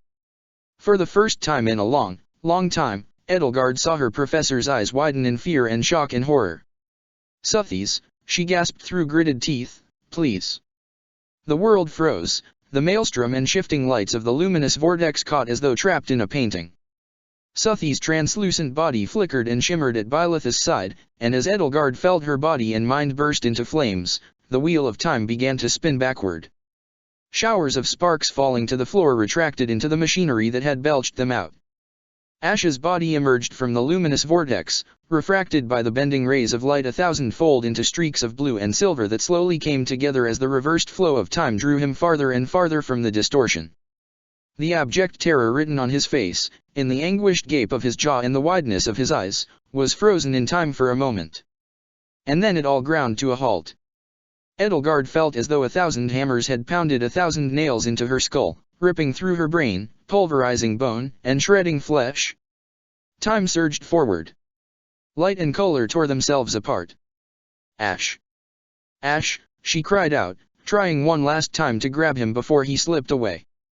As the tips of her fingers brushed ever so slightly against his, her mind's eye forced her to relieve the sight of the entombed men at Zanata, the men fused to the stone and begging for death, the ones long since rotted away who'd withered and wasted in the sun and rain and snow. In her mind's eye, she saw Ash, saw his kind, freckled face withered to leather by the beating sun, eaten by birds and bugs and rats, picked clean until only bone remained, a skull stripped of all identifying features, reduced to a monument of an unknown and unknowable life. You die, probably. Or worse. The world became a blinding white. Edelgard came to and found herself sitting at a table on the balcony overlooking the grounds of the Imperial Palace. The sky was blue, clear, and cold, the air brisk and crisp. There was a cup of tea sitting on the table in front of her, the steam rising from its warm amber surface carrying the rich citric aroma of bergamot to her nostrils. She was entertaining guests today. Across from her at the circular table, Petra politely sipped her tea, the sunlight dancing off her bronzed brown skin and the ornate magenta tattoos accentuating her face and bare shoulders and making the gold and polished bead bracelets and necklaces adorning her arms and chest sparkle and gleam.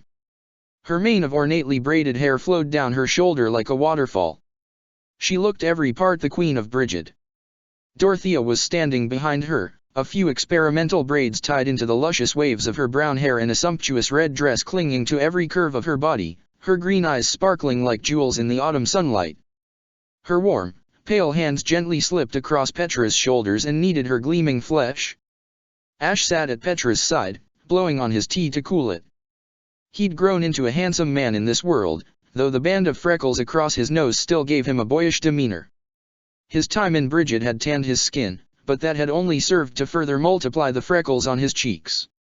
His silver hair was shorter now, combed straight and kept out of his eyes, which seemed to still possess all the brightness and innocence of his youth in spite of the trials of war.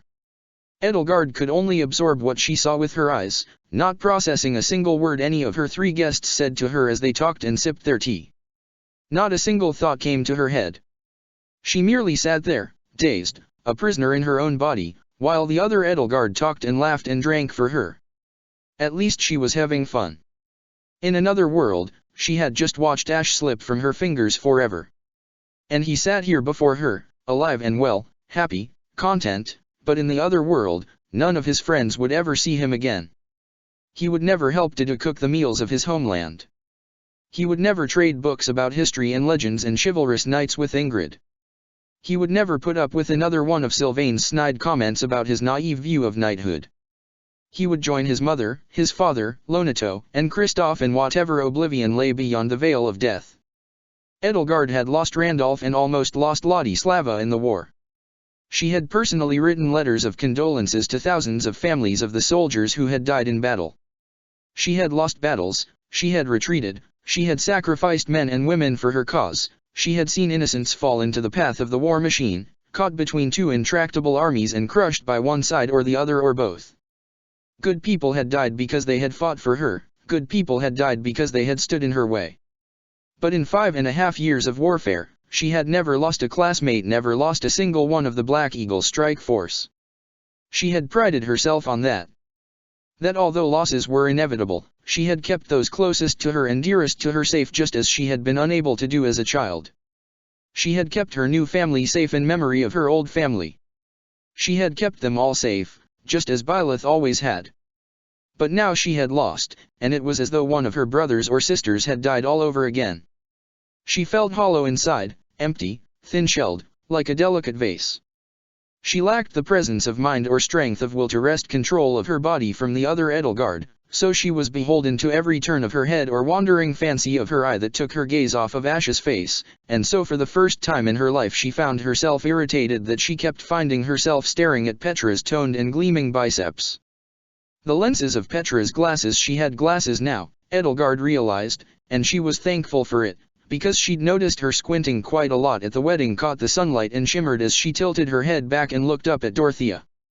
"You are enjoying yourself, yes?" she asked as Dorothea draped herself over her shoulders and planted a kiss on her forehead, the hands gently kneading her shoulders slipping down to the contours of her collarbone. "Yes, very much so," Dorothea said. She shot a teasing, flirtatious smile and a flutter of her eyelashes at Ash before locking eyes with Petra again. "So, how worried should I be about a strong, tall, handsome knight sweeping you off your feet and stealing you away from me?" Ash let out a bashful laugh, his cheeks flushing red and his freckles darkening, and reflexively hunched his shoulders a bit to diminish himself. "Me? I'm not interested in coming between you two at all," he assured her and Petra, his words stumbling over his tongue on their way past his lips. "You should not have worry," Petra assured Dorothea, reaching up and patting her gently on the cheek. "I am yours, Dorothea, but my heart is being large enough for all of us. To be having a husband and a wife is not uncommon in Brigid, if the two of you are being okay with that." While a flustered Ash sputtered and fidgeted nervously with the cuffs of his jacket, the other Edelgard laughed, which Edelgard was thankful for, because in any other circumstance she herself would have happily laughed along as well, but that was more than she could bear right now. The other Edelgard's happiness was distant to her, like a voice muffled under a heavy blanket or a lantern with a cloth thrown over it. She had just lost a friend she had known and fought alongside for 7 years, and now here he was, sitting in front of her, sipping tea without a care in the world. Edelgard rose to her feet under her own power, though she was hardly aware that she was doing it at first, and found herself walking around the table toward him. He noticed her coming and, bemused, rose to his full height out of respect. He was about half a head taller than her. She had forgotten how tall he was now. "Lady Edelgard," he asked, looking down at her, "is something wrong?" Edelgard blinked the mist away from her eyes and lifted her hand, looking up at him and meeting his pale green eyes as the light caught them, green like green apples, like young grass, and rested her hand on his cheek, knowing that she and the people in this world could have this privilege, but no one else in the other world ever would. Dorothea and Petra disentangled themselves from each other and circled the table toward her. "Edie," Dorothea asked, laying a hand on her back, "what's the matter?" "Your Majesty," Ash said, his nervous smile pulling downward into a concerned frown, "Edelgard, why are you crying?" The other Edelgard blinked, and as the other world took hold of Edelgard and dragged her away from her body, she answered, "I don't know." When Edelgard came to, she found herself staring up at a cold gray sky, cold snowflakes settling gently on her face and chilling her skin. Even the birds no longer chirped now, the only sound she could hear was the quiet and distant sound of weeping. Hubert was kneeling over her, stripped down to his shirt and trousers, and she realized that the soft thing underneath her was a makeshift blanket made from his mage's robes.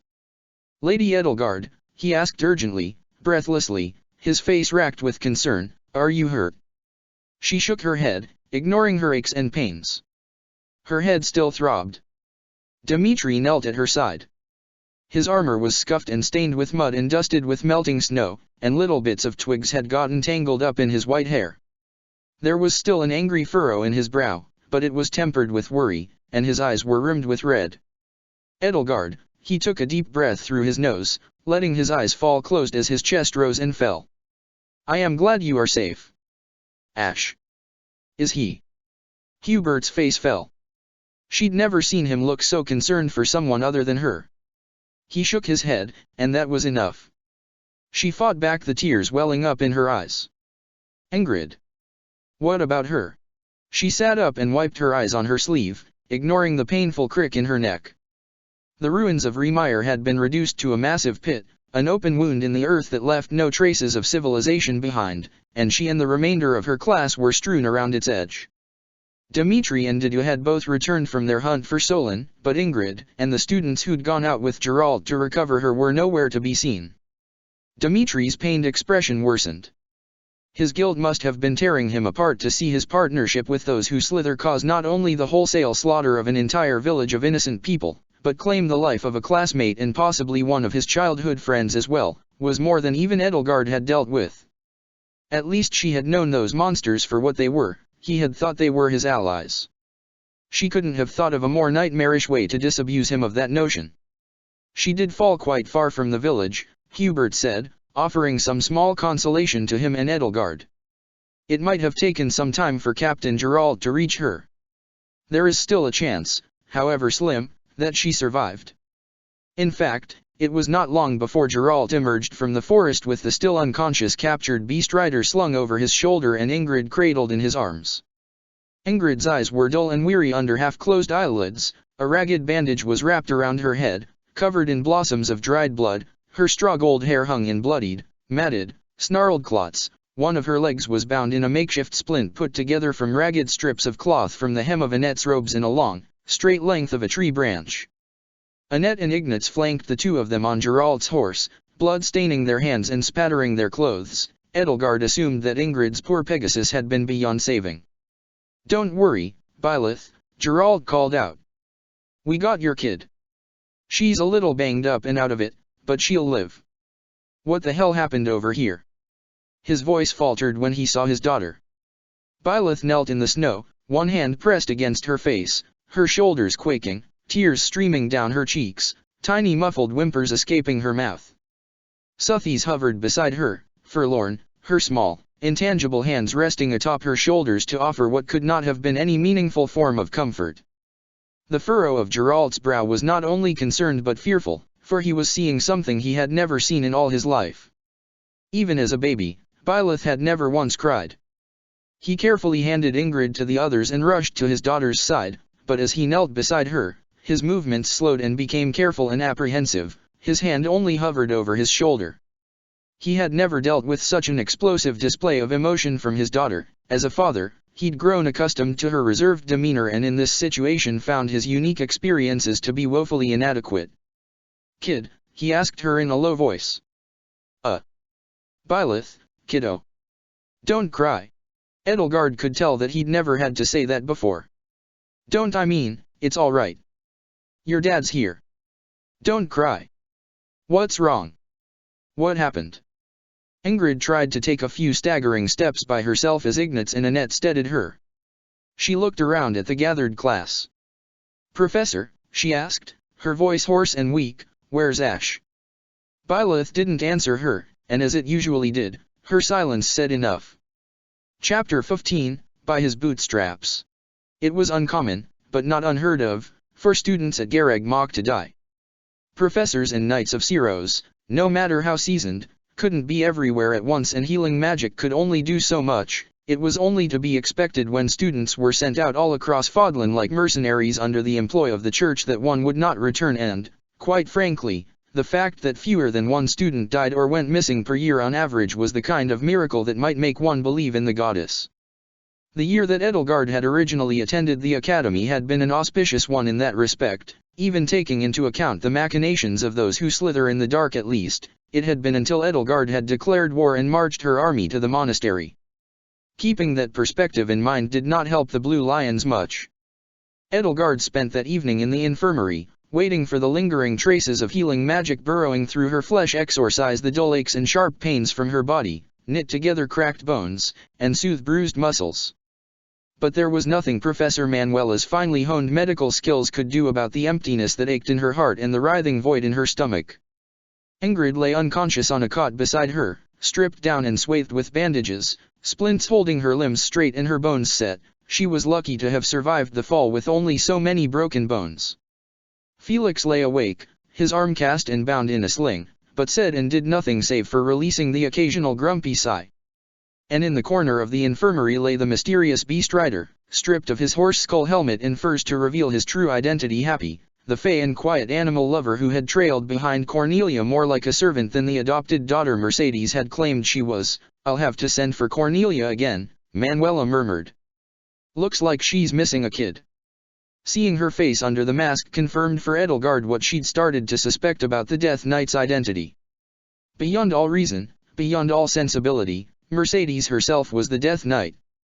Edelgard berated herself for not having seen it sooner, but Mercedes' frailty had seemingly ruled her out as a suspect early on. The armor she wore must have been heavily augmented with Agarthan technology to keep her condition stable. 3 visitors came to the infirmary. First was Lord Rodrigue Frildarius Thales with Glenn trailing behind him. Glenn looked impossibly cheery. Those changelings had never been particularly good at or willing to hide their utter contempt for human norms up to and including mourning other people's deaths. "Felix," Rodrigue said, his voice heavy with a practiced, but still utterly false sorrow, "I have heard of what happened, and I am." "Let me guess," Felix grunted, turning his head to stare pointedly at the wall. "You're so proud that Ash died like a true knight." "Well, ask Edelgard about it. She was there. I'm sure she'll tell you all about how noble and heroic he was in his last moments." A quirk of Rodrigue's lips betrayed his irritation. His eyes darted toward Edelgard, who felt a chill run up her spine, and fixed themselves back on Felix. "I am glad that you are alive, my son. The Death Knight, I hear, is a particularly formidable foe." "Humph. Next time I meet him I'll try to die properly," he muttered sarcastically. Rodrigue looked to Edelgard. "Princess Edelgard, how exactly did poor Ash die?" "He fell," Edelgard said. "We didn't catch him. That's all I can say." "Excuse me, Lord Frildarius," Manuela spoke up. "Can you please not interrogate my patients? They're traumatized." She stood up, arching her back to better draw attention to her already quite visible and ample bosom like a bird showing off its plumage. "I'd be happy to tell you what I know over dinner, and perhaps a few drinks." Edelgard wished she could warn her that she was hitting on a wrinkly, pasty-faced mole person who tortured children. Rodrigue gave her a very fake smile. "Perhaps. I will leave your patients alone, Professor," he said with a contrite bow. "Come, Glenn. I am sure Felix will be in higher spirits in the morning." "I wouldn't count on it," Felix called out as Rodrigue turned his back on him and left. The next visitor, whom Edelgard was far happier to see, though that said little, was Ferdinand. As usual, not a single piece of finery on his uniform was out of place and his fiery hair was perfectly combed and parted, but the hangdog frown on his face and downcast look on his eyes didn't match his immaculate appearance. "Professor Manuela," he asked, offering her a polite little bow, "may I speak to Lady Edelgard?" Finally, someone asks for permission. "Go ahead, Ferdinand." He knelt at Edelgard's side. I heard everything from Hubert," he said, reaching out and allowing his hand to hover just over hers. His voice was low and soft, as though he were speaking to calm a spooked horse. "I am so dreadfully sorry. I ought to have accompanied you. Perhaps that would have made a difference." "Perhaps." He sighed. "Are you okay?" Edelgard shook her head. "I feel hollow. You have grown quite close to your friends in the Blue Lions. I can scarcely imagine how you must feel. But I promise to you, dear, that I am here for you if you need me." Edelgard reflexively pulled her hand away from his. His little terms of endearment, minor as they were, only served to remind her that this Ferdinand was practically a stranger to her. Ferdinand looked hurt. Edelgard, he said, his hand still searching for hers, I know that our engagement is strictly political, I know there is nothing else between us, nor do I expect there to be. But we do not have to love each other to care for each other, and as your future husband, I want nothing more than to care for you in your time of need.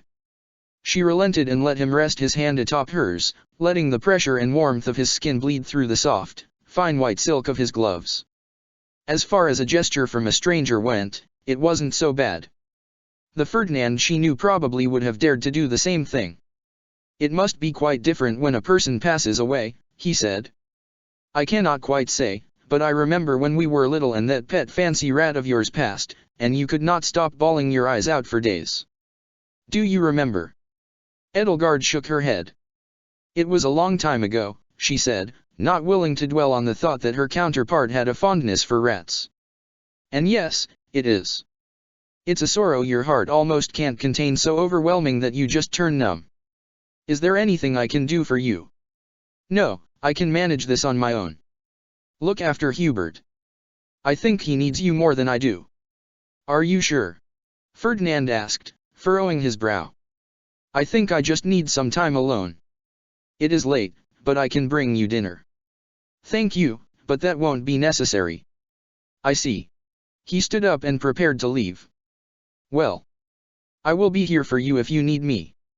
The third visitor, who nearly bumped into Ferdinand on his way out, was Captain Geralt, followed closely by Shamir.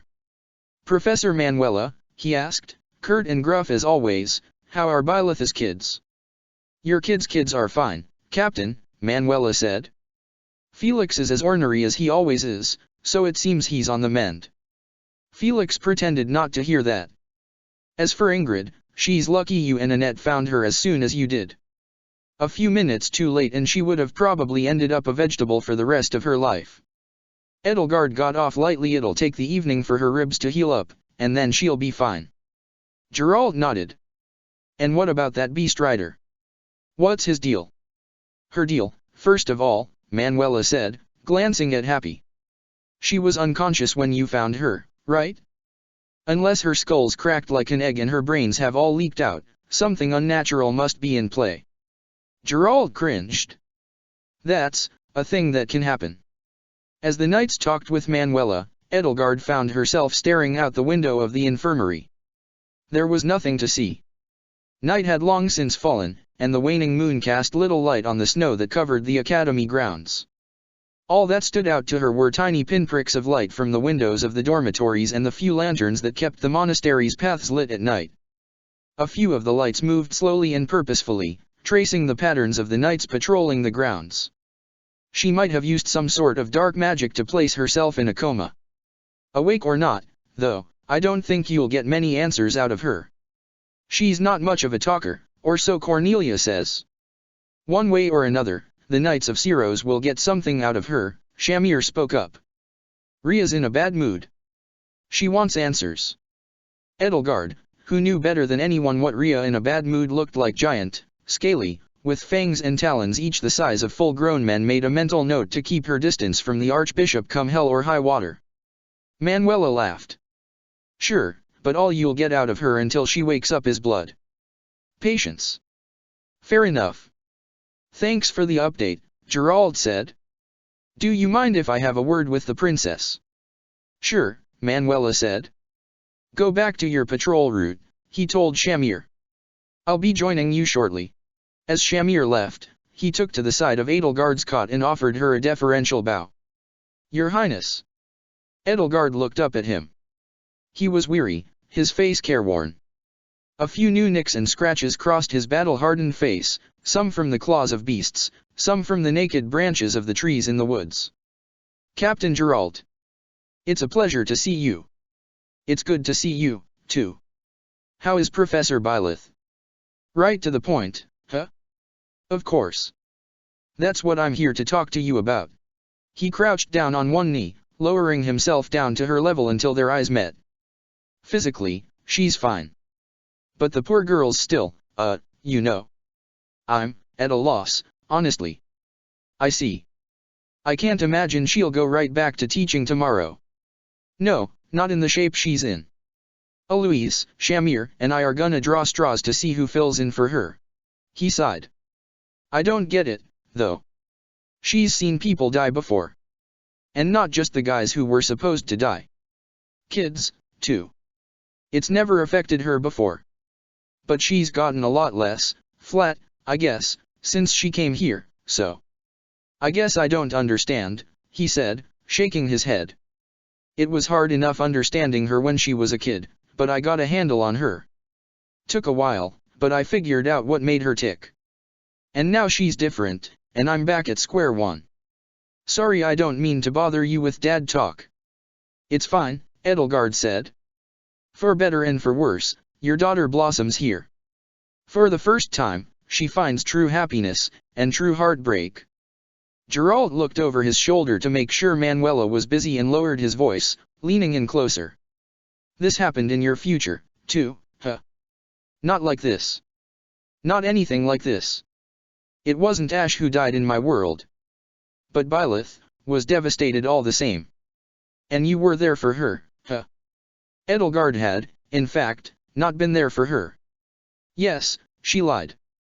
Can you talk to her tomorrow? I was probably just as ill-suited to help her through this in your world as I am here. But you probably know exactly what to say to her, huh? Edelgard tried not to let her lingering guilt show visibly on her face. She was quite practiced at it, though sometimes things slipped through.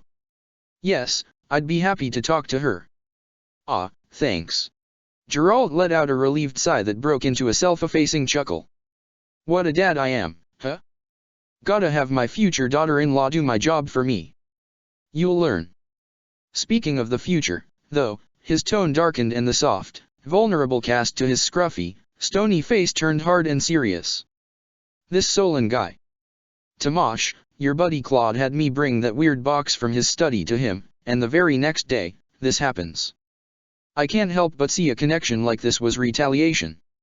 You have any idea who these guys are? And if they've got any other allies hiding in the monastery? Edelgard glanced at Felix as he restlessly tapped his fingers against the cast around his arm and let her voice fall to even more of a whisper. Yes, Solon has other allies. When you were drunk, you told me to stay away from Glenn. Is he one of these creeps, too? Rodriguez well. Now that Solon's been compromised, I can't imagine either of them sticking around the monastery much longer, but if we try to openly go against them, I can't imagine how they'll retaliate, either. This future is shaping up to be far different from my own, and far more disturbing. There's no use in me trying to predict anything from here on out. Geralt's visage grew grimmer, the furrow of his brow darkening his eyes. His gaze reached Felix. Felix, as far as I know, isn't a creep, Edelgard assured him, beginning to lose patience with how many different names those who slither in the dark had amassed now. Shit. Poor kid. Geralt glanced at Happy. And either Cornelia's kid just fell in with the wrong crowd, or she's in on it, too. If you two are going to gossip like a pair of schoolgirls all night, Manuela spoke up from across the room as she finished her work on Ingrid and checked up on Felix, you'll have to invite me. Cowed by her threat, Geralt stood up. All right, we're finished here. Good night, Your Highness. I'll see you tomorrow if I draw the short straw. He left the room, and Edelgard settled into her cot, resting her head against her pillow. Aren't you a popular one tonight? Manuela asked her. It seems so. She poured her a glass of water. How are you holding up? Edelgard sat up and took the glass, downing it quickly enough to make her throat hurt. A few chest pains, but that's it. I was lucky. I'll say. Between the Death Knight, Cornelia's kid, and those beasts, and whatever blew up the rest of Remire, you're lucky to still have all your limbs attached and intact. She spared a backward glance at Ingrid and Felix. It's just a shame that when I tried to save Ash, that luck ran out. She could still feel the way his fingertips had brushed against hers. If she'd been able to reach just a little farther, she might have been able to grab him by the sleeve and keep him from falling. It all would have gone differently, if only she were a little taller. Now no one in this world would ever know the Ash she had known. Her failure had deprived them of everything had to offer: his kindness, his dedication, his loyalty, his friendship. Manuela let out a heavy sigh. I'm sorry. I'm sure you did what you could. We all did. I just feel numb. Well, it's not like you can turn back time and give it a do-over. What's done is done. What's in the past is in the past. She gave Edelgard a sad, sympathetic smile. I remember when the term first started. I'd always catch Hilda goofing off with you. Hanneman and I never thought we'd see you taking on so much responsibility for other people. It's pretty much the one thing we could agree on. But don't swing too hard in the other direction. I think everyone will understand if you need to take a break and go back to slacking off for a bit after this.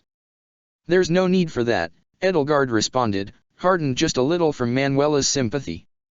People are always weaker than you think, but never as weak as you expect, she added, recalling something Manuela had once said to her in the other world. I'll be fine. If you say so.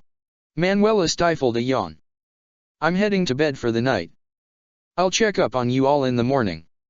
Do you think you'll need anything to help you sleep? I'm fine, Felix said. Maybe, just to be sure, Edelgard said. Manuela rifled in her cabinet, procured a vial of some syrupy blue-green liquid, and poured a bit of it into a tiny glass. This'll do, she said, handing it to her. Edelgard recognized that tonic. She'd used it to fight back against insomnia on countless occasions in her world and downed it without the slightest hesitation. It was thick and sickly sweet, like bitter honey, and burned with a stinging, alcoholic aftertaste, and it seemed as though she began to fall asleep almost instantly. Most people balk at the taste, Manuela said as all sight and sound receded down a long, dark, peaceful tunnel. Unlike Ingrid and Felix, Edelgard's injuries weren't particularly severe, and she was allowed to leave the next morning. Ingrid was still unconscious, and though Felix was awake and as alert as ever, his shoulder, and by extension his arm, was still completely unusable. Professor Manuela, she said as she put on her cloak and prepared to venture out from the warmth of the infirmary, how is Ingrid? It'll still take plenty of work to finish with these bones, not to mention the muscle damage, Manuela answered, barely glancing up from her work. While Ingrid slept, she was casting another healing spell on her broken leg, which was so heavily bruised across her thigh and calf that the black and blue coloration made it almost look frostbitten or gangrenous. Even the hazy green glow of the physician's healing magic couldn't fully hide the damage. She'll probably be awake later this afternoon, if you'd like to visit then. I'm glad to hear that, Edelgard said. Are you planning on going to class this morning? Yes, I was. Should I? It's up to you. Physically, if you're well enough to be up and about, you can sit down in a chair and take notes. Your heart is another story. Anyway, if you are, then you'd better hurry down to the dining hall while you still have time before class. Edelgard nodded. Thank you, Professor. She headed for the dining hall and ate what little she could stomach. Every bit of food she choked down curdled in her stomach, but she forced herself through it. She knew full well how much she needed to eat to keep herself nourished, regardless of how she felt or how little of an appetite she had. I've never seen someone tear through overcooked scrambled eggs so viciously, Claude commented, seemingly appearing out of nowhere before her as a testament to how dazed she was. I think Dorothea's on cooking duty today. Edelgard looked to her plate of eggs that were, now that she looked at them, very much overcooked, then looked around and noticed how empty the dining hall was. No wonder eating had felt so difficult. It seemed she'd mistaken Dorothea's incredible lack of culinary talent for her own melancholy.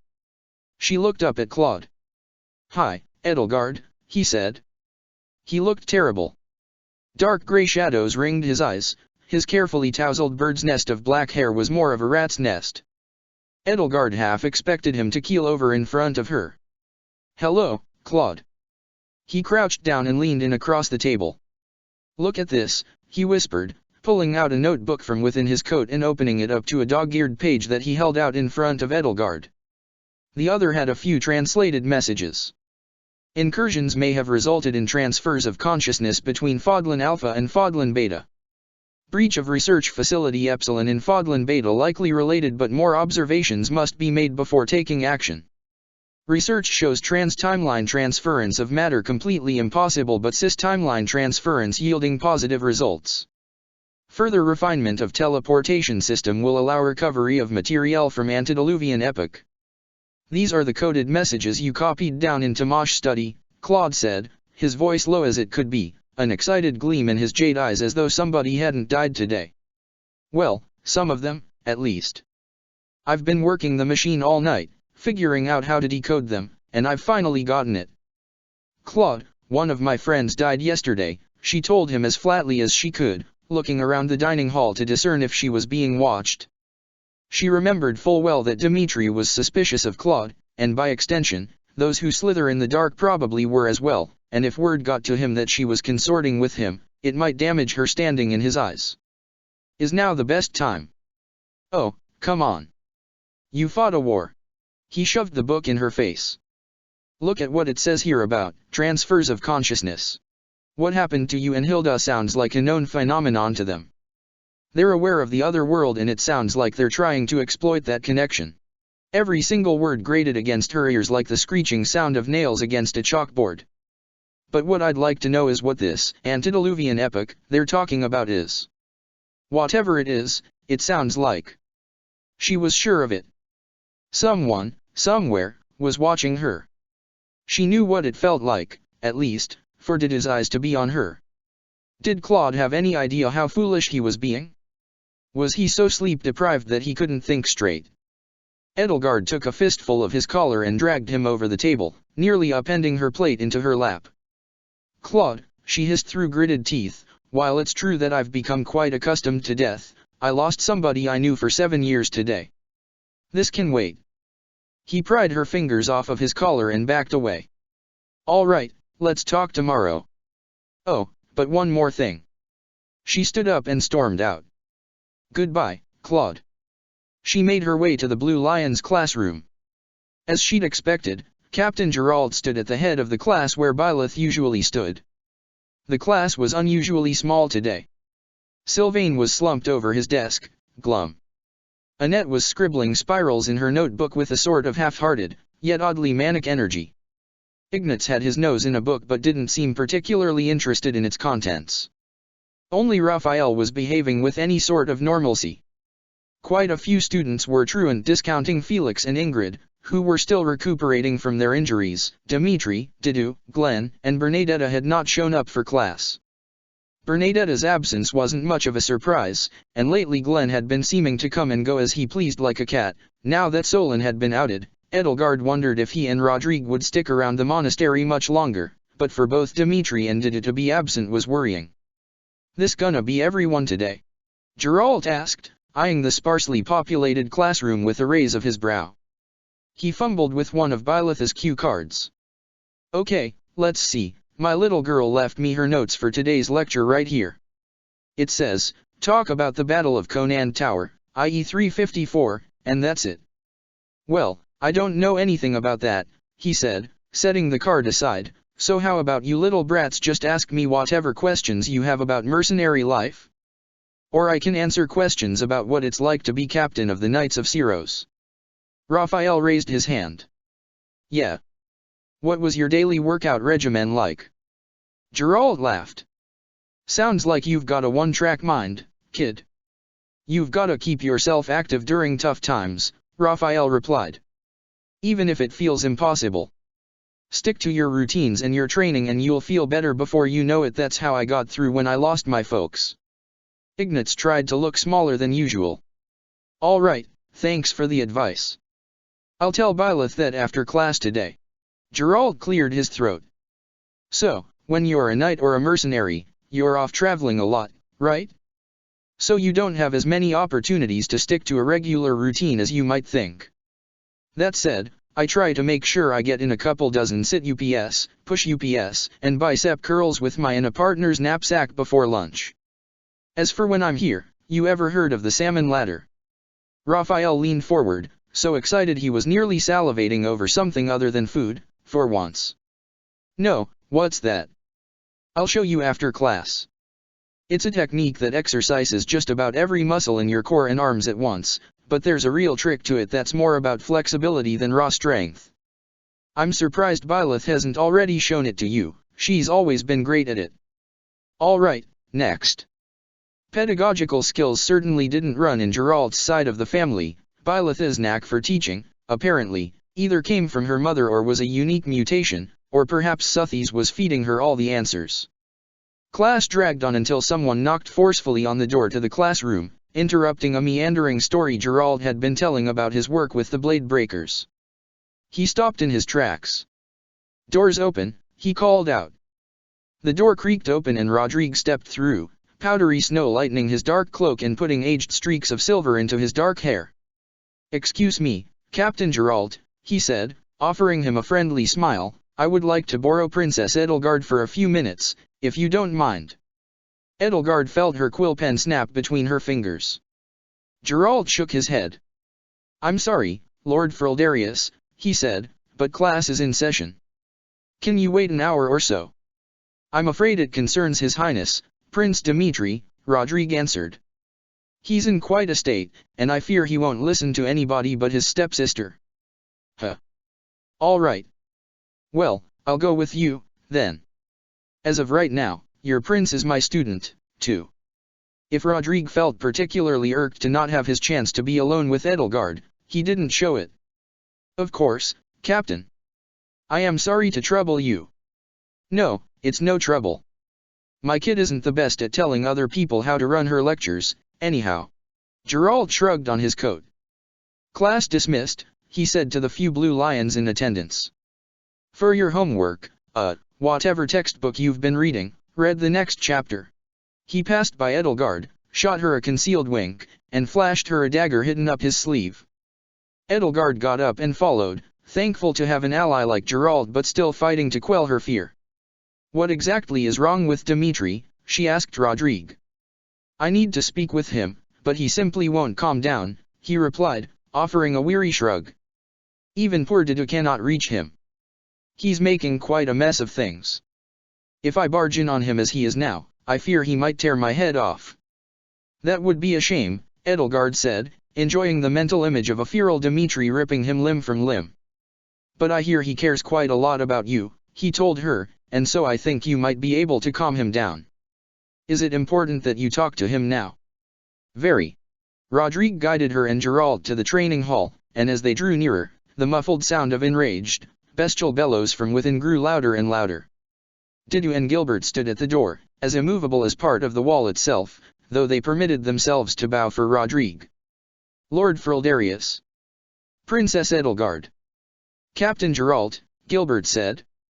"Good morning." "Good morning," Rodrigue said in return. "I see our young lord is still causing a scene." Gilbert nodded sadly. "That, I fear, is putting it lightly." "I think he will exhaust himself soon," Dido said, and Edelgard wondered how much anger was behind his stoic facade. "Well, then, it seems the problem will solve itself," Geralt said. "Now, if you'll excuse me, Princess Edelgard and I'll talk to him," Edelgard said. Dangerous as it was, this could be her chance to make sure that Dimitri was well and truly poisoned against those who slither in the dark and right under Thales's nose, to boot. This could be an excellent coup provided that Dimitri didn't inadvertently crush her skull in a fit of pique. Dido nodded and stepped aside. "I will follow you in, Lady Edelgard," Gilbert said. "If there is nothing you can do to assuage His Highness' madness, I would rather I be injured than you." Edelgard and Gilbert found Dimitri in the training hall half-naked, clad in only a pair of sweat-drenched trousers, surrounded by a recreation of the massacre in Remire writ with straw dummies savagely ripped open and hacked to pieces in lieu of burnt corpses. The floor was littered with bladeless hilts, hiltless blades, swords whose blades had been broken in half and shattered into fragments, lances and spears that had been snapped like twigs, headless axes. Half of a lance was clutched in Dimitri's fist, its steel blade chipped and warped. The training hall's wooden panel walls were covered in splintered gashes, as though an enormous beast had raked its claws across them. Dimitri gripped the remainder of his lance so tightly that his knuckles turned as white as his hair, which hung in sweat-drenched and matted clumps from his head. The blue veins under his skin stood out on his forearm like rivers on a map, and with a monstrous roar, he drove his lance into a straw-filled burlap sack over and over again, piercing its skin and tearing out its golden yellow innards. His cold blue eyes were wide and wild, and drool dribbled down his chin as though he were a rabid wolf. Edelgard gave him a wide berth, but dared to inch into his line of sight until he noticed her. Gilbert kept a watchful eye on both of them. Dmitri threw his half-lance at her. She ducked and let it bury itself in the wall behind her. "Dmitri," she said, holding out her hands, "it's me." "Leave," he growled. "Rats. Rats, every last one of them. Slithering in the dark, carrying diseases and filth from their nests into the daylight. I've surrounded myself with rats. Are you a rat as well, Edelgard?" "I can say with complete certainty that I am not a rat," Edelgard said. "Come no further." Dmitri's gaze flitted across the floor, looking for even one more intact weapon for him to tear apart. "Or I'll snap your neck with my bare hands." "I'm not here to do you any harm," she said to him. "I'm here to see you don't bring the roof down on yourself in a fit of pique." A mirthless laugh escaped his lips. "Would that be such a terrible thing? I was blind to the evil lurking under Remire. I was tearing through the woods like a beast while my friends and subjects needed me. I am exactly the boar Felix says I am. And now the dead have increased in number, and a new phantom whispers its regrets in my ear. To die right now would be a kindness. If you're asking me to kill you, I won't. No. I would be so lucky." "Dmitri," Edelgard ventured closer, daring him to make a move against her. "Is this what you want? There's no shame in wallowing for a bit and waiting for the storm in your heart to pass. But when that moment is over, what will you do? You can flagellate yourself to salve your wounded conscience all you like. You can bury yourself under the weight of your guilt and wait for it to press the air out of your lungs. You can tear yourself apart with grief. You have the freedom to choose where you want to go from here. If you have curled up in a corner and lost the will to carry on, then that is your right. But tell me, Dmitri, does the path you are on now lead to justice for the dead, or oblivion for you? What do you know?" Dmitri stood taller, his bowed shoulders rising and straightening. The scars covering his body, ghostly white against pale skin, almost seemed to glow silver from the sweat glistening on his skin. He loomed over her, his eyes as cold and hard as ice. "What do you know of loss? Of pain?" he asked as he strode toward her. With every word, his voice grew shakier and louder, threatening to break itself apart. He attacked her, taking half a lance from the ground. Edelgard was swift enough to pick up a bladeless length of a lance's haft and parry his blow, digging in her heels as he forced her backward. "Prince Dmitri!" Gilbert cried out, bearing his axe. "Stay back," Edelgard said to him. "I'll handle this." Dmitri was on his last legs, stamina-wise. She couldn't even feel the power of either of his crests burning the air around him. She could outlast him as long as she evaded his attacks. You still have a father. You still have 5 brothers and 5 sisters.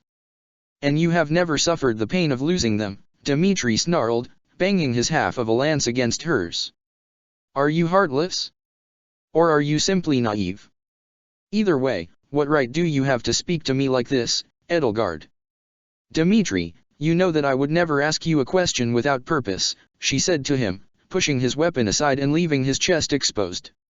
His reaction time was pathetic. She could easily land a hit and push him back. Only you can truly understand your own sadness. But is this the kind of sadness that will paralyze you, or drive you forward? I cannot stand by your side if you refuse to move." Dmitri kept glaring at her. His nostrils flared with each controlled, deliberate breath as he picked himself up. "Forward? Where is forward?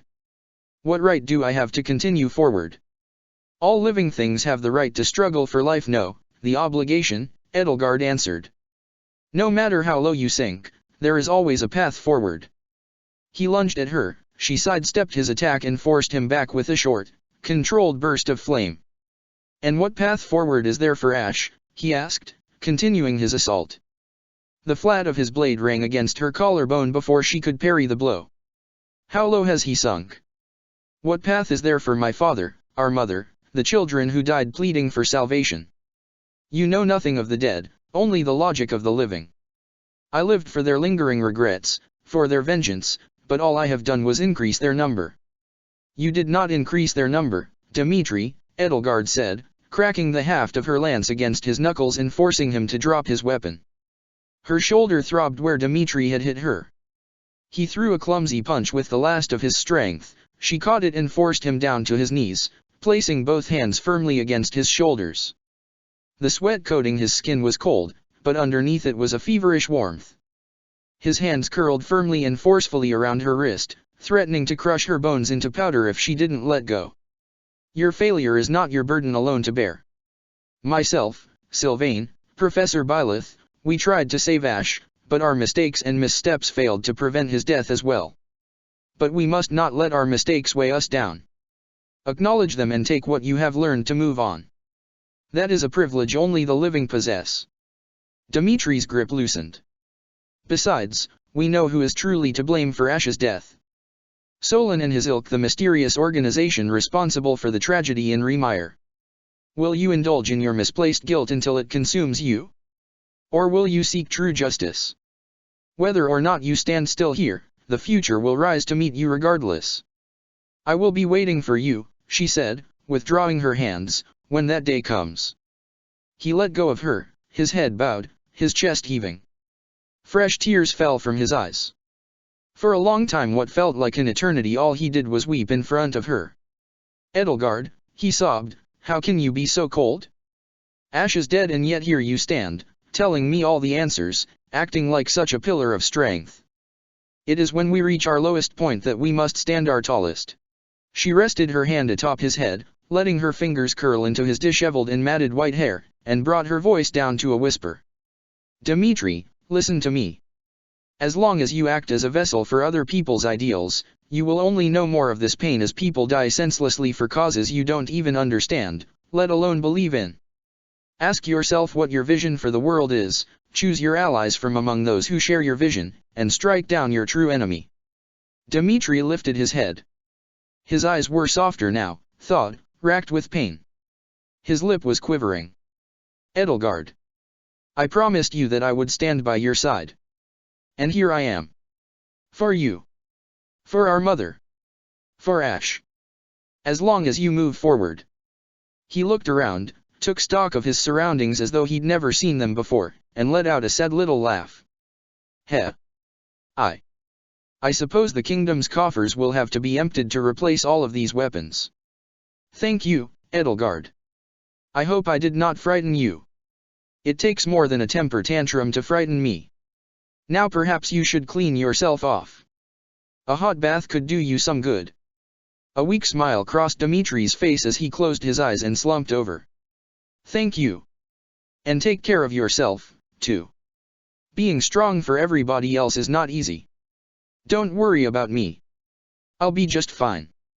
She left the training hall, finding Rodrigue waiting expectantly for her outside.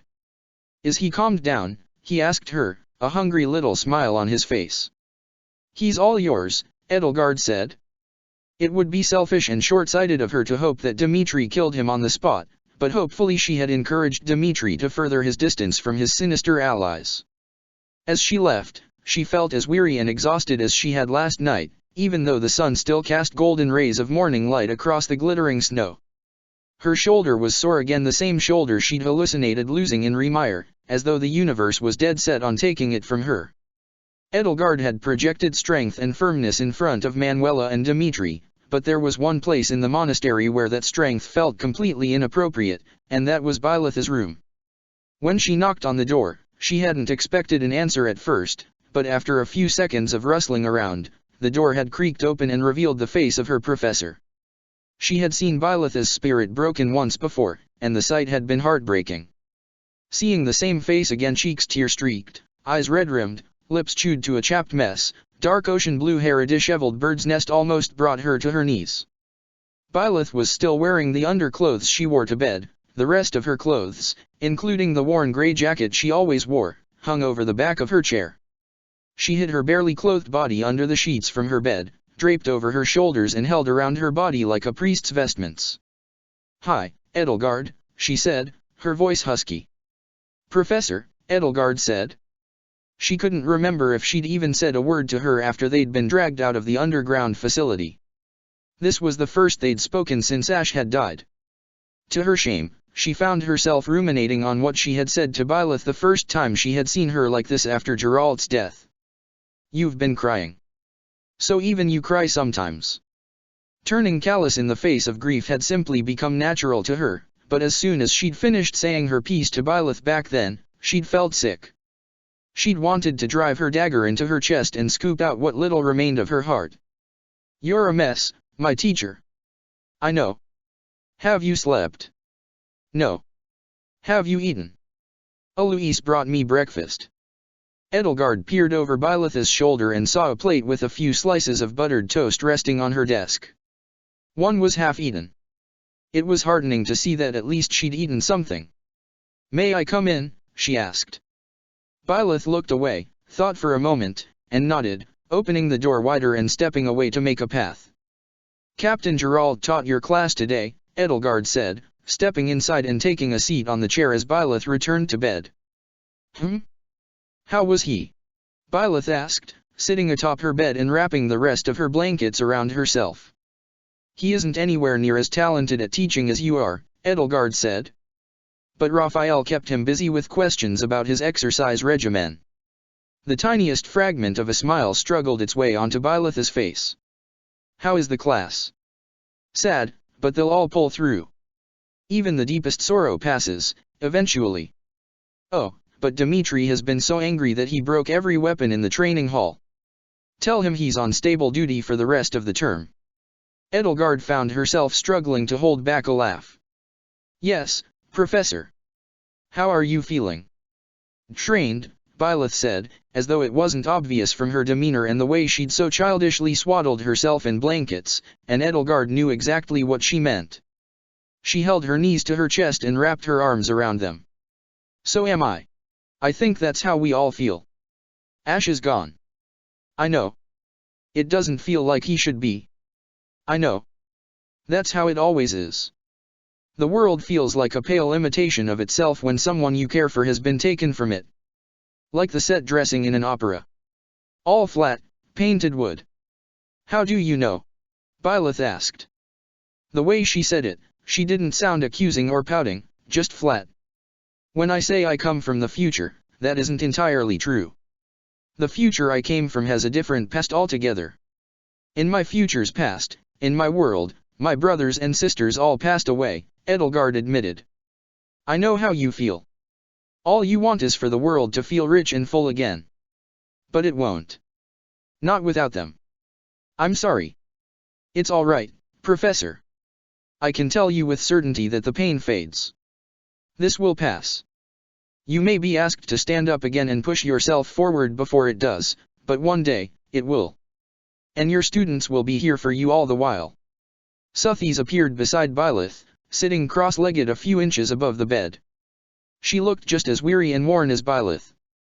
It was strange seeing such a childlike face wear such mature expression. "The arrogant one is right," she sighed. Edelgard ignored Suthi's choice of epithet for her. She supposed it was fitting. "Your tears will pass," Suthies told Byleth, "and soon you will be able to stand on your feet once again. Until then, we are here for you, and we can help you stand if you must before you feel ready." Byleth smiled a bit, just a bit, reached out, and pantomimed patting Suthies on the head. Her hand went right through her translucent forest green hair. "Excuse me." Suthies huffed, pulling herself away from Byleth and flailing about. Edelgard felt an extremely uncomfortable chill run through her body as the phantom child's arm intersected with her torso. "I am not some dog or cat you may pat on the head for your own comfort." Edelgard hastily backed away from the two of them to rid herself of that awful chill. "Professor," she asked. "Excuse me, but may I come closer?" Byleth looked at her and nodded. She came closer, then carefully reached over Suthies and laid her hand just above Byleth's shoulder. She wanted to hug her.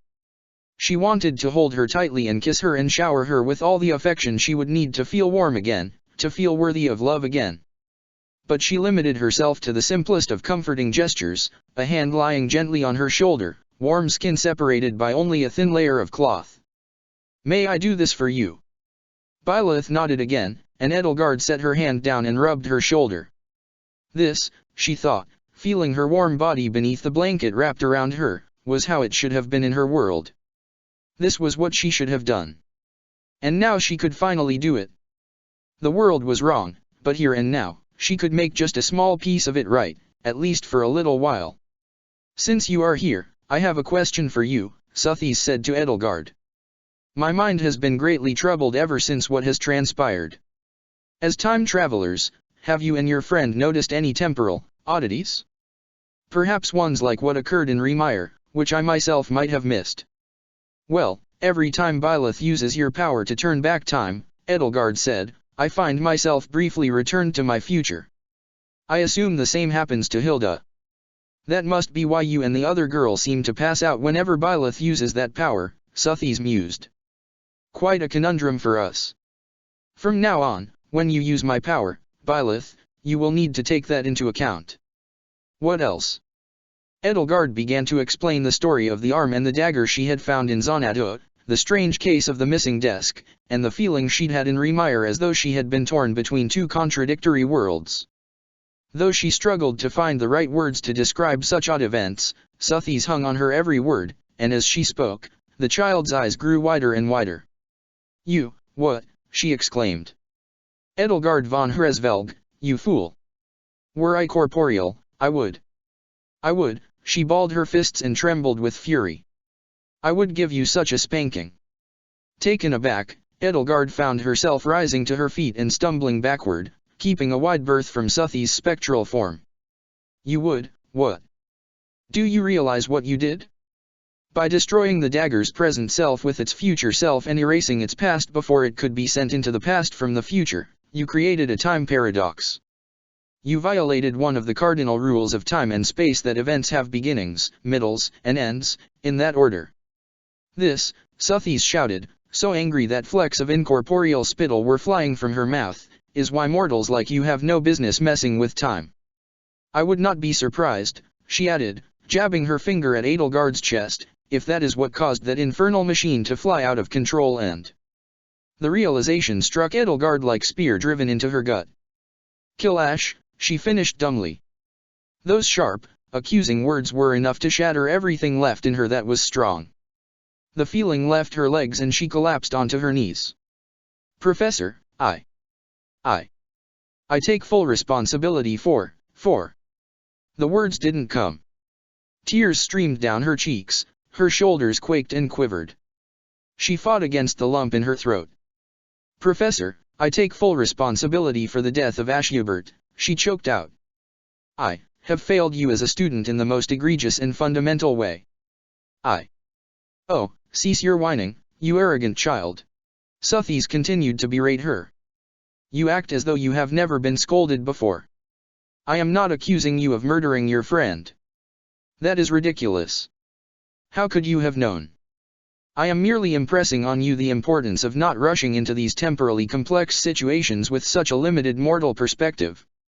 That's enough, Sothis, Byleth said, raising her voice for the first time. Sothis fell silent. Yes. I suppose.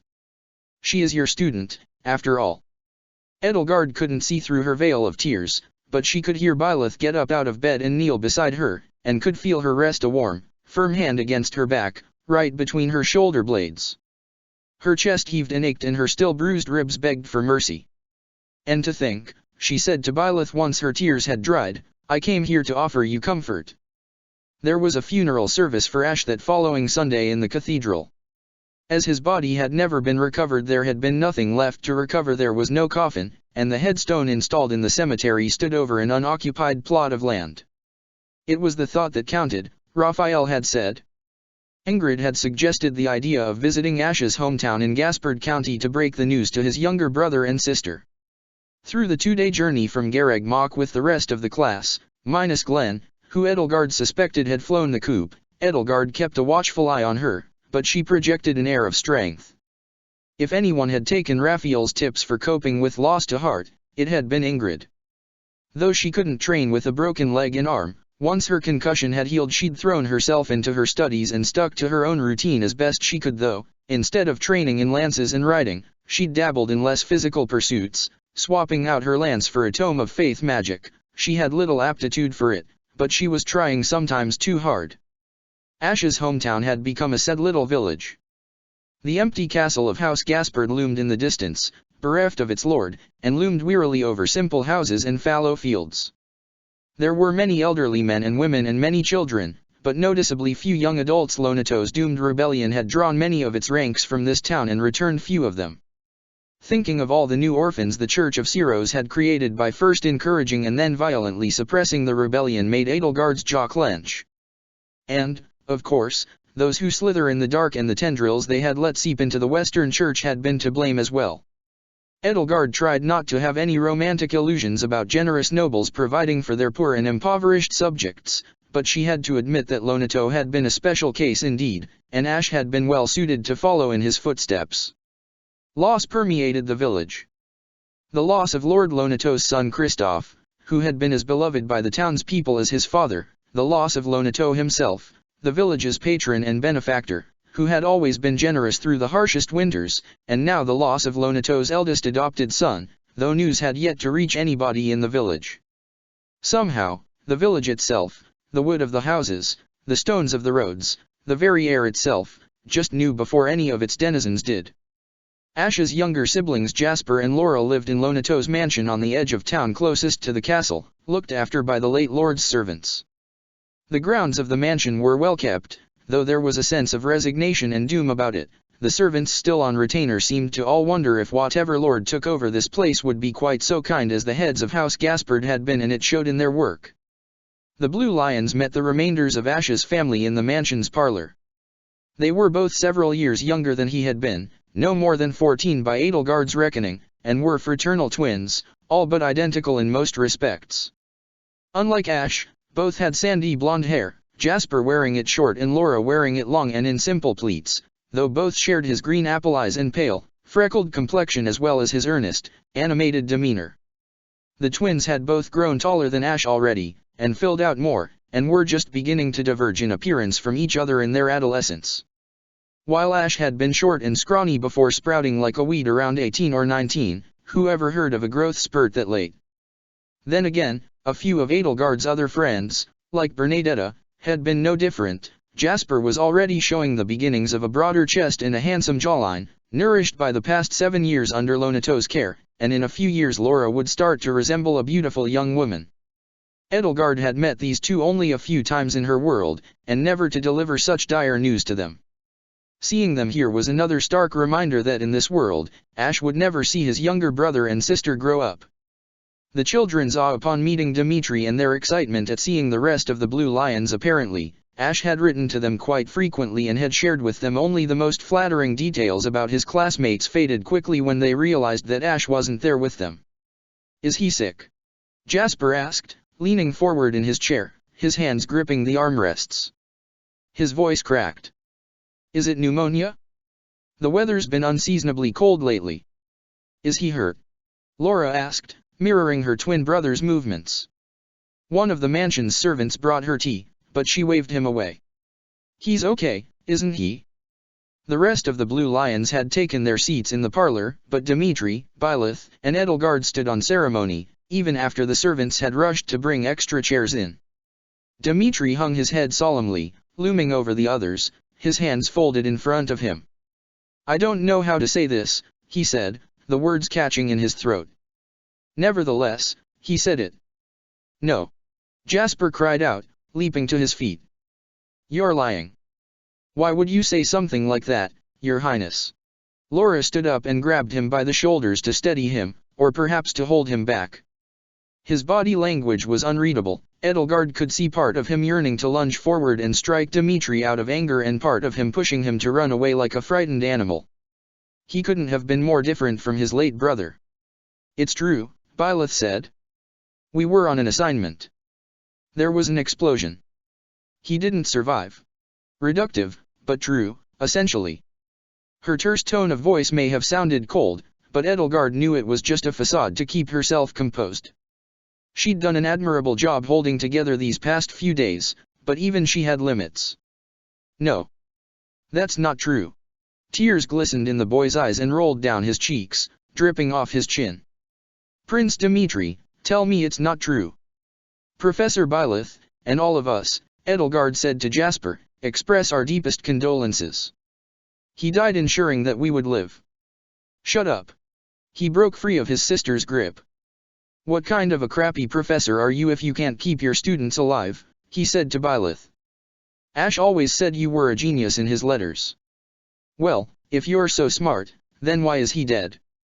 With those venomous words hanging in the air, he turned tail and scurried deeper into the mansion, vanishing into the foyer. The echoes of his footsteps up the stairs and into the upstairs hallways faded to nothing. Laura took a few half-hearted steps in his direction, then turned back to face the class.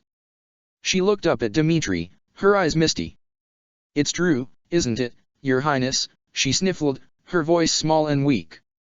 I'm sorry, Laura, he said to her. I wish I had better news for you. Ash always spoke. He fought her way through a lump in his throat.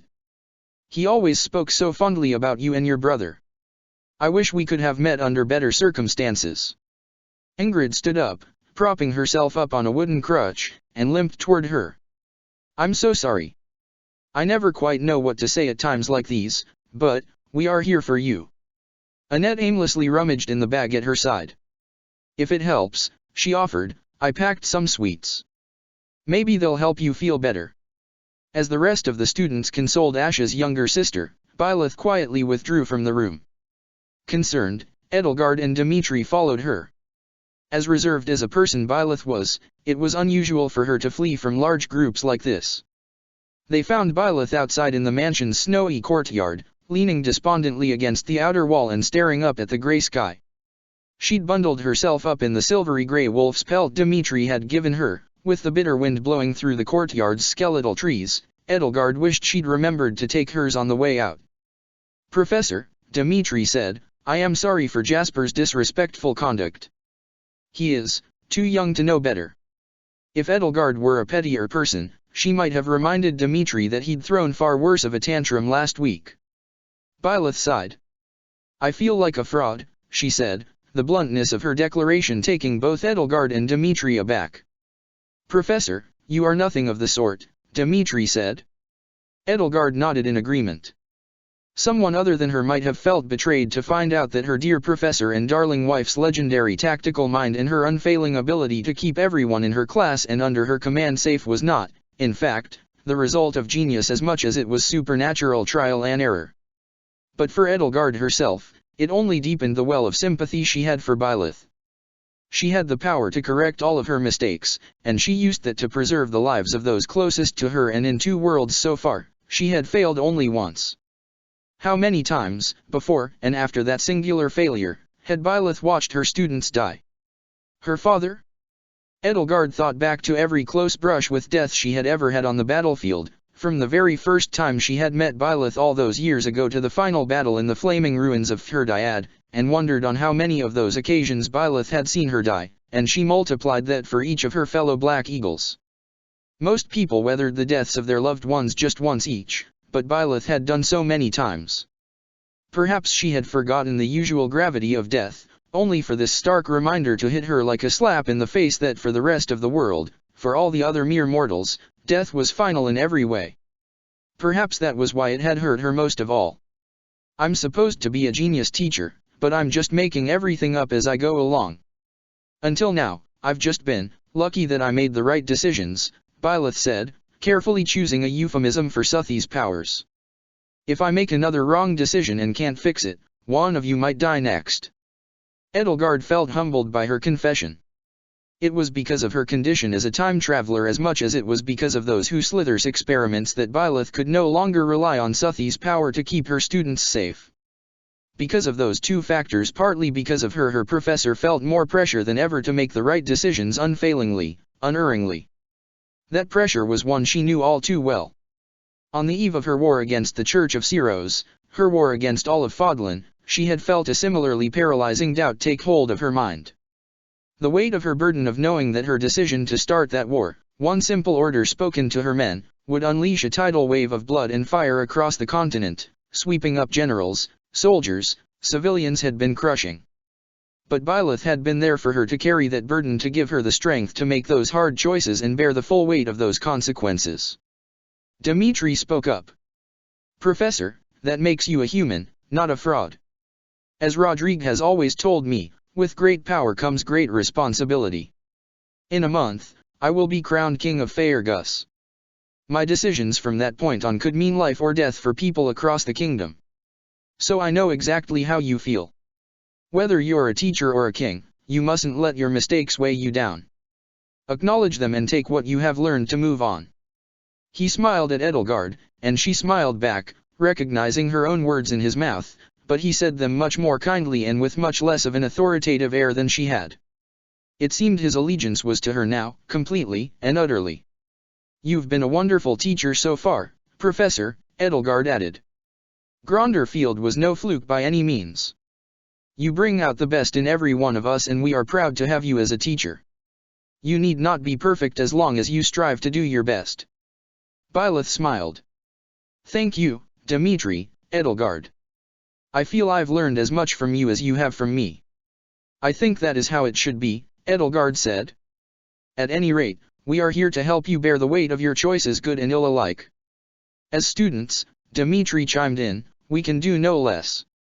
Byleth shrugged. I think the bare minimum is doing your homework on time, Dimitri, she said to him with a wry little smile fighting past her dour mood. His cheeks turned bright red. Professor, I am sorry, I have just been so busy as of late. Excuse me, Prince Dimitri, Your Highness, a gruff, weathered voice cracked through the cold air of the premature winter. The voice belonged to a man who had crossed the courtyard while they had been conversing, a black box of lacquered wood cradled in his arms. He was old, wizened, his skin suntanned, but he was dressed well enough that he was obviously not from the village but rather one of House Gaspard's servants. His hands, reddened and cracked, clutched the black box. My name is Maynard Duran, and was Lord Lonato's gardener. I have a gift for you, Your Highness, if you would kindly accept it.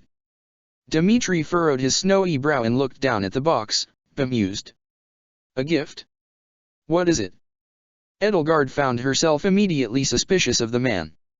What was this? What could be in the box? Was this some sort of plot by those who slither? I haven't a clue, Your Highness, Maynard said. This old box has been in my family for nearly 400 years. We were told to keep it until the year 1180 and then deliver it to the Crown Prince of Faerghus, which is, well, Your Highness, no earlier than the last week of the Red Wolf Moon. I'd already been planning on traveling to Garreg Mach to meet you before you arrived here. Suthies materialized at Byleth's side, drawn out from her slumber by the curious box. 400 years? Byleth, tell the Prince Ealing to open it at once, she insisted. Dimitri took the box from Maynard and examined the wax seal that kept it closed. This seal, he noted, is Lug's personal seal.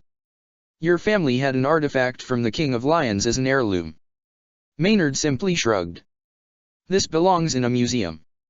Well, if we'd put it there then, you wouldn't have it now. My grandfather, and his grandfather, and his grandfather, 20 generations back, had quite clear instructions, and quite stern instructions, too. There was something about an angry spirit and a deadly curse should it be opened by the wrong person at the wrong time. I suppose. Dimitri took a dagger and ran it all across the edge of the box's lid to break the wax holding it shut, wincing as he did so as though he'd wounded himself by defiling it. He cracked open the box to reveal a pile of ancient, well-yellowed envelopes all sealed with wax inside. He cut apart the seal on one of them and unfolded the old, yellowed paper.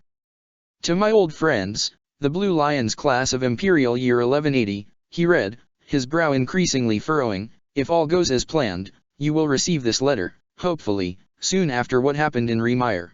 His pace slowed with each word as the letter's contents became odder and odder. First, let me assure you that Edelgard shared Suthi's intrigue. Old friends. How could an ancient box that had remained sealed for 400 years have belonged to an old friend of this class? Time travel must have been involved. Someone who knew the class well must have somehow ended up in the past. It couldn't be. Was it even possible? Suthies gasped. Dimitri continued reading. I am alive and well. As I write this, it is the year 782. I have been living happily in the 8th century of the Imperial era. Byleth looked over his shoulder as he read. That's Asha's handwriting, she pointed out, interrupting him. And of course, out of everyone here, she would know Ash's handwriting when she saw it. She'd graded more than enough of his papers. So it is. Suthies said, peering over her shoulder. So it is. That is indeed the poor boy's handwriting. Maynard's brow furrowed. Huh? That doesn't make a lick of sense. Master Ash's. Edelgard felt a slight smile that dared to be hopeful worm its way onto her face. It was utterly improbable, and yet. Quickly, Byleth guided her students and the old man into the mansion's parlor and asked one of the servants to collect Jasper, wherever he was. When all were present, she breathlessly recounted the contents of the letter so far, to their slack-jawed amazement. Everyone was silent for a long while, until Raphael let out an elated belly laugh. "He's alive," he exclaimed, clapping Ignatz gleefully on the shoulder. "Guys, Ash is alive." I mean, he's in the past," he added, his mighty brow furrowing, "but, he's alive? How does that work?" Seeing a few skeptical glances, Ingrid spoke up, a hopeful if disbelieving smile forming on her face. "Those wax seals on the envelopes are genuine artifacts from the time of Lug and Kifon," she said to her classmates, studying the box's contents, "and the paper is old enough." "There's more to this letter," Dmitri said, clearing his throat. He unfolded the letter all the way and separated the ancient, well-browned paper into several pages. "A lot more," Sylvain said. "Did Ash write us his entire autobiography?" "He would," Felix snidely commented. Jasper and Laura circled around to Dimitri's side and glanced at the letter's contents. "That's Ash's handwriting," Jasper agreed, his voice hoarse, as Laura's embrace around him grew tighter and firmer and she looked on. "He always dots his I's like that." Dimitri took a deep breath and began to read the letter aloud. "To my old friends, the Blue Lions class of Imperial Year 1180. If all goes as planned, you will receive this letter, hopefully, soon after what happened in Remire. First, let me assure you that I am alive and well. As I write this, it is the year 782. I have been living happily in the 8th century of the Imperial era for nearly 50 years now. When I fell through the luminous vortex at Remire, I found myself at Zonadua. When I managed to make it back to Gareg Mach, I was shocked to find out that I had been thrown into the past, the year 735 to be exact, just 12 years before Faerghus would secede from the Adrestian Empire. It took me a while before I realized I was still alive at all and not a phantom trapped in some sort of purgatory. On an interesting note, did you know that the then Archbishop of the Church of Syros, Lady Hestia, looked almost exactly like Lady Rhea? That face must run in the family. But I digress. Dimitri, Felix, Ingrid, you three especially will be amazed at what happened to me next. At the Officers' Academy, I managed to become a knight's squire and became acquainted with Lug and Kifon themselves. Imagine, meeting those living legends before they were even legends to begin with.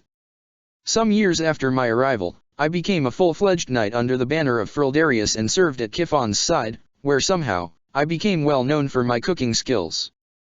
Before I knew it, the War of the Eagle and Lion had begun, and there I stood with them with the King of Lions Lug Dimitri Bladdid and his inseparable companion and chief strategist Kifon Ares Frildarius. There I stood, simple Pan the tactician. It was your guidance and training, Professor Byleth, not just my knowledge of history, that let me excel in this role. And Dimitri, Didu, and Edelgard, as well. Whenever I found myself tasked with a problem that history had not yet solved for me, I found myself thinking of the Blue Lions strategists and leaders and asking myself what they would do in my stead, what you would do in my stead, that is. And all the rest of you, all of my other friends in our class as well, Felix, Ingrid, Raphael, Ignatz, Sylvain, Glenn, Annette, Mercedes, Bernadetta, all of you helped push me forward, even though none of you could be at my side in person. I was strengthened by the time we shared together. It has been a long time since Faerghus won its independence. As the history books say, Pan the tactician retreated into the mists of history with no heirs and no legacy. In accordance with the history I knew, I settled in Gaspard County under the name Leon Duran in the village where I grew up, which was quite smaller 400 years ago, and raised a family there. I have had 5 children with my late wife Isabel, 3 of which, Lonato, Ingrid, and Christoph, have gone out into the world to make their own paths, and 2 of which, Bernard and Annette, have stayed to take over the family trade. We run a tavern, though Ingrid of course wanted to be a knight. Some things never change. By the way, that tavern no longer exists in my time. I wonder what my descendants are doing now. Did any of them remain in Gaspard territory, as I hope? Sometimes I wonder if any of them knew me while I was growing up. Thinking too hard about it still gives me a headache. As for myself, I am getting on in years, having recently celebrated my 64th birthday, and the burdens of a war and adventure-filled life are fast catching up with me. I've therefore decided to leave this letter with my family under instructions to deliver it to Prince Dimitri 398 years from now and retire to Duskur so I can see those fields of flowers I have heard so much. My dear friends, it pains me to think about you sometimes, and I know many of you must miss me terribly right now.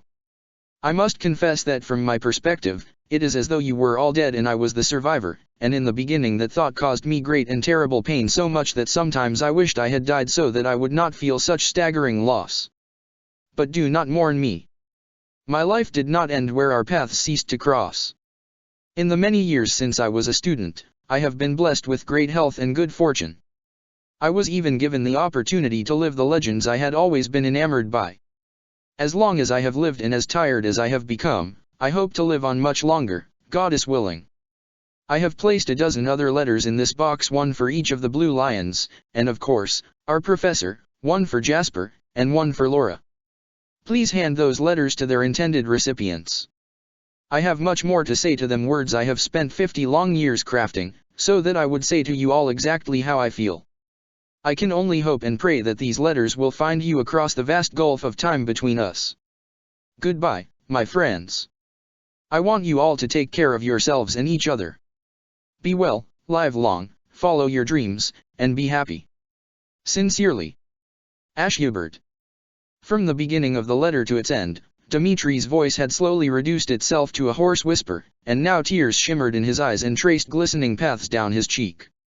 He fell silent, set the ancient pages aside, and buried his face in his hands. Didier rested a comforting hand on his shuddering shoulder, but said nothing. As stoic as he was, there was pain in his eyes. He did, Felix said, though he sounded much less snide now. Saint fucking Indec, Sylvain muttered, awestruck but certainly not dumbstruck. If it wasn't Ash writing it, I wouldn't believe a word of it. Annette sniffled and wiped her eyes on her sleeve. Did you hear that, Ingrid? She asked, her voice a strangled squeak. He named his daughters after us. Ingrid had no response, because long before Dimitri had finished reading the letter she had started sobbing onto Edelgard's shoulder and seemed unlikely to stop any time soon. Edelgard held her steady and let her cry. Raphael patted Bernadetta on the head. Hey, Bernadetta. Did you hear that? He named one of his sons after you. She recoiled in fear either from him, from the idea that Ash would have done something like that, or both. What? No. He must have known someone named Bernard during the war. Why would he name a kid after Bernie? That's ridiculous. Suthis hovered over Byleth's shoulder. It is clear, she said to Byleth, that you all meant quite a lot to him. You mortals can truly be incredible sometimes. I am amazed by how such short-lived experiences can fix themselves in your memories. Felix held his hand over his eyes, Edelgard suspected so that no one could see if he was crying. When Dimitri handed him his letter from the box, he stuffed it into his satchel as though it were some illicit good. Edelgard was handed her letter from Ash last. The envelope was worn and old, its yellow-brown edges almost as soft and fuzzy as cotton, and she found herself struck by the fear that it might all crumble to dust in her hands. As much as it weighed like real paper, had the texture of real paper, and the wax seal emblazoned with the lion and the crest of Bladdid caught the light like real wax, it still seemed like something out of a dream, a shared hallucination that would vanish if she so much as blinked. Like her peers, though, she found herself without the wherewithal to open the letter and read the last words Ash would ever say to her right then and there, so she slipped the envelope gently into her jacket pocket and hoped it would still be there later.